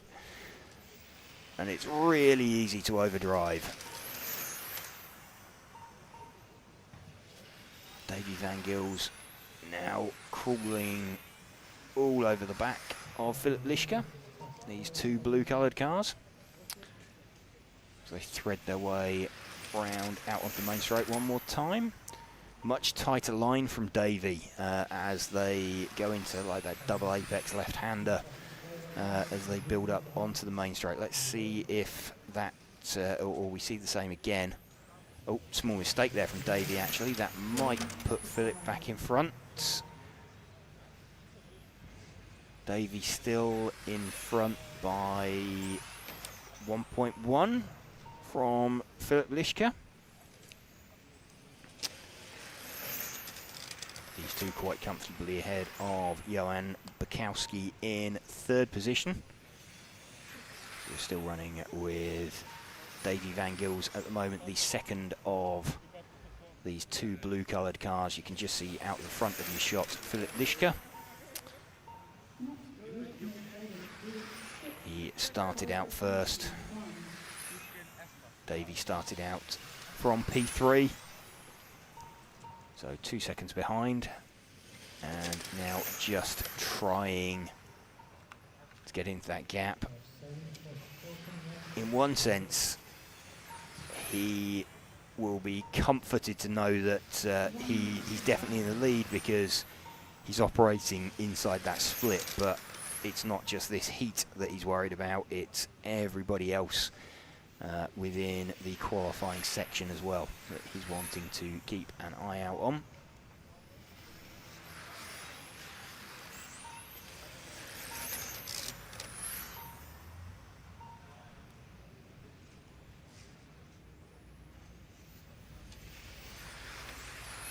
Davy Van Gils with 30 seconds left. I think he's given up on the thoughts of catching and passing Philip Lischke. In fact, Philip Lischke, he's matched the lap time of Davy Van Gils.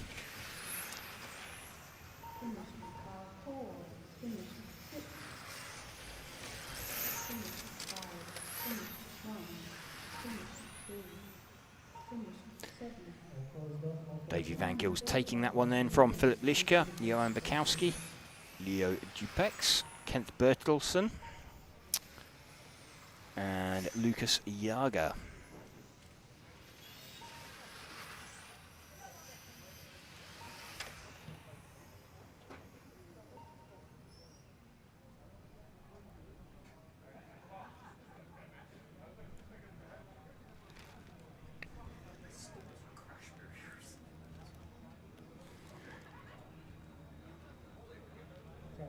I love RCTV News.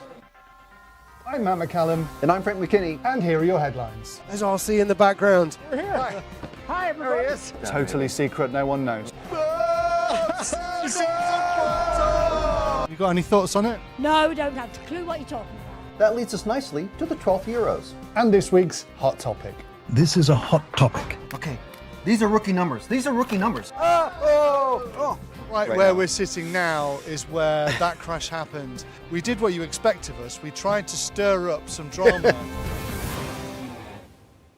Another good one. Yeah, yeah. Okay, track is open.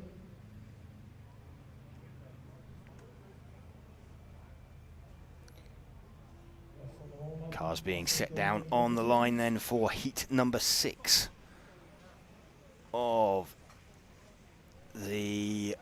this round. So this is the second of 5 heats of the Spec class.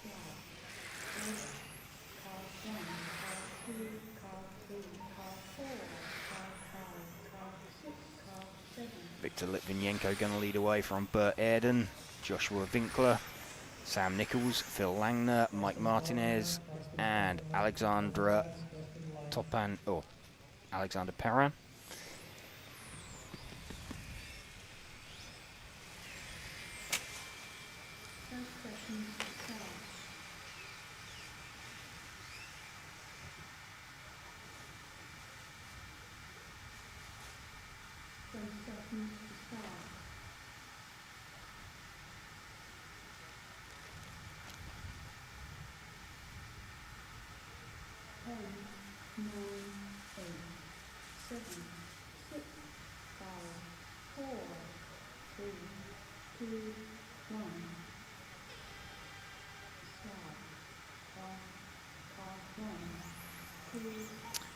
Victor Litvinenko has led away then.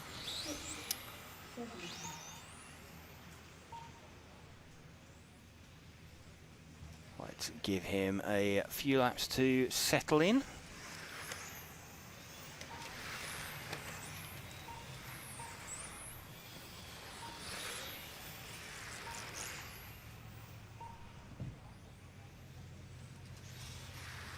See where he manages to end up. I think we've got Phil Langner not running. But, oh no, Phil's time has now started. Victor Litvinenko leading from Josh Winkler, Mike Martinez, Bert Aird and Sam Nichols, Alexandra Perrin and Phil Langner. Still running with Victor leading this one from Joshua Winkler with the 3 car. That is another all blue coloured car, so let's see if we can move back 1 car. There we go, that is our currently 2nd place man. He is about 4/10 off the lead at the moment, Joshua Winkler.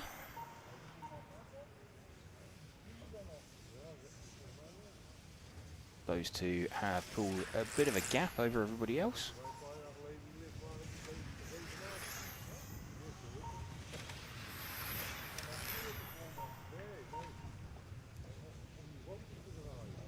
Starting to, well, they have in fact more than edged away. The front 2 are disappearing into the distance, so seems to be the story that there's 2 cars in every heat that make a bit of a break for it, the 1 car and the 3 car. 0.3 of a second between Victor Litvinenko in the lead and Joshua Winkler, who we are running with in 2nd position at the moment. Mike Martinez, Sam Nichols and Phil Langner all look like they have retired, so we've got 4 cars circulating out on track at the moment.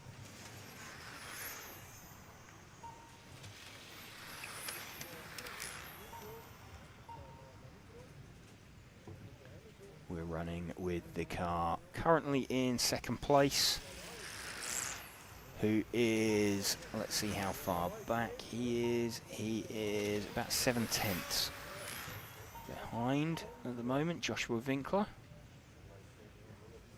In fact, that's gone up now to 1.1 seconds. So let's move back and pick up the leader. He's the blue and yellow coloured car on the main straight now. He's just sweeping around the top end of the circuit. There we go, that is our lead car of Joshua Winkler.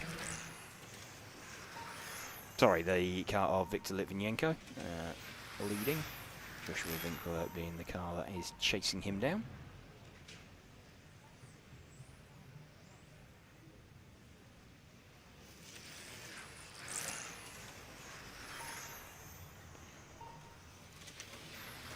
Only 4 cars circulating at the moment. That'll be a bit of a blow for Mike Martinez, Sam Nichols and Phil Langner. Wanting to have got a couple of, a good run under your belt overnight. Always helps if you have something to ease yourself into qualifying. Victor Litvinenko still leading. 1:10 left to go. His lead is about 1 second. Oh, in fact, I think Joshua Winkler's had a bit of an issue out there because he has dropped back a fair way now. He is like 3 seconds back. Got 45 seconds left, so we will continue to run with our lead car of Victor Litvinenko.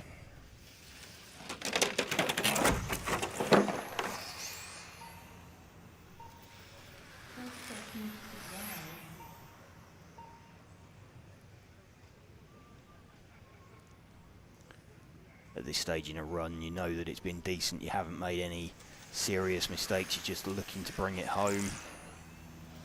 It's the worst feeling in the world when you get to this point in a run and end up with the car on the grass or in the barrier.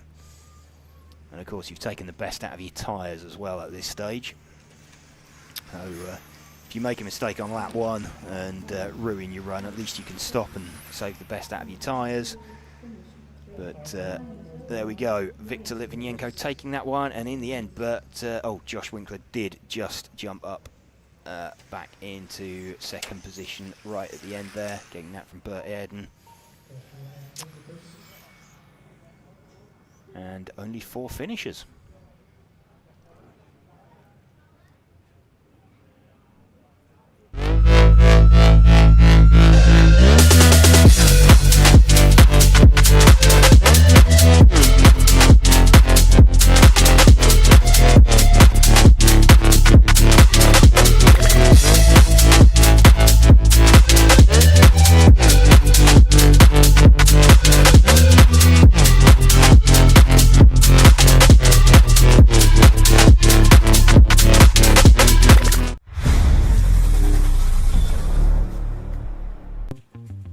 MR33 offers all the chemicals you need to keep your RC car going smooth on track. No matter if you're looking for diff and shock oil, CA glue, grease, thread locker or bearing oil, MR33 offers all the products in premium quality, as MR33 is the world champion RC equipment.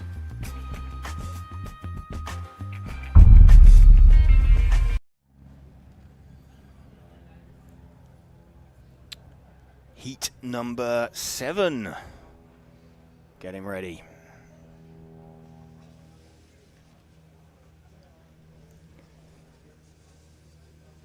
Again, mechanics just waiting to put cars down on track. Who are we going to see? Nathan Atlani, Mark Valent, Niels de Greiser, David Riep, Christian Jensen, Jaroslav Kritz, Daniel Heisch and Jelle Klosen.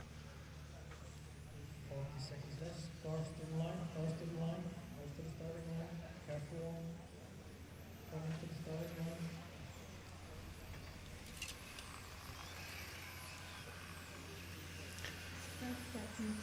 Seeing the car of Mark Valent over-rotating on the warm-up lap.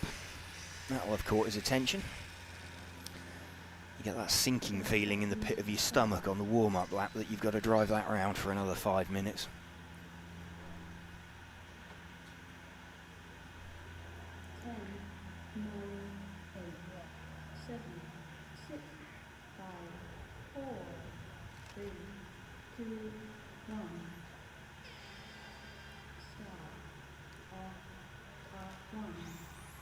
Nathan Atlani leading away.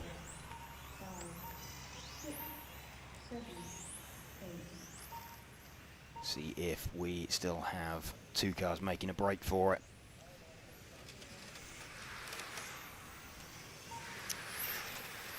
Quite surprised to see Niels de Greiser down here. Would have expected him. What have we got? We've got 2 heats left after this one. So would have maybe expected him. Well, he was in the. He made the main last year, so a little bit of a surprise to see Niels down this far. We're running with the car of Nathan Atlani at the moment. He is running in 2nd position. David Riep is running out in front with the 4 car. Let's see if we can find the 4 car.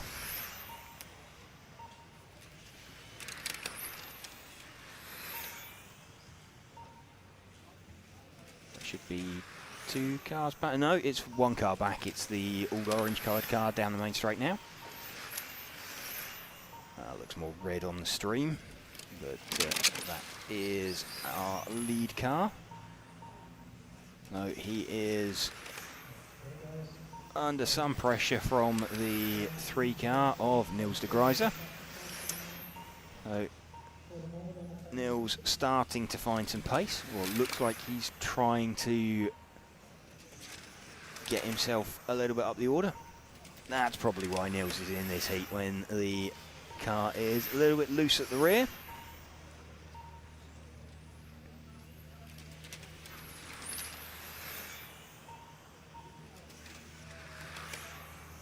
So Niels trying to tighten up the back end of that Schumacher that he's running. We're running with the lead car at the moment on stream, with Niels de Greiser applying some pressure from behind. Obviously Niels, having started out 1 second in front of David and opened up and let him through, now feels like he's got a slightly faster car. Can't necessarily do anything with it.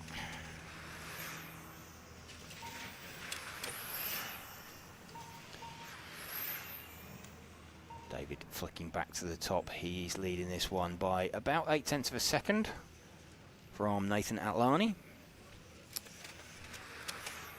Niels de Greiser running in 3rd position. So Nathan moves to the top. And then David, who we are running with, replaces him. His clock running some 3 seconds behind.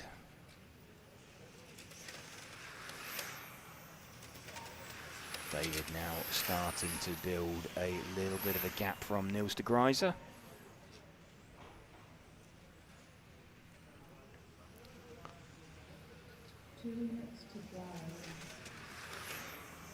David trying to close in on Nathan. Nathan moves back to the top, then David replaces him. Gap is 0.8 of a second between them.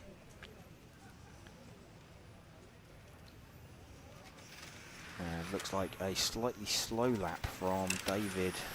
It's a 15.9 from Nathan. Let's have a look. It was a 16.2, so it was a slower lap. Gap now down to around half a second. I think we've got a retirement for Niels de Gruyter there as well, so expect to see him drop down the order. David Ripe leading from Nathan Atlani. These two a couple of seconds clear. David's advantage now only around 0.3 of a second.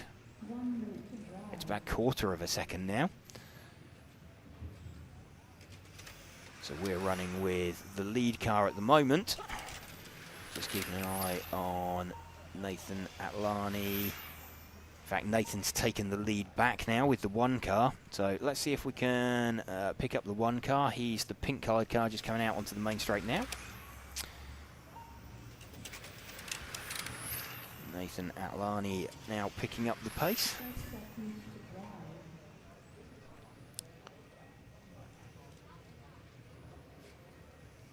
Just stretching out. This is one of the things that you'll find after the seeding, where you've been able to be quick over 3 laps. Some guys are maybe a tenth slower over a single lap, but they have the consistency of pace just to keep pumping those laps in.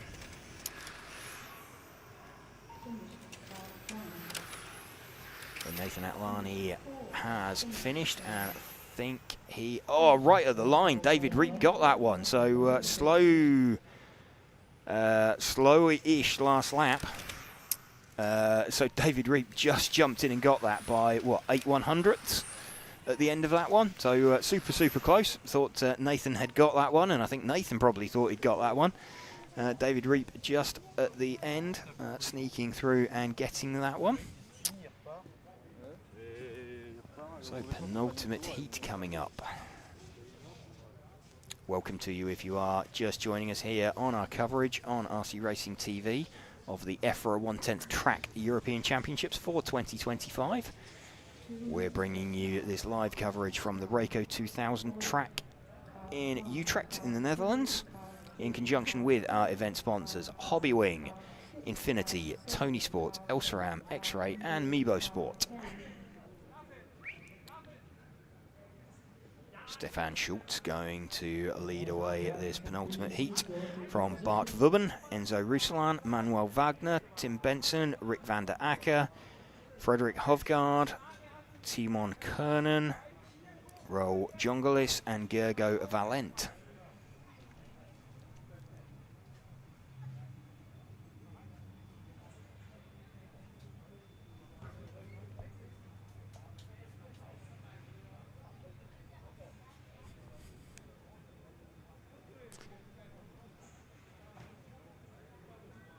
Marshals, please come and take your position.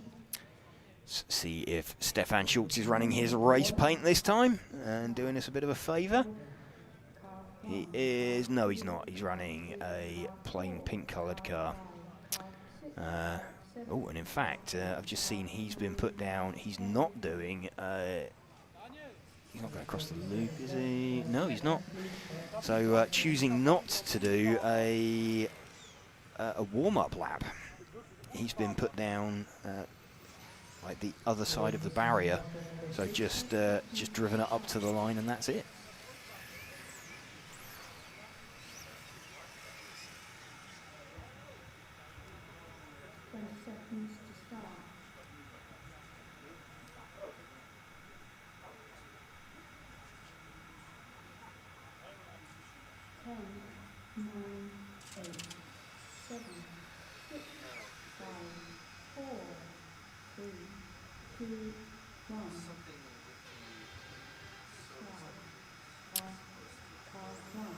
Stefan Schultz leading away. Remember, no warm-up lap from Stefan. So a bit of a voyage into the unknown. He'll have been a little bit disappointed not to make the top heat, so we'll be seeking to get a good round score. Sometimes it can do you a bit of a favour, being the quickest car in a sort of one heat down. Might sometimes make it easier to get a clean run rather than be sort of a bit of a midfielder towards tail ender. So good possibility of making the final from this one. Just seeing, I think we've possibly already got a retirement for, is that Gergo Valent that's just pulled into the pits? Or, no, I think that is Frederick Hovgaard. Stefan Schultz running in second position at the moment from Bert Vubben.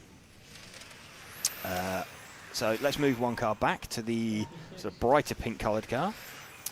There we go. This is our lead car of Bart Vubben. Stefan started out 1 second in front of Bart and is currently about half a second down the road.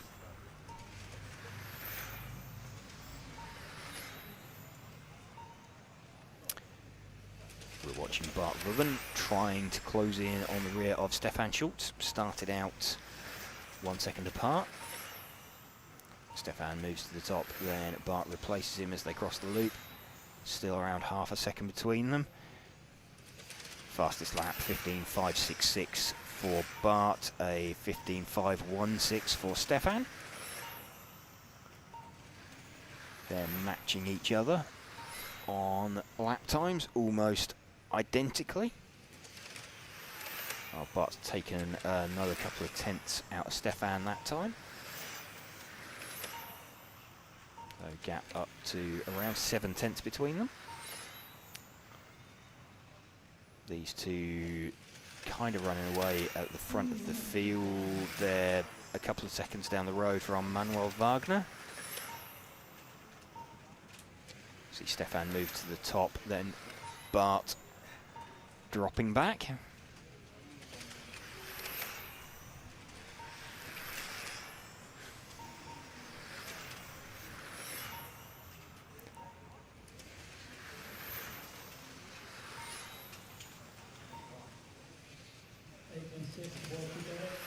Bart still leading this one.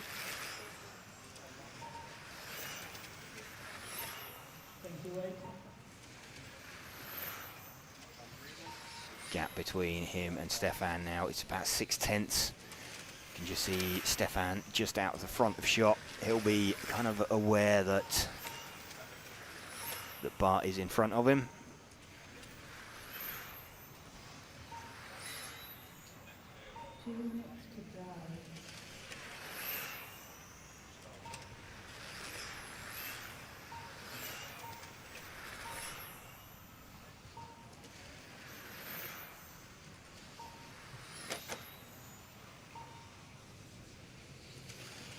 Bart Vubben with 1 minute 40 remaining, leading this one from Stefan Schultz. Gap between them, half a second. Stefan back to the top, then Bart back to the top.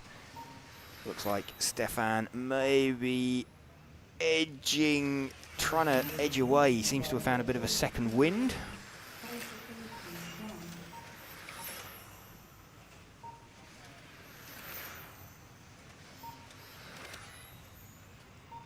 Bart looking to do what he can to close in on Stefan. Stefan trying to pull away from Bart. So look, Stefan back to the front, Bart back up there. What is it? Stefan only 4 tenths behind now. Stefan about to encounter traffic. They're into their final minute, and I think that might actually do Bart a favour, because Stefan is going to have to go through the traffic. They'll get out of his way, of course, but I don't think Bart's quite going to get to them.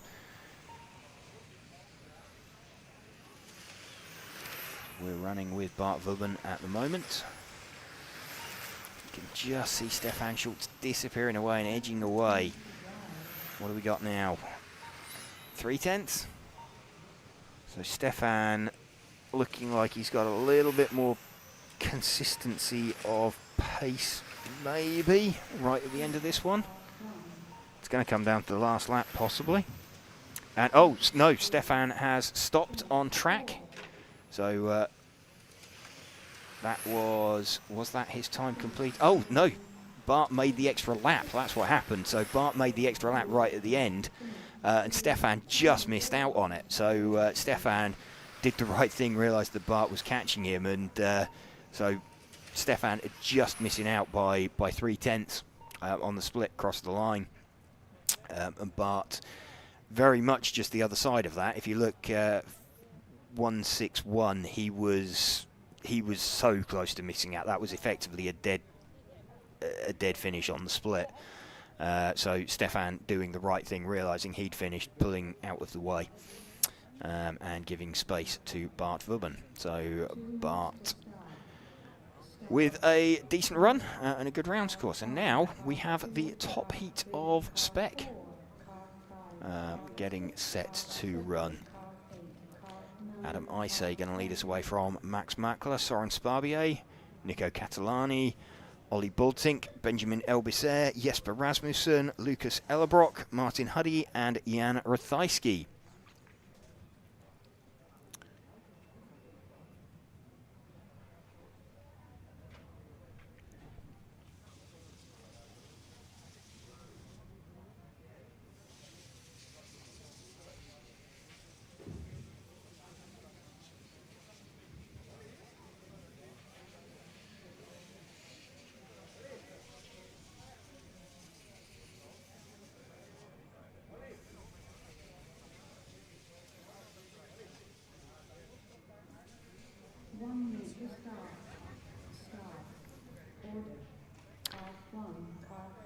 So a quick thank you to our event sponsors, Hobbywing, Infinity, Tony Sport, Elsaram, X-Ray and Meebo Sport for helping us to bring you this coverage.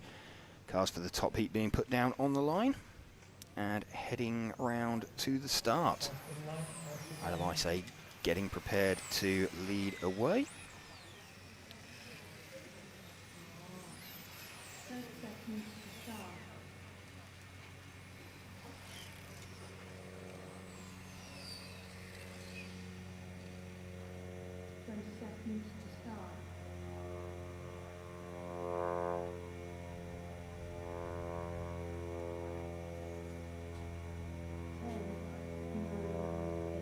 Adam Isay going to lead off from Max Makler.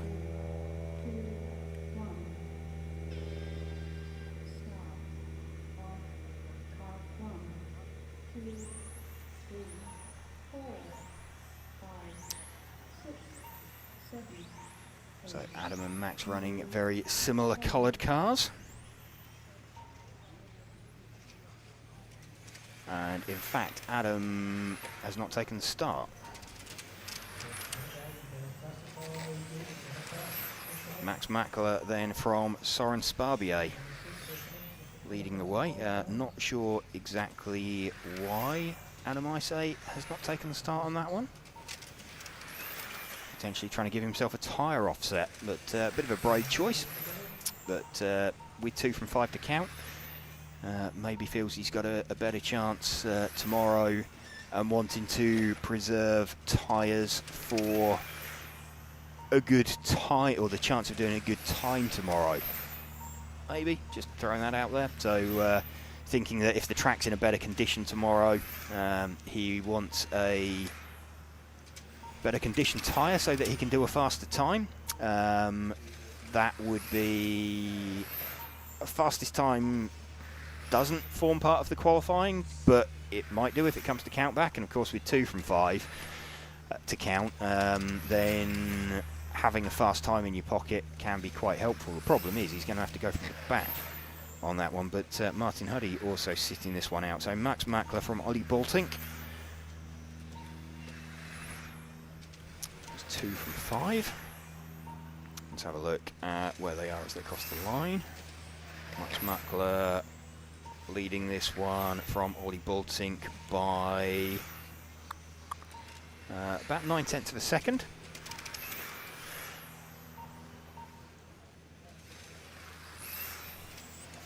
With Soren Sparbier in 3rd position. So let's see if we can pick up Ollie Boltink. He'll be 2 cars back, the all-orange coloured car, coming out onto the main straight now. This is our second place man, Ollie Boltink. He is, what is he? He's about 6/10 off the back of Max. Max's best lap, a 14.977. Ollie's best lap, a 15.0. Last time round, a 15.3 from Max, 15.4 from Ollie.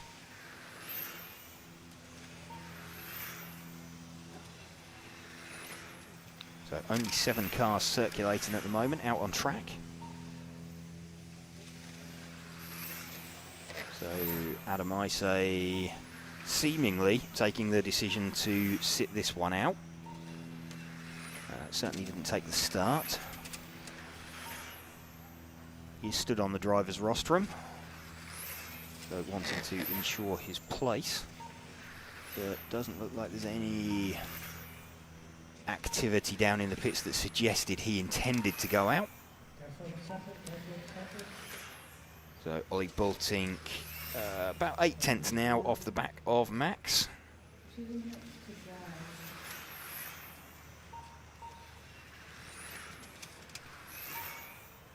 Let's see if we can find Soren Sparbier. He is, where is he? He's going to be 1 car forward from the car we're running with. So the number 3 car, there we go.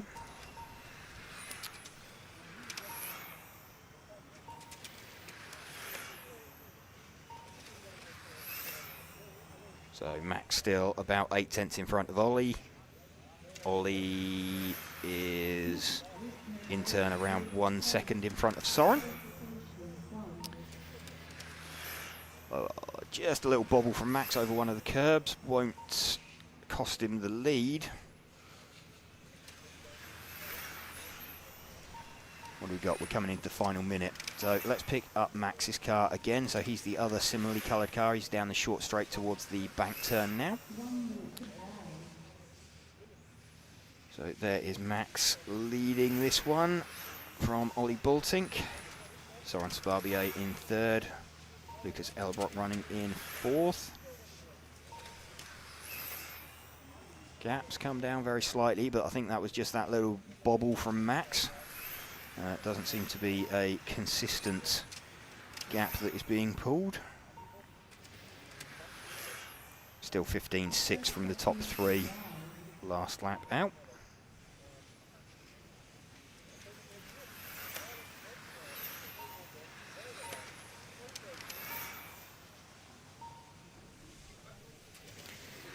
Max still leading this one with 20 seconds to go. Still got half a second from Ollie Boltink.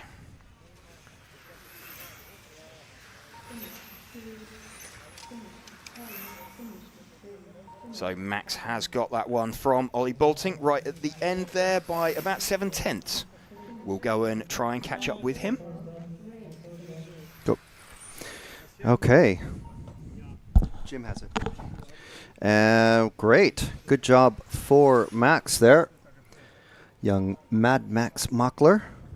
And there's a finishing order. 20 laps in 5:09.356.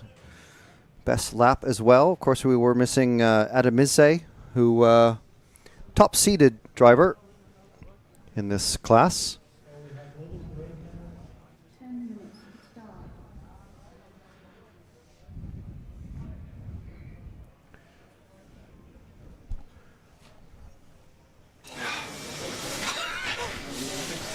Okay, just joining Max down here in the, well, just under the driver's rostrum. TQ round 1, feel good? Yeah, feels good. It's very hard to manage the track out here because it's very hard to get in a rhythm and get a flow. And there are a few bumps out there that really can unsettle the car. I took it a bit easy and I had like 2-3 laps where I was too wide in a few areas, but still kept it on the track. And yeah, it was good. Yeah, saw a little bit of over-rotation out there a couple of times. You sort of had about 7/10 of a gap to Ollie, and then that dropped down to about half a second. Yeah, I saw Ollie was very quick and was catching, but yeah, I looked for sure in the back mirror, but I tried to focus on my driving. It's very tough out of the corners. Some of the corners I get very snappy when you push too hard. And especially end of the straight, when you go too far inside, there's such a deep, I would say, a hole. And so I tried a bit of wider line just to make sure, because when the car unsettles, it's super hard to catch it, to not go in the grass, and you lose like half a second. So I took it a bit more easy there. Okay, and when did you realize Adam wasn't running? Yeah, I saw already before we went to the line that he pulled the car. So, but I was sure that he maybe does that, because yeah, if I expect it from someone, it's from him or from Jan, and likely they talk to each other who sits out, and yeah. But now I have a one, and they also need to survive 5 minutes with new tires, so it's not a given advantage at any time now. No, so you think he's maybe saving tyres for tomorrow, thinking that the track might be quicker, so if it comes to a tie break, he's got a faster time? I don't want to say what I think. They will find out. Okay, fair enough, but thank you. Well done, and see you again tomorrow. You're halfway there to getting yourself on the front row anyway. Yeah, thanks a lot. Like, Q1 is always important to get a good result in. Just to have the feeling like, hey, one in the books, so there's plenty more runs to get something together. Absolutely. So 2 from 5 to count, so you're in a good position. Yeah, thanks a lot, guys. See ya, enjoy the stream.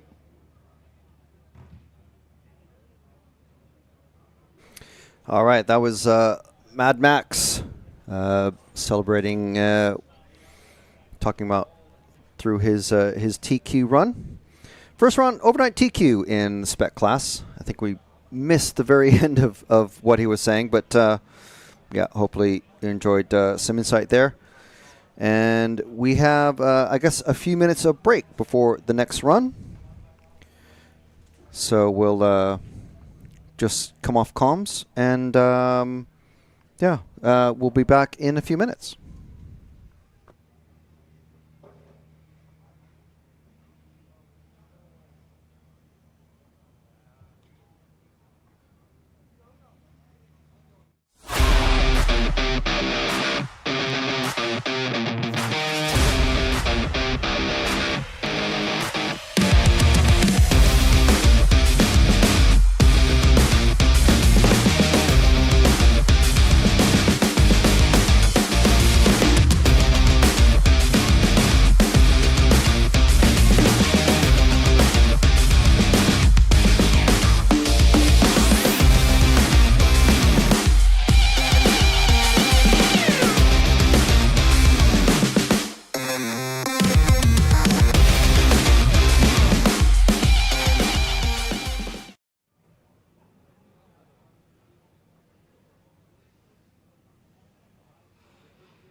Start in 3 minutes. So track marshals, drivers from group 9, please come and take your positions.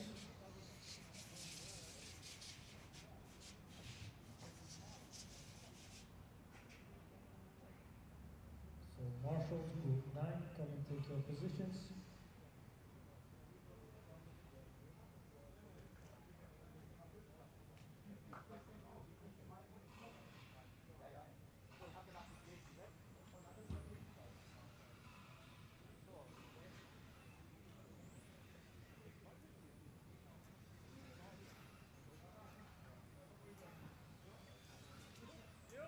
Minutes to start. Order. Car 1, car 2, car 3, car 4, car 5, car 6, car 7, car 8.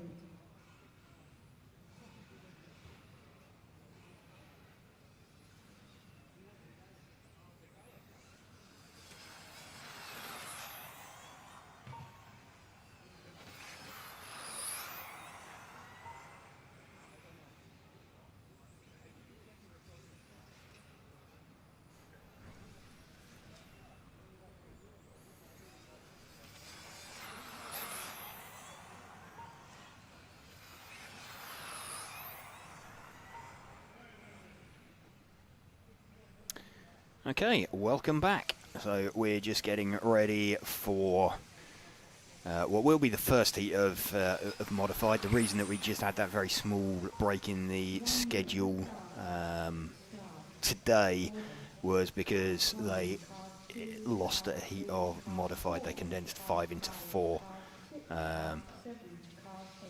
after the seeding practice, but they didn't want to disrupt the timetable for the day on there, so it was only going to affect one run. So rather than 14 heats tomorrow, we're going to be seeing 13, and we won't have that 5-minute gap in between them.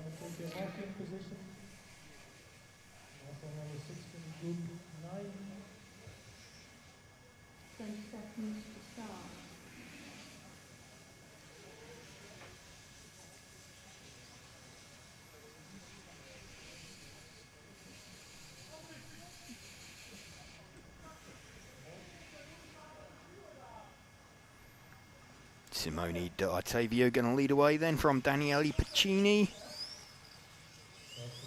Abadala Alafan, Eddie Rombouts, Razvan Stroh, Christian Kostadinov, Thomas Sova and Peter Knudsen.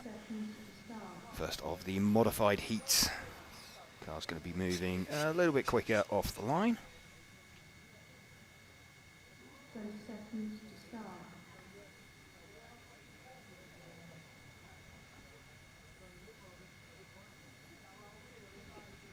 10, 9, 8, 7, 6, 5, 4, 3, 2, 1. Timekeeping, wait, restart, wait till everybody's on. Okay, so we've still got cars heading out there to form up. The race director rather sensibly stopping that one, as there was a car heading backwards down the main straight.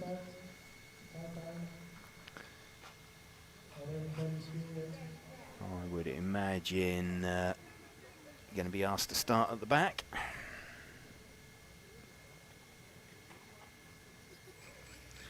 Would be the done thing, given they've not been at the line with 30 seconds. So if the rules are being enforced as they should. 10, 9, 8, 7, 6, 5, 4, 3, 2, 1. Start. Off. Car 1, 2. And they're not, because car 1 leads away off the front. So Simone D'Artavio late to the line, but they let him go at the front rather than doing the right thing and holding him at the back. Daniele Piccini running in second.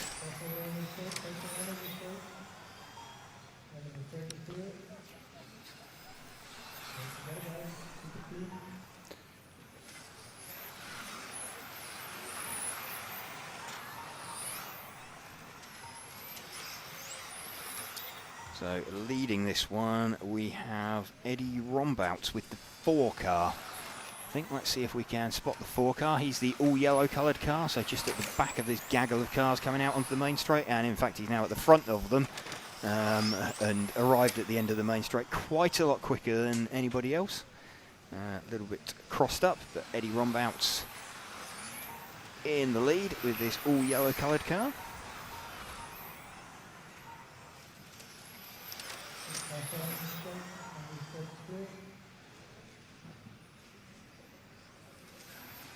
Simone Di Ottavio running in second position, but Eddie Rombouts catching and passing traffic pretty quickly.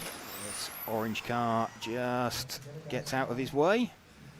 So, oh, in fact, Eddie's got a body tuck there. So picked up a little bit of a body tuck. Let's see if he can get back out in.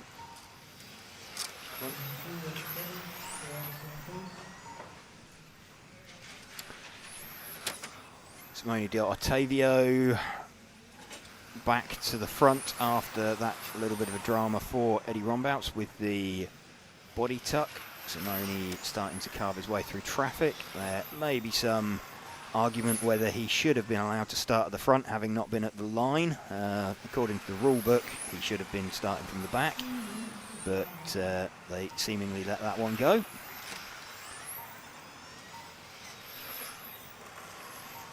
Let's see if we can pick him up again, the lead car. So it's the number 1 car. He's down the short straight towards the bank corner now. There we go.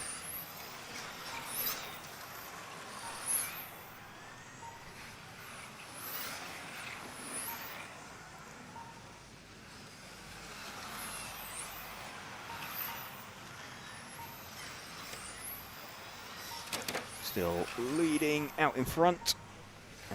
We're getting Eddie Rombouts not been able to do particularly anything about the advantage.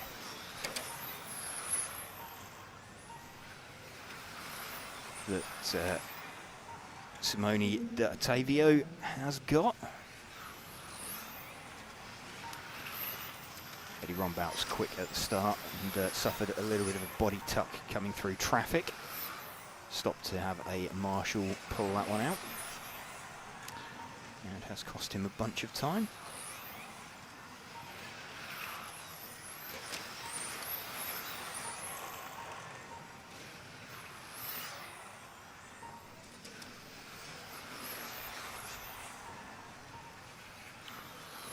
Still seeing some sparks from under cars as they come down the main straight, just bottoming out over some of the bumps there.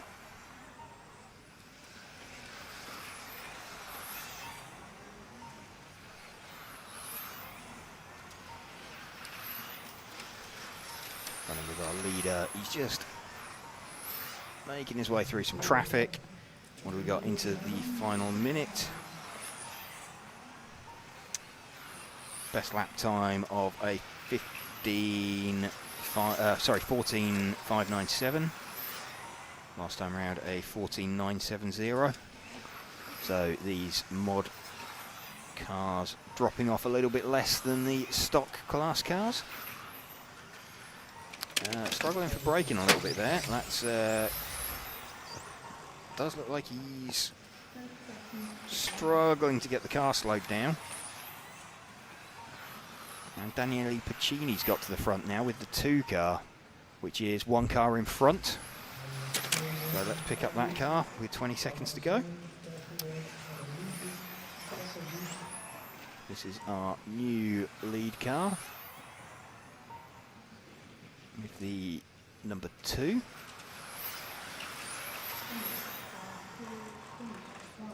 So right at the end there, Daniele Piccini gets that one from Simone Di Ottavio. Abdullah Al-Fahan ending up in 3rd position.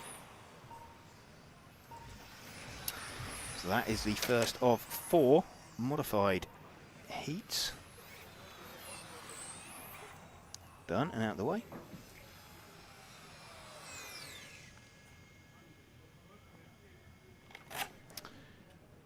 go, Daniele Piccini getting that right at the end.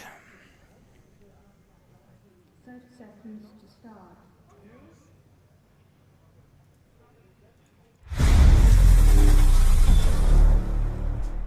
If you're looking for tools, setup tools and other interesting things to keep your pit table organized, check out the MR33 range of products, the world champion RC equipment.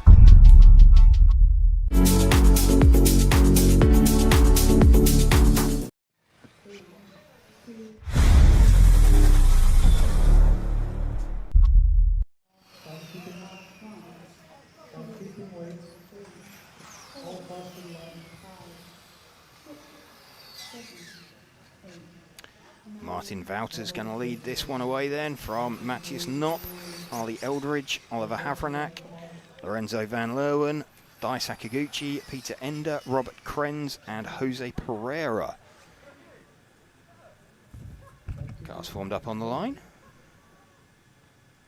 Marshall's heading out across the track, getting to position.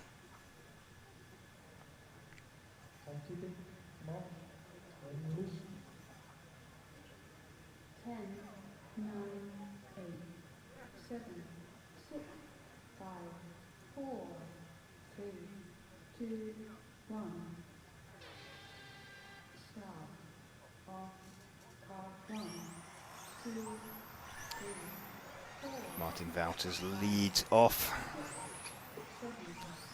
from Matthias Knopp. Let's run with Martin for a couple of laps. I think Matthias has got a quicker opening lap.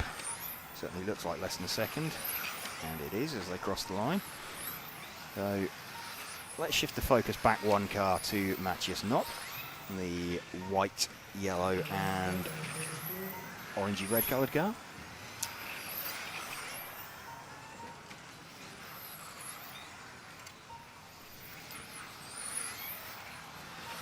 Matthias trying to close in on the car of Martin Wouters.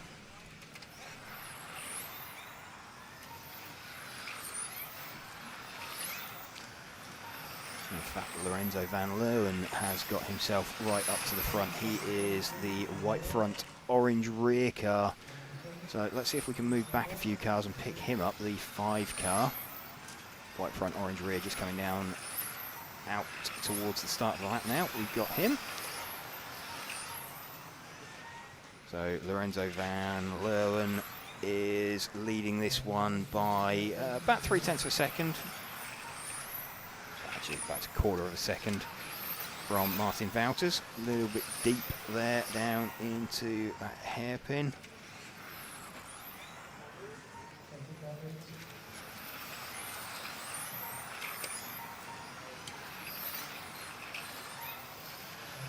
Just waiting for the timing to update. Which is frozen briefly. Harley Eldridge now hits the front. Let's see how this all shakes out after a more lap. Oh, mistake there, coming out onto the main straight. So super close at the front of this one, actually. There is Martin Wouters leading from Matthias Knopp. Got a problem there for Lorenzo Van Leeuwen. Let's see if we can find Harley Eldridge. She is running an all-white coloured car, number 3 car. So she is, let me see if we can spot her. I think she's just, oh, there is, makes a change, only one all-white coloured car out there. So Harley is leading this one now with the 3 car. Martin Wouters to the top, and then as Harley crosses the line, that should update. It should update. There we go. And Harley back to the top. She is leading by about 1.5 tenths at the moment.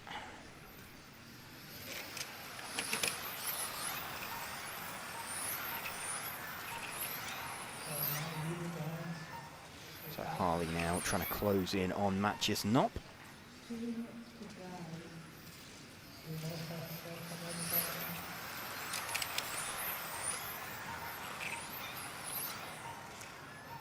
Order swapping around all the time. Harley's lead up to, she's around 4/10 ahead of Matches Not now.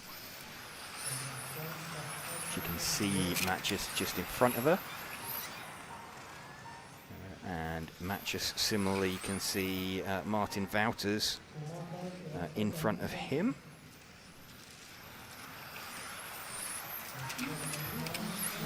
So top three have all cleared traffic now, and they are running in the order that they started of 1, 2, 3, but that's on track. On the clock, they're running 3, 2, 1. So inverted order. So you've got Matches Not trying to catch Martin Wouters, who is in turn being chased by Harley Eldridge. There was a small mistake from Harley on that lap. That has dropped her back to third. So between Martin Wouters and Matches Not, there is absolutely nothing in it. Matches Not back to the front. Harley Eldridge is in third position. She's about half a second back. We're running with Harley at the moment as she tries to close down that gap. So she had it in her hands. Then made a small mistake. What do we got? We got less than, we've got 20 seconds left to go.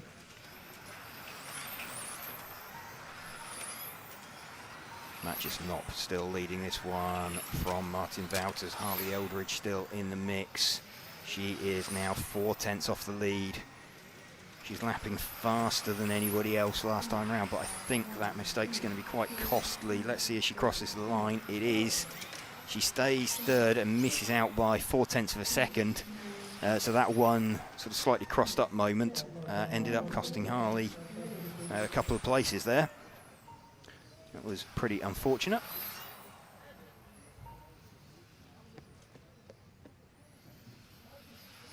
Matches Not then taking that one from Martin Wouters, Harley Eldridge, Oliver Havranek, Dai Sakaguchi, Jose Pereira.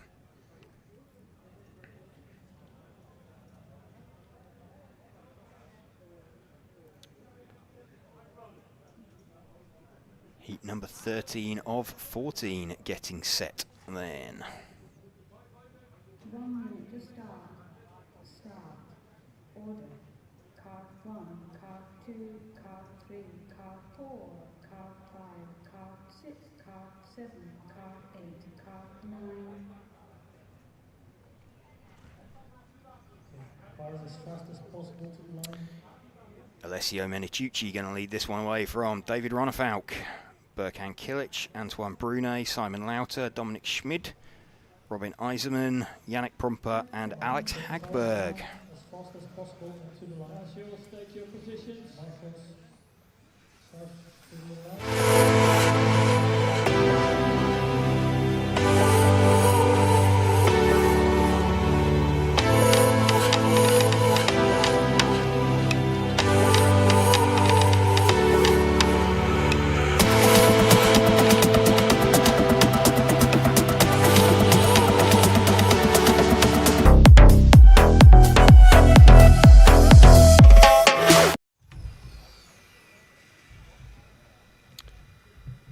Cars forming up on the line. 7, 6, 5, 4, 3, 2, Alessio Meniciucci going to lead away this top heat. car 1, 2, 3, 4. Alessio running his familiar race paint.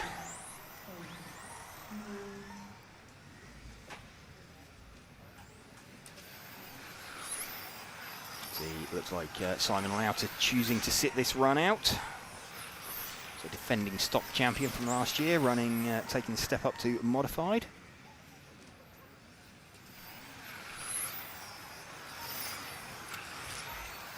So Meniciucci from Ronnefauk, from Berkan Kilic.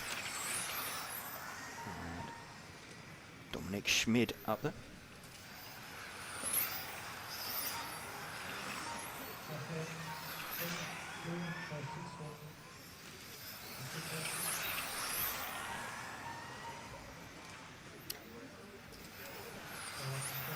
Ronafalk has hit the front with the number 2 car. So let's see if we can move back 1 car from Meniciucci. Should be David Ronafalk, the white-coloured car. It is.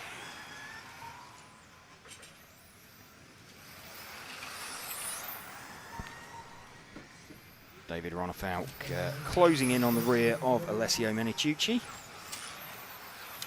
These two running about 4 tenths ahead, and Alessio opens up, lets David through.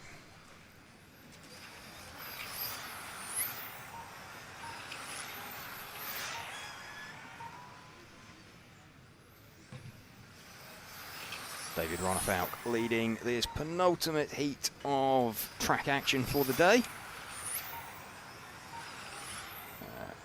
Alessio Meniciucci second. In fact, Berkan Kilic is now up into second place with the number 3 car. Let's see if we can find Berkan Kilic. Then it will be, I think, 1 car behind David Ronafalk.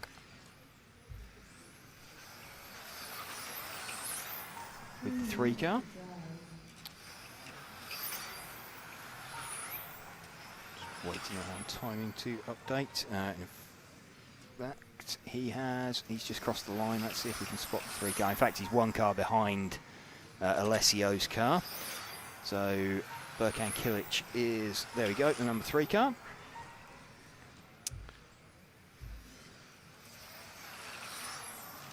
So dropping off a little bit of the back of David Ronafalk, but he's got himself in front of Alessio.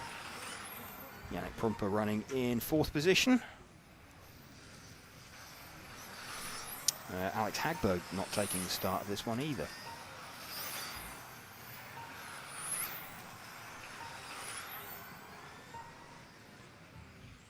So seeking to save some tyres for tomorrow. Have some fresh tyres, do what he can for pace.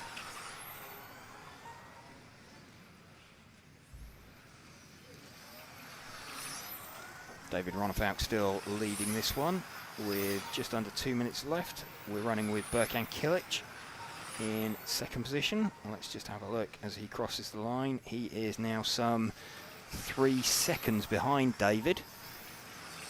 David's best lap, a 13.397. So David seems to have found some good pace over the rest of them. Berkan's best lap, a 13.6. Yannick Prumper also with a 13.6. Yannick Prumper up into 3rd position. Let's see if we can pick up David Ronafalk again as we go into just over 1 minute left. So he is the all-white coloured car. I think he's just coming down the short chute now, coming out towards the down the main straight. There we go. This is David Ronafalk's car, not David's usual class, but seeking some extra experience.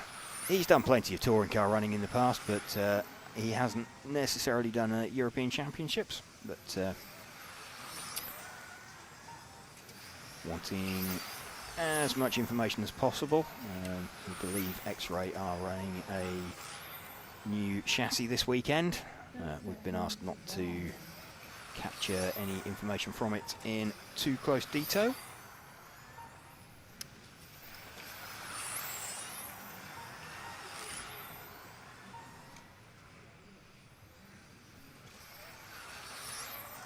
David still leading.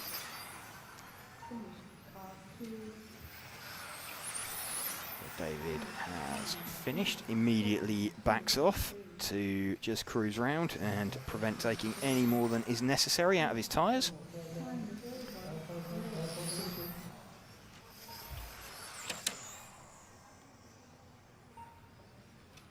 David Ronafalk then taking that with that's a pretty decent time, 22.504.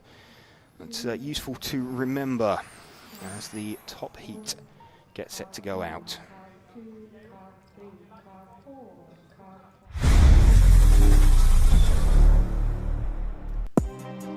If you like perfect mounted body shells the same as we do, check our complete range of body shell accessories and tools to always have the perfect body shell on your car.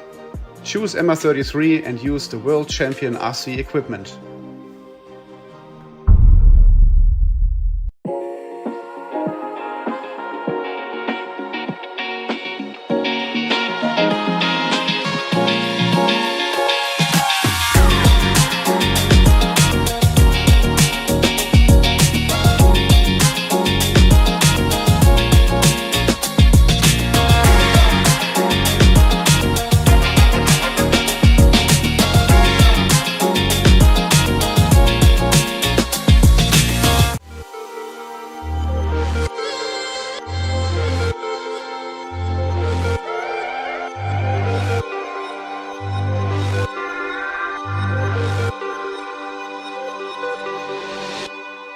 I love RCTV News. I'm Matt McCallum. And I'm Frank McKinney. And here are your headlines. There's RC in the background. We're here. Hi, everybody. There he is. Totally secret, no one knows.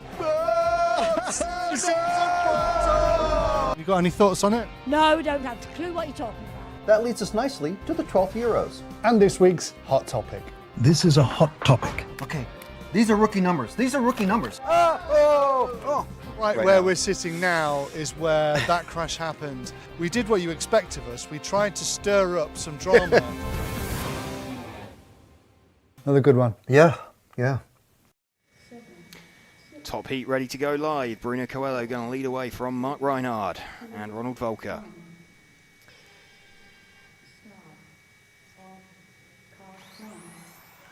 Bruno Coelho leads away.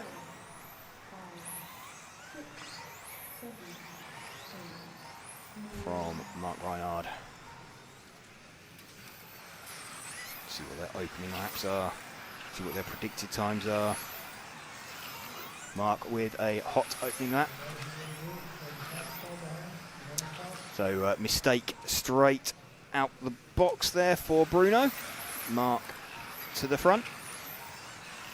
So Mark now in front of Bruno on track as well. Bruno keeps it circulating. I think he's realised that a bunch of people have missed out, so he wants to... He's still got time to save it, he feels. So we're running with Mark Reinhard out in front from Bruno Coelho. Lucas Urban hits the front with the 5 car. Let's stick with these two at the front. They did have, or seemingly had, pace over everybody else. There we go, so it's Reinhard from Orlowski at the moment, Ronald Volker in third, Lucas up into third. It's swapping around all over the place at the moment. We've now got Bruno back in front of, in fact Bruno dropping down the field.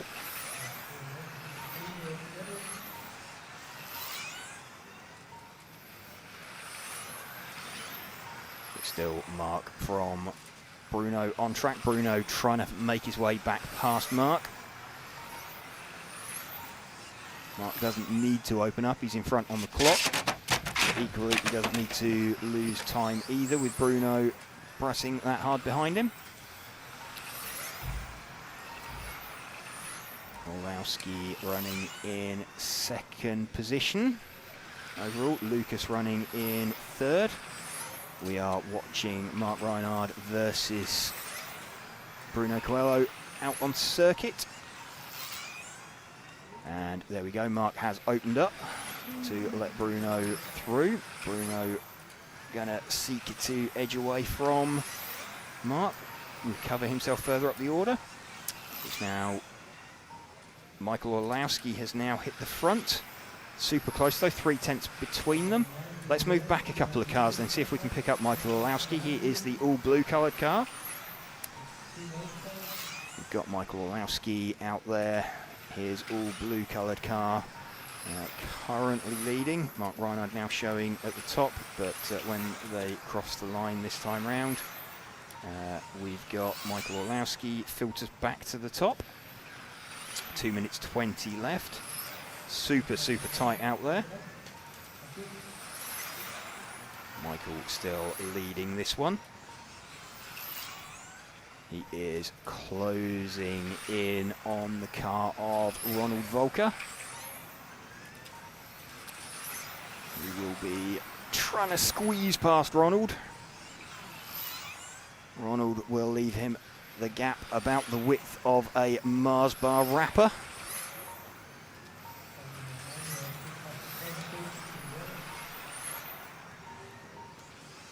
Still Orlowski out in front. He's now about 3/10 out in front of Mark. We've got Bruno in fourth. We've got Ronald in third. So everybody's still super, super close at the moment. Got Bruno trying to escape out in front last time round. A 13.7 for Michael, a 13.7, 13.5 from Bruno. So Bruno's still got enough time to stretch away at the front. Expecting him to, he's made his way back up into third after that early mistake and is within half a second. So we could well see Bruno having enough pace right at the end of this one. Still Orlowski now from Bruno, from Mark. Running with Orlowski. Still not been able to catch and pass Ronald. Clear track out in front of Bruno. Bruno's got the gap down to 2/10. About quarter of a second. Gap still around quarter of a second. So Bruno looking like he's got some good pace right at the end of this one.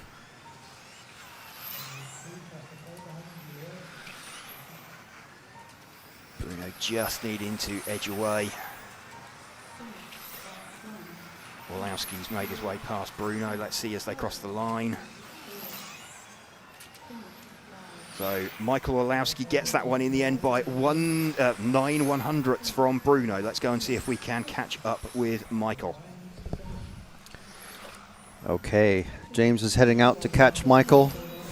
And yeah, pretty good run from everybody there.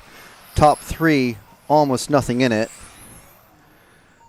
And we will have, there's your finishing results, 22.501 for the top three. That is super, super tight.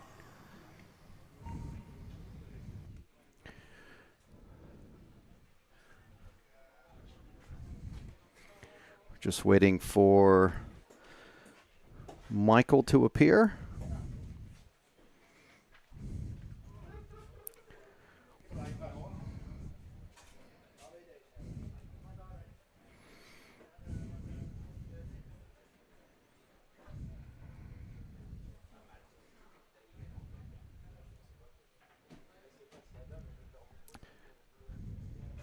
Okay, here we go.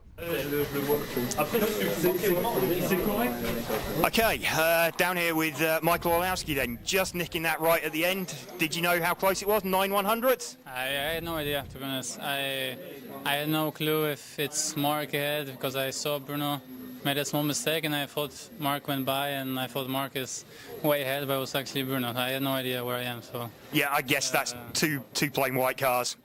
Yeah, happy to take you, but I'm really surprised. But well, it's good to get that under your belt at the start, and also you were closing in on Ronald as well. Yeah, I tried to pace myself against Ronald. I was trying to close down the gap to overtake him, and then I was making small mistakes because our pace was really close. So it was quite unfortunate, but yeah, it was good at the end. And people saying the track's pretty difficult. It's quite bumpy, inconsistent, and you're struggling to get clean laps in. Yeah, we're here at the warm-up, so I knew before coming here it would be like that. And we're trying to figure out stuff on the car to make it good on the bumps, good on traction, and easy to drive. Okay, so that's one in the bag. So just nice, easy start for tomorrow. Ready to go? Yeah, thank you. Oh, good sleep. We'll see what the weather does, and yeah, let's do it again. Okay, well done. Thank you.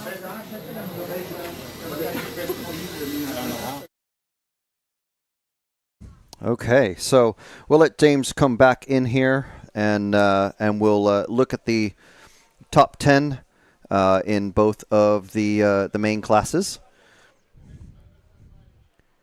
and we'll see how things are starting to shake out. But wow, what do you think of that? Pretty close as usual. I mean, do we expect that? What do you guys think? Let us know in the live chat what you think. James, go ahead, pop your headset on, and we'll look at the top 10. So for mod, is it coming out? Not yet. No. Why isn't it coming?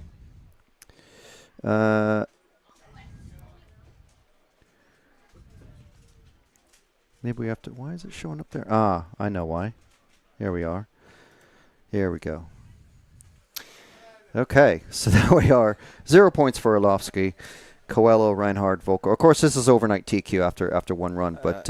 it is, but also David Ronnefauk, shout out from the lower yeah. heat. So what we were saying, that being in that lower heat can sometimes do you a bit of a favour. If you're starting on the top, at the front of it. Yes, it's better to be helps. like the quickest guy in a lower heat rather than sometimes like a tail ender in the top heat. Yeah. You probably, you're not having to lose time opening up to the super fast guys. Yeah. So you've probably, if you're not right on the pace, you've probably got a better chance of making the main from that lower. That lower final, or that lower heat, maybe. Yeah. But super close run there. Very. Michael, a little bit surprised, I think, to be there. That was, I think, Bruno. He did have a major mistake in the first run, though. It was the first couple of laps. He had a fairly big off. Had to get his way back past Mark. I heard him and Mark both apologising to each other. Bruno was going, "Oh, sorry, sorry, I had to come back past you," and Mark going, "Oh, sorry, I held you up. I didn't know when to open." And then you heard Michael not really knowing which one was which going out front, because all he could see in his peripheral vision were two white cars. Yes. So he didn't realise that they'd swapped and gone away from one another. So he thought that was Mark going away, and didn't really realise that he was out in front. So he'll be happy with that one overnight. Yeah, certainly. And just a quick look at Spec. So Spec, we've got Max Mackler, Ollie Bultink out in front, Soren Sparbier, Lucas Elbrock, Bart Vubben. Again, he's done that from a lower heat. I think the big news there was you had Adam Isay choosing to sit out. Yeah, that's an well, the same as Hagberg. So obviously they're pitting at the same table. So maybe that's like a... It's not a team sort of like they came to the same decision sort of thing. They did, but there's a difference. I mean, Alex unfortunately for Alex, it looks like he seeded towards the back of the second heat. Yeah. So to make the main, he's going to need to play every advantage he's got. So fresh tires as much as possible for every run. Yeah, and I think we've got Adam. He was the top seed, so that's a different thing. He's already shown he's got the pace of to run right at the front of that class. So brave choice to sit that one out. Yeah, well, they're both going to be starting from the back, from the number 10 position, then, won't they? They are in the second qualifier. They are, although that's not a massive problem because if you're starting at the back, if you don't go off straight away, you can wait a half a beat. and give yourself a bit of a gap to work with because your clock doesn't start until your car crosses the loop and triggers it. So definitely, if you wait a second or two from starting at the back, you're not immediately catching and passing people. So, okay. You're offsetting yourself. Well, we'll go back to the rostrum view. We're going to record a very quick, hopefully, track walk with a certain Mr. Yilis Grosskamp from Infinity. Thanks to Infinity for being one of our sponsors this weekend. But massive, huge thanks to Hobbywing for being our title sponsor for this weekend's live broadcast. And also to Infinity, Tony Sport, El Saram, X-Ray, Meebo Sport. Don't forget that 10% discount using the code EFRA10, EFRA10. And also R1 Works, Awesomatics, and Schumacher. So from myself, Frank McKinney, James, who's been talking all day, Zach, who's been taking some great montages that you've been watching all day long, and Jim, who's been on the camera, moving camera all day, most of the time. We'll come back tomorrow. We haven't gone over tomorrow's schedule yet, but looking at it earlier, we have a round of basically track cleaning practice. A whole round of it, 5-minute runs. Yeah. But this, I'm assuming that is not going to change. So we'll be back for qualifying round 2 at 10:30, but keep an eye out. Make sure and join, subscribe to the channel, whether you're watching on RCTV and or EFRA.